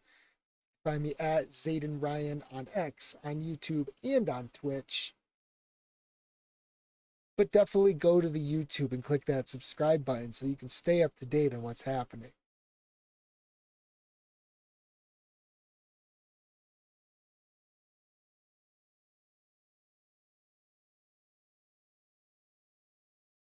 Especially if you're a macOS app developer and you want to sell your apps. Because I've got the next iteration of what is going to be probably the best way to sell your macOS app. I've looked at all the solutions. I've done huge competitive analysis. If you look at my X post, you'll see there's some replies to some people on there about, what's my what do I offer? What is license.dev going to actually offer that is better than other products out there, like Lemon Squeezy, like some of these other ones. And you go back and you watch some of these other uh, days where we've been working on this, you'll find out what those things are. If you don't want to do that, just point your agent at it and tell it to give you a summary of the transcript of the video, and you'll know. Um, But yeah, there's definitely some awesome things in there. You know, I'm trying to make this more friendly to indie developers. I'm not trying to gatekeep this. If you want to take all your data and your license and everything, I've already built that out. The click of the button, you can get off of my platform and you can go build your own. You could actually go watch this live stream and go rebuild this whole platform if that's what you want to do. Now, it's taking me 10 days, so hopefully it will take you less, but we'll see. All right, where are we at? Let's see what it says. Replacement fulfillment reviewer found two P1 gaps.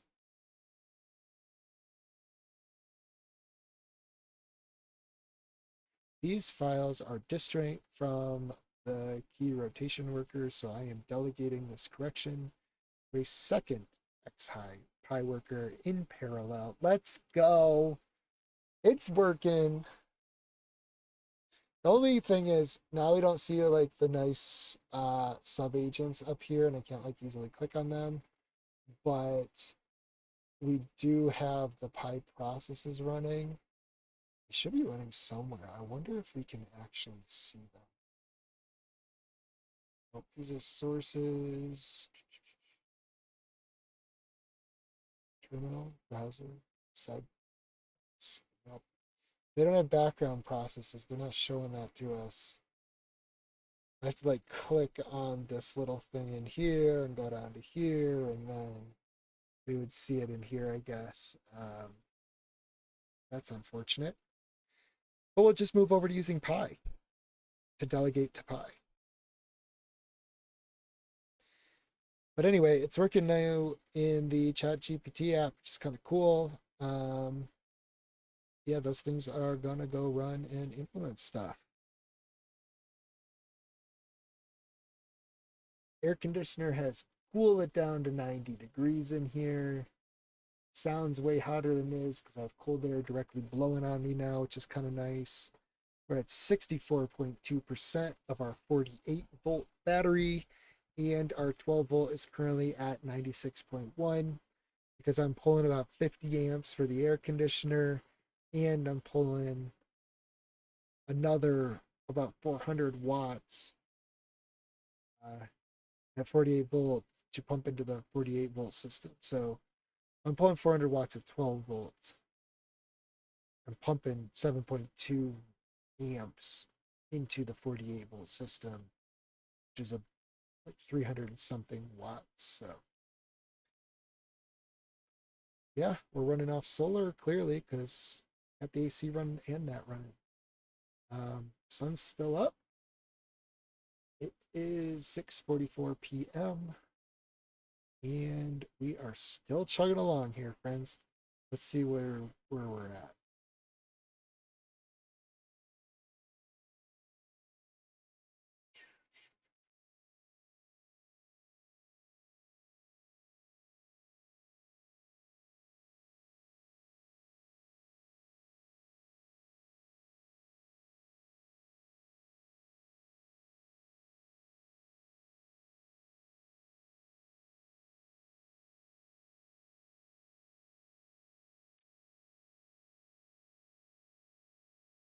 We're cooking up some gnats out here.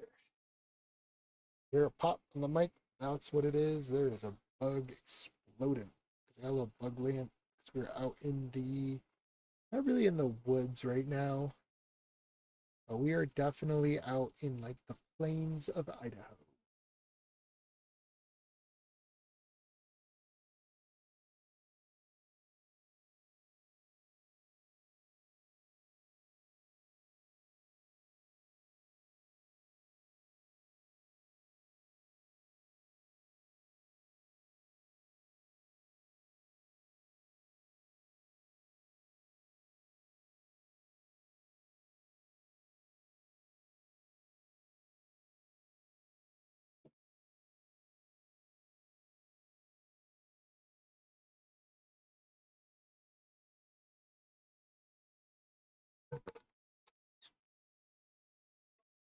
I think what we need to keep an eye on though is this context window here, because if this is filling up, while the other agent is doing work, then that means this is ingesting the other agent's work.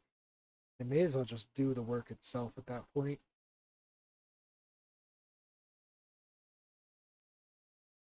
Doesn't look like it's changing. 103,000 tokens. Let's see what happens.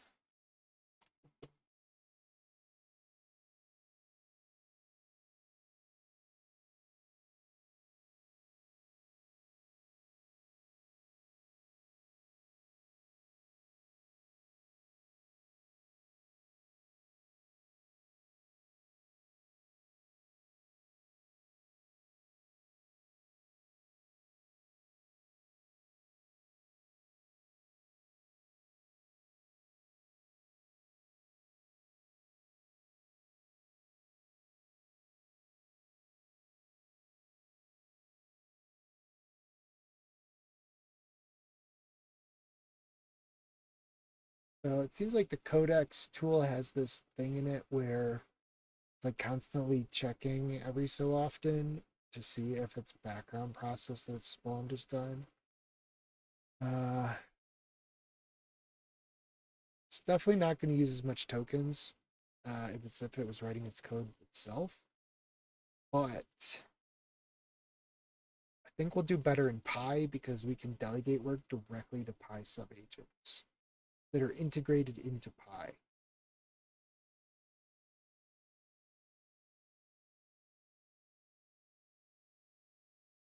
And also have GLM 5.2 driving everything and then just having Sol do reviewers.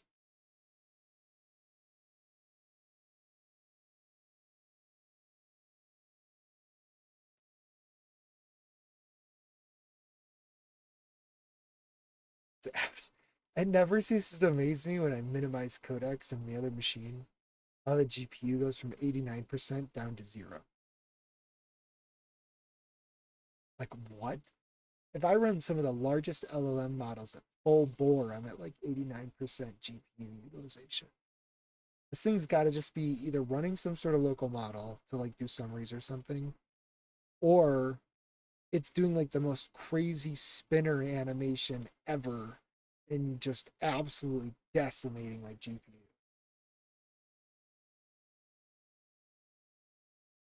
I don't understand. For a company that has basically unlimited AI usage, why do they not just spin up a bunch of AIs to review their own code?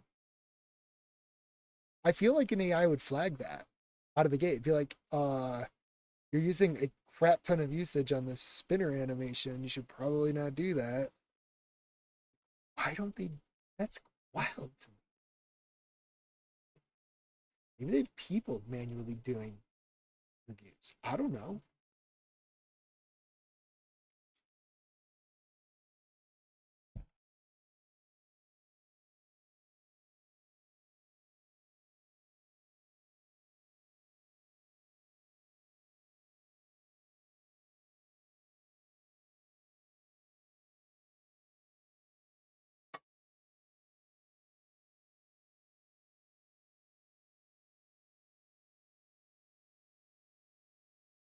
It seems like you're pulling the process, you're constantly like checking on it, and I don't want you to do that at all. Is there a way that you can spawn processes and just get notified when it's done?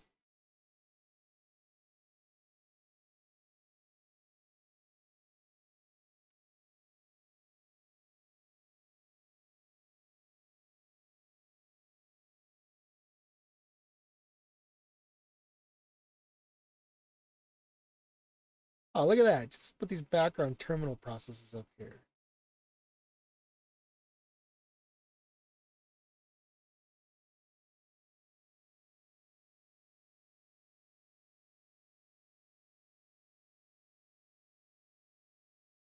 No output yet.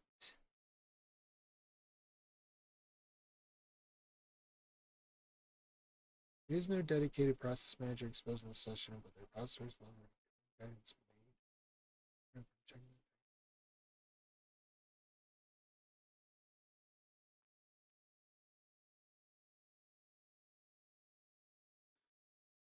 Well, I think what we could do is just uh run like a bash command or something to like completely block you from doing other stuff. Maybe like wait on the pid or something. I don't know.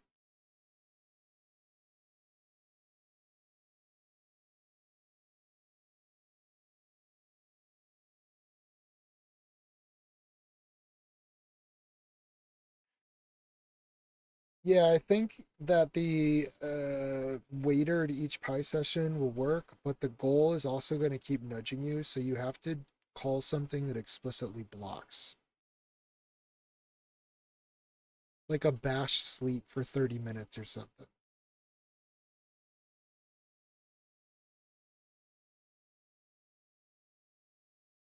Or like a wait on the pid. I don't know.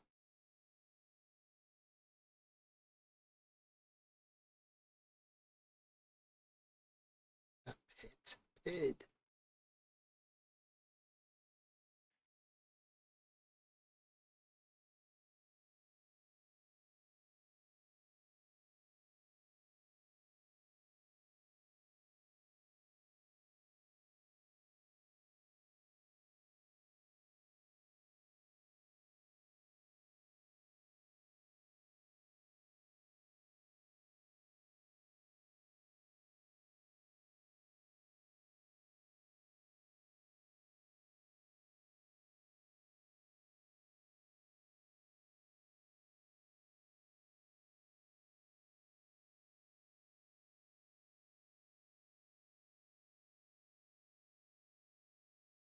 Looks like the other worker finished.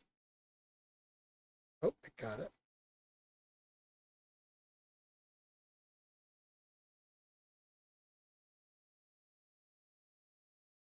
How much of the context did you fill up doing that?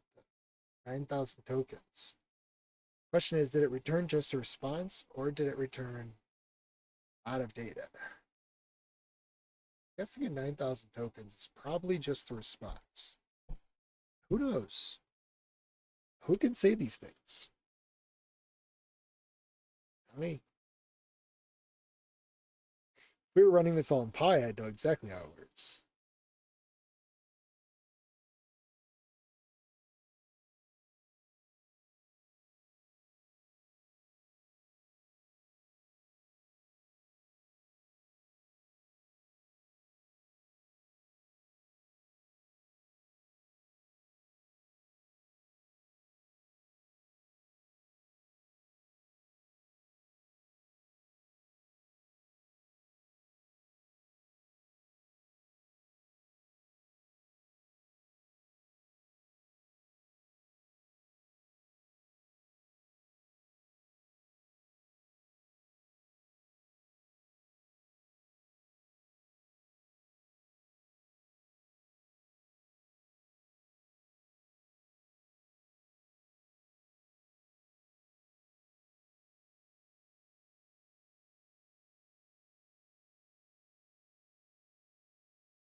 Fortunately, I think it's going to update the skill and basically um,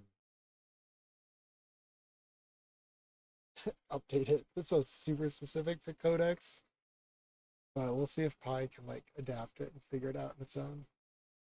We have an extension called Pi subprocess. They forked, I think, from the main one, but it allows us to do something similar where we can spawn subprocesses.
I think you need to make it clear that the prompt instructions to the subagent need to be very detailed with background information because the subagent will not have access to the parent's context to understand what the parent was doing. So it's like a newborn child, and when the parent spawns the subagent to work on this stuff via this, Pi skill that we created for code writer, it should include all of the background on what's been working on, what needs to be done, how it should do it, and so forth. That all needs to go into the prompt when the Pi command is run as a background process. I also updated this skill already, so you might want to read it real quick before you make any modifications to it.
If the parent wants to, it should also specify like files that it's been working on or files that the subagent that's delegating the code writer work to should be using to implement the code.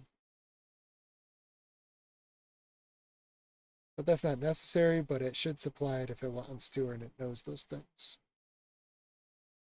If it's working from a roadmap or a spec file, it should also reference those files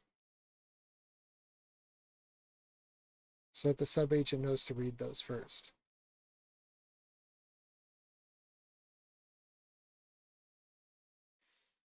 So now we just like iterate on this skill until it gets better and better, I guess.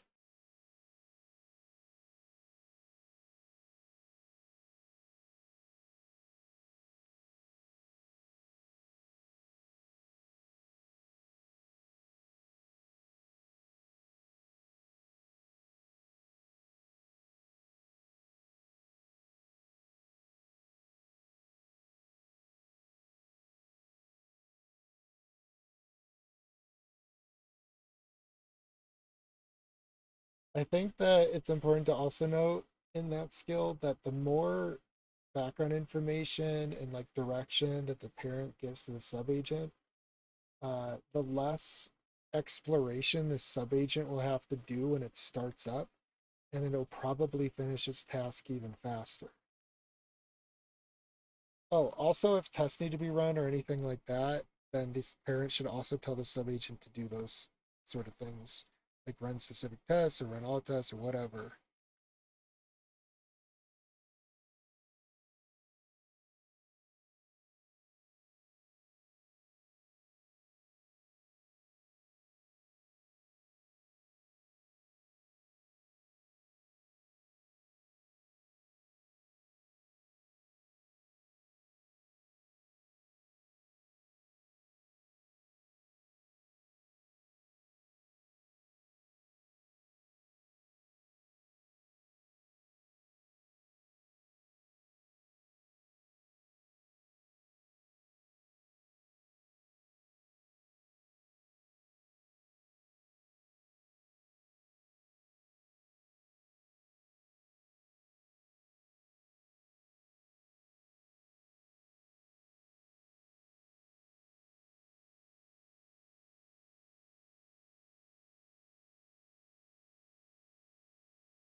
You commit and push that up.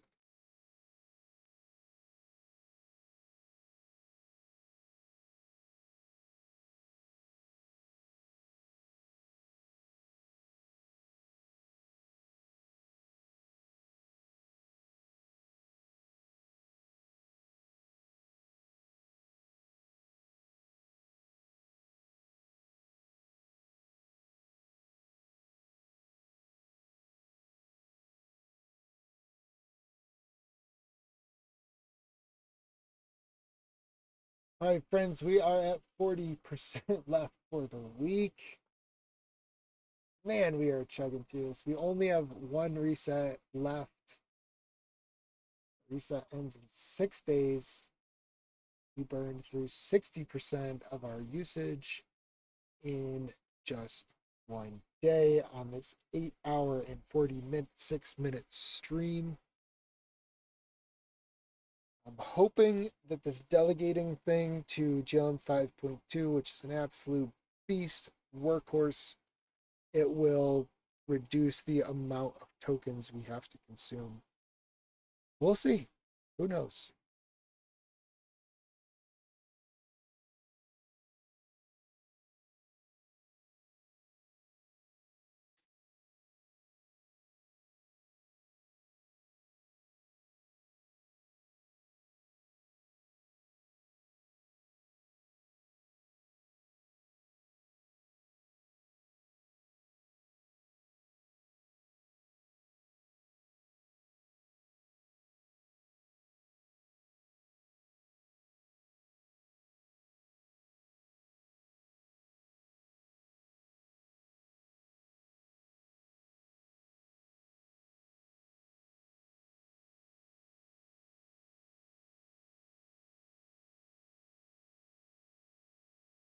Maybe I should have had it like create sessions so I could go tell them and follow along. It's impossible to see what's happening in here. Like this, I don't think I'm gonna get anything. Yeah, because it's not like streaming the output back. It's gonna give me like one giant bulk response back. Thanks. So what it's doing is kind of a black box. I want you to update the skill one more time and make sure that when the subagent returns and it's done doing its work, that the parent uh, outputs a summary to us about what it did, and um, if there's anything that needs to be adjusted about what it did or anything like that. That way I get an update when the subagent's done, because I can't see what the subagent's doing. So I don't want to tell it that.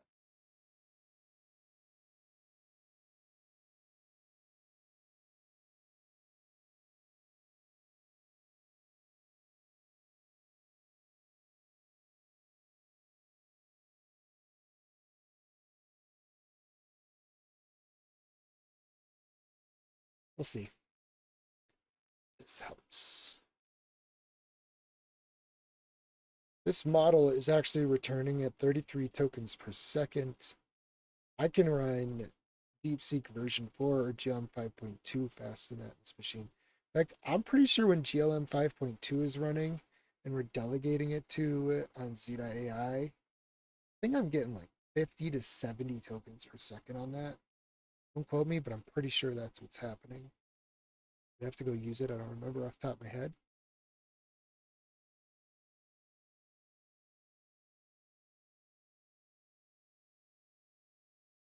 But yeah, these things have been hammering it. I have 3 codec sessions that have now been using this skill to do all the code writing.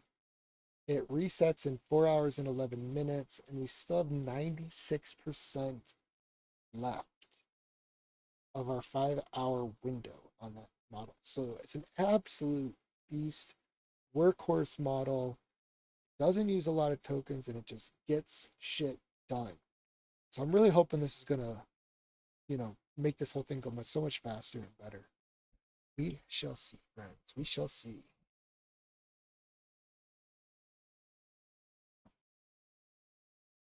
It's definitely less exciting.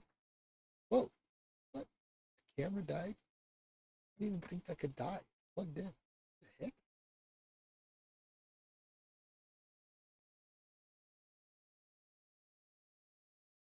Wow.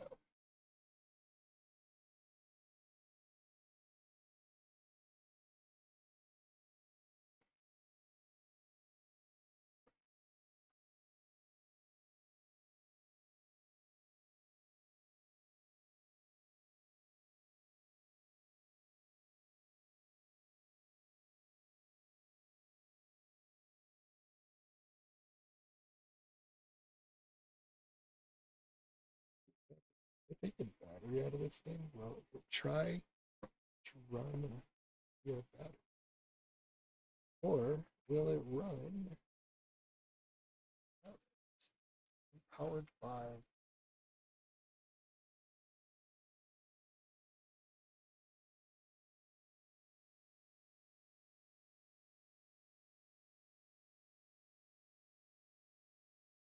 would appear that it does not run without the battery.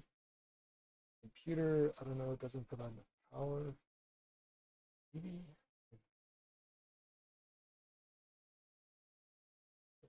power. It just doesn't fry.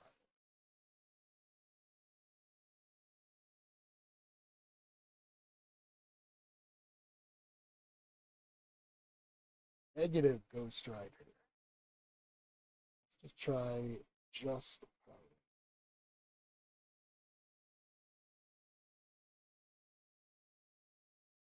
Holy smokes. Okay.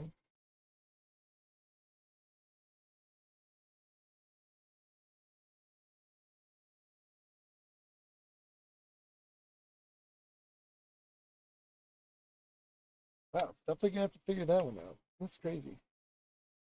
So my camera battery dies while I'm streaming. It doesn't charge while the camera's on. Hmm. Looks like 9 hours might be our limit for our streams.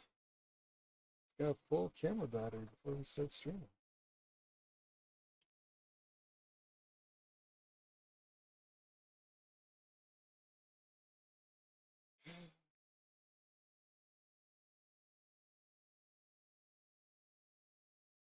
No battery? Charging. Directly off.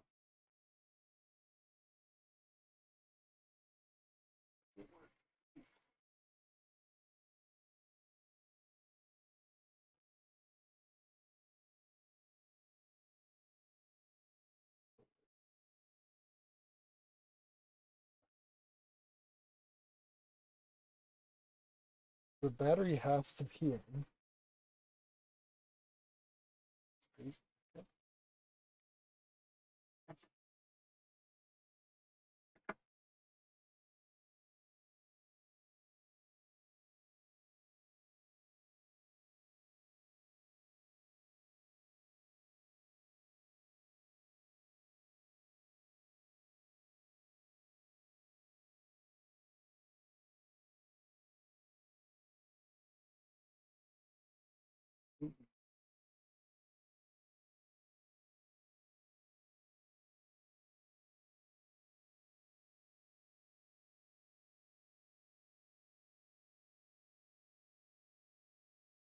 Will not charge.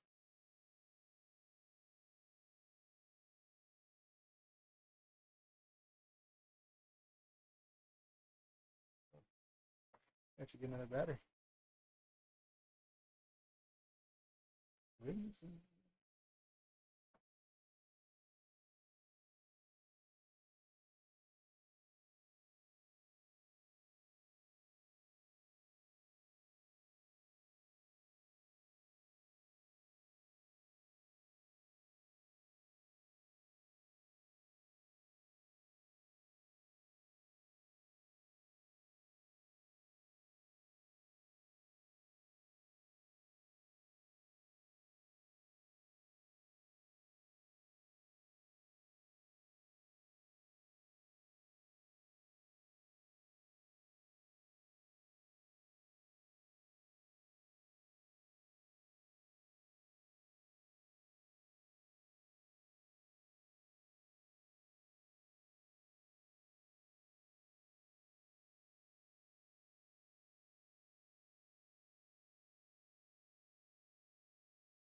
Well, friends, I might be at Price Street today. I'm not gonna have the camera on, I guess.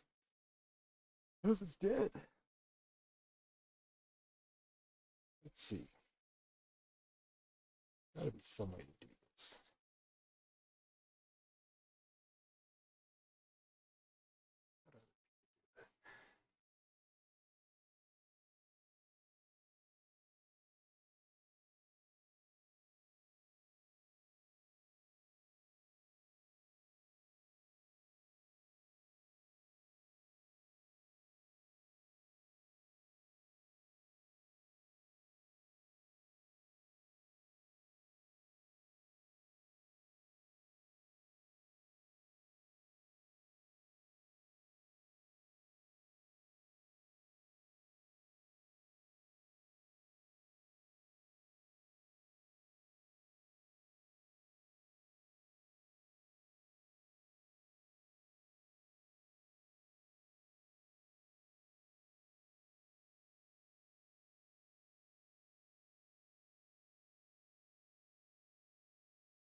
Actually, surprised that hasn't happened in a while.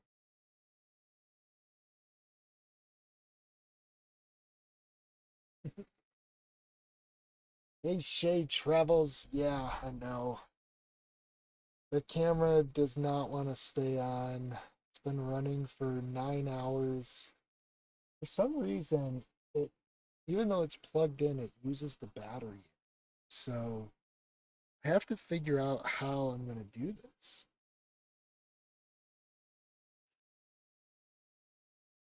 Oh no.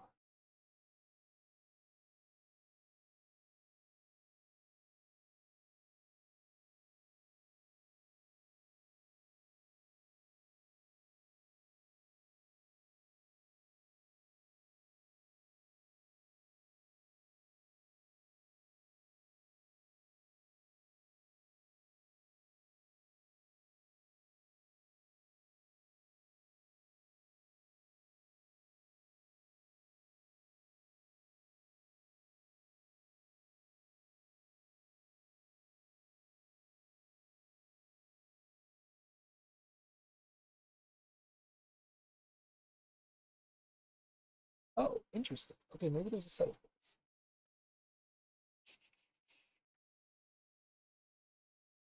Might just have to adjust this thing so that it uses power, power specifically. Yes, specific. Let's see what happens. So that is good. It's powering 15 watts to the camera.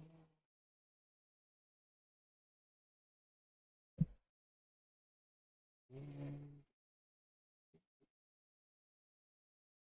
do this. Um,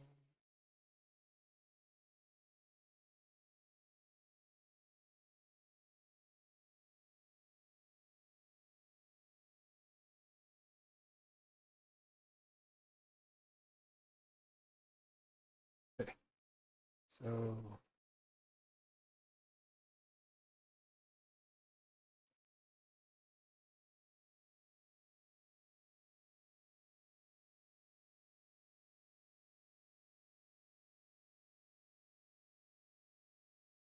no, it doesn't have that option. Oh no. Ugh.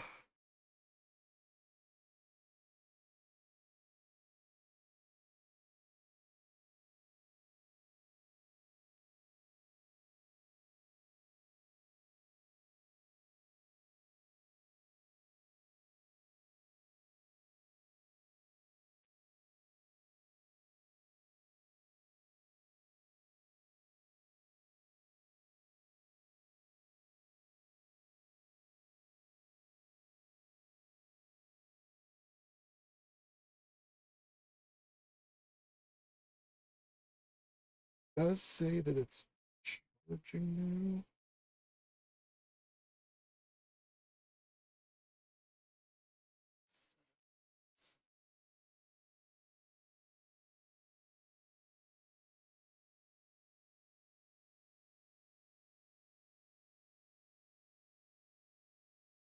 Yeah,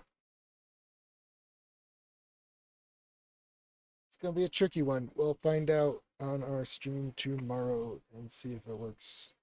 Right now, I'm just gonna leave it off and let it fully charge the battery.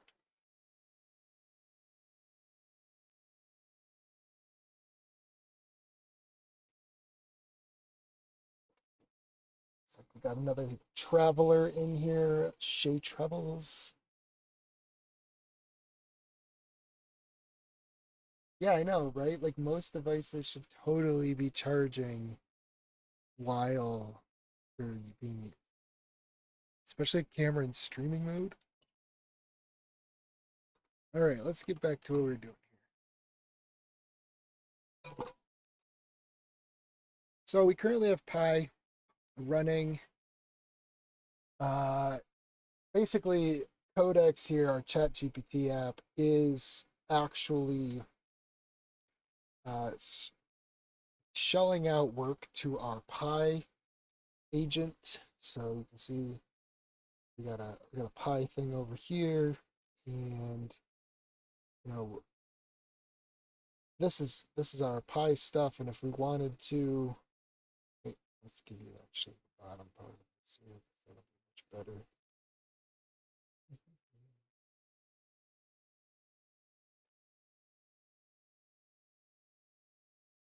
Right, so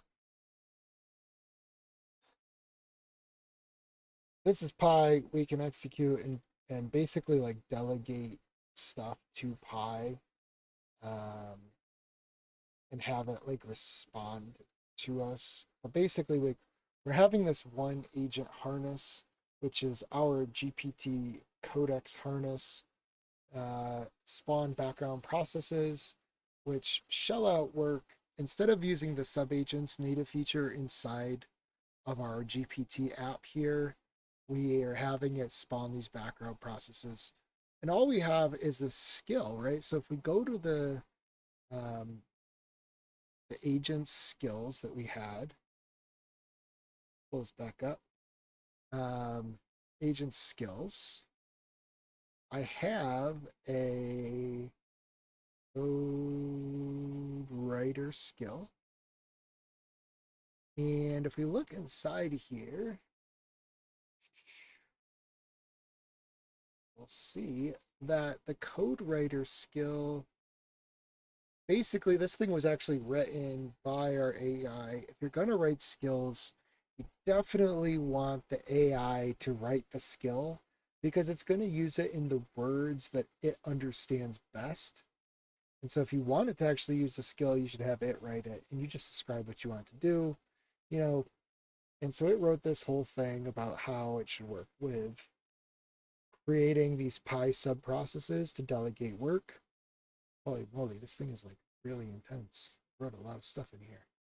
I was not expecting that much. I'm gonna have to tell it to be a little more succinct. But anyway, that will allow us to do that. Now, I think the new GPT model, as you can tell, has been making me a little frustrated. We haven't actually gotten a whole lot accomplished today, just because it just sits there forever, like not doing what we ask it to. So, GLM 5.2 is my get shit done model. It's delegating stuff to that model and it's going to return it back. And it's basically going to say, hey, here's what I did. And we could even go in here and we could see what's being done, right? Like these are the files that it's modifying. So if I were to do like a get diff, I can see all the changes that it's been making in here. And we could kind of follow along with it if we want to. But we don't need to because the Codex app actually has this built into it now. So we have all the files that we can see. We have the changes that it's making, like clearly making changes in real time because the UI is flashing in front of our eyes. So our license app server, that basically if you want to sell a macOS app and you want to, have it have a landing page, you want people to be able to buy it, want to automatically send the buyers the license key so that they can go and put the license key into their app to activate the paid features. You can easily do that. So it's basically going through all this right now.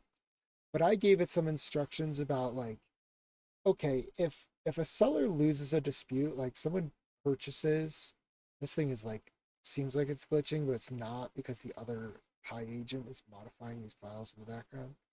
Um, if a seller loses a dispute, I don't want them to have to like pay a credit for that. I mean, they shouldn't have to. So what it's working on right now is fixing that kind of stuff to ensure that those sort of credits get refunded.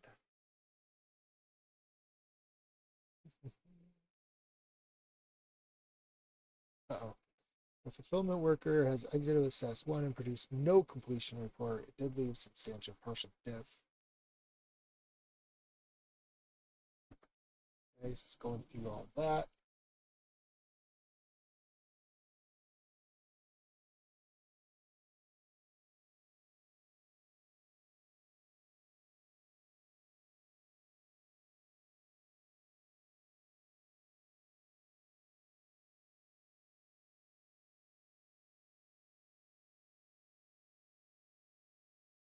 So anyway, I'm gonna let this run here for a few minutes and come back to it, take a little break, about 10 minutes, stretch my legs. When we get back, we'll review what the changes have made to make sure they're all good.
All right, you landlubbers, it is about that time.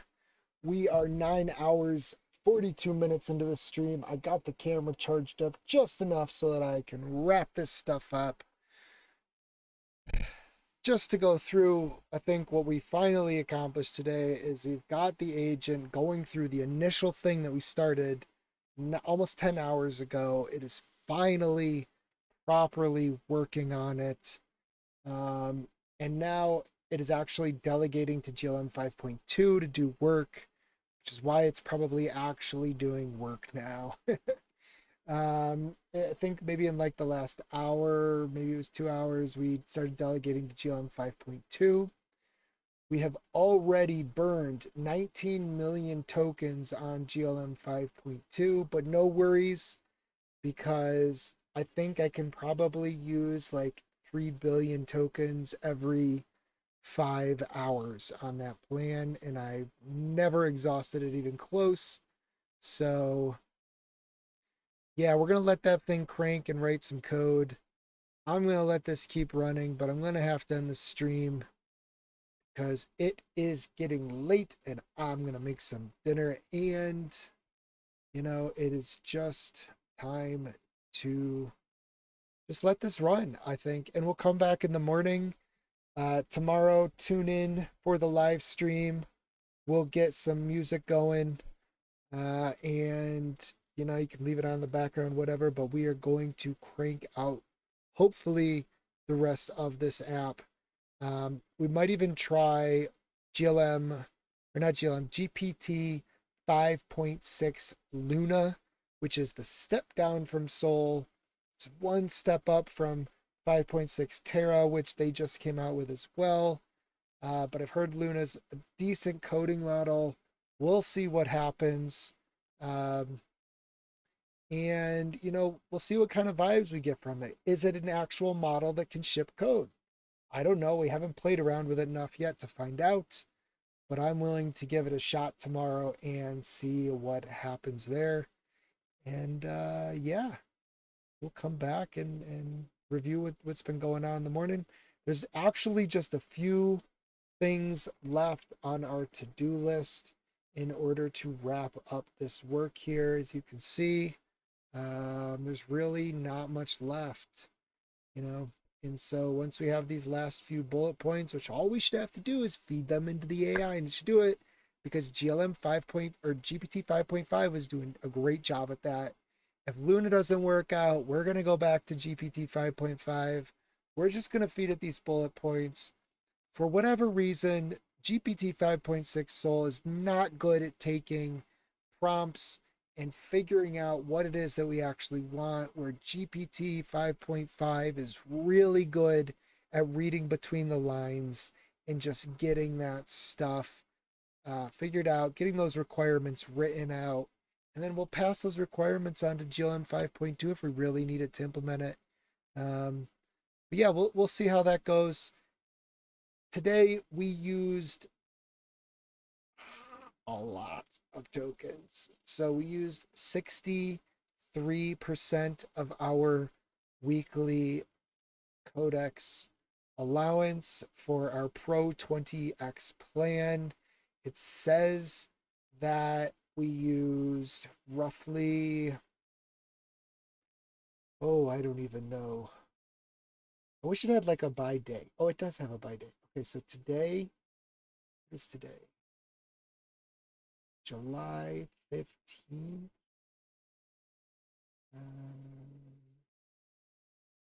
It's not in here. Let's see it. I was hoping it would tell me how many tokens we used today, but it is, for some reason, not keeping track of that and telling us, looks like, don't know. Saying 3.7 million latest tokens, but I have no idea what that's actually counting. I'm going to guess it's probably more in like the 500 million token range for today. But we'll see. Either way, y'all have been a great audience. Let's see, we got anything last things in the chat. Shay wants to know, how's it working with inertia? Inertia's pretty cool. Maybe I'll go over it at one of the streams, but it's it basically allows us to tie the Rails backend controllers into, you know, the React front end without having to do all of this ceremony between setting up, serialization and deserialization and refreshing views. Oh, we don't have to set up routers, any of that, right? Like the inertia Rails stuff, when we send a response back, it injects some uh, JavaScript into the page, or it's basically JSON into the page. It gets picked up by the inertia JavaScript, does the reload, does the automatic routing. We don't have to worry about any of that. The state stuff, it's just all super beautiful. And yeah, it really solves a lot of problems, especially if you're using an LLM to generate Rails stuff. So check it out if you haven't. Inertia JS with Ruby on Rails and React is pretty sweet.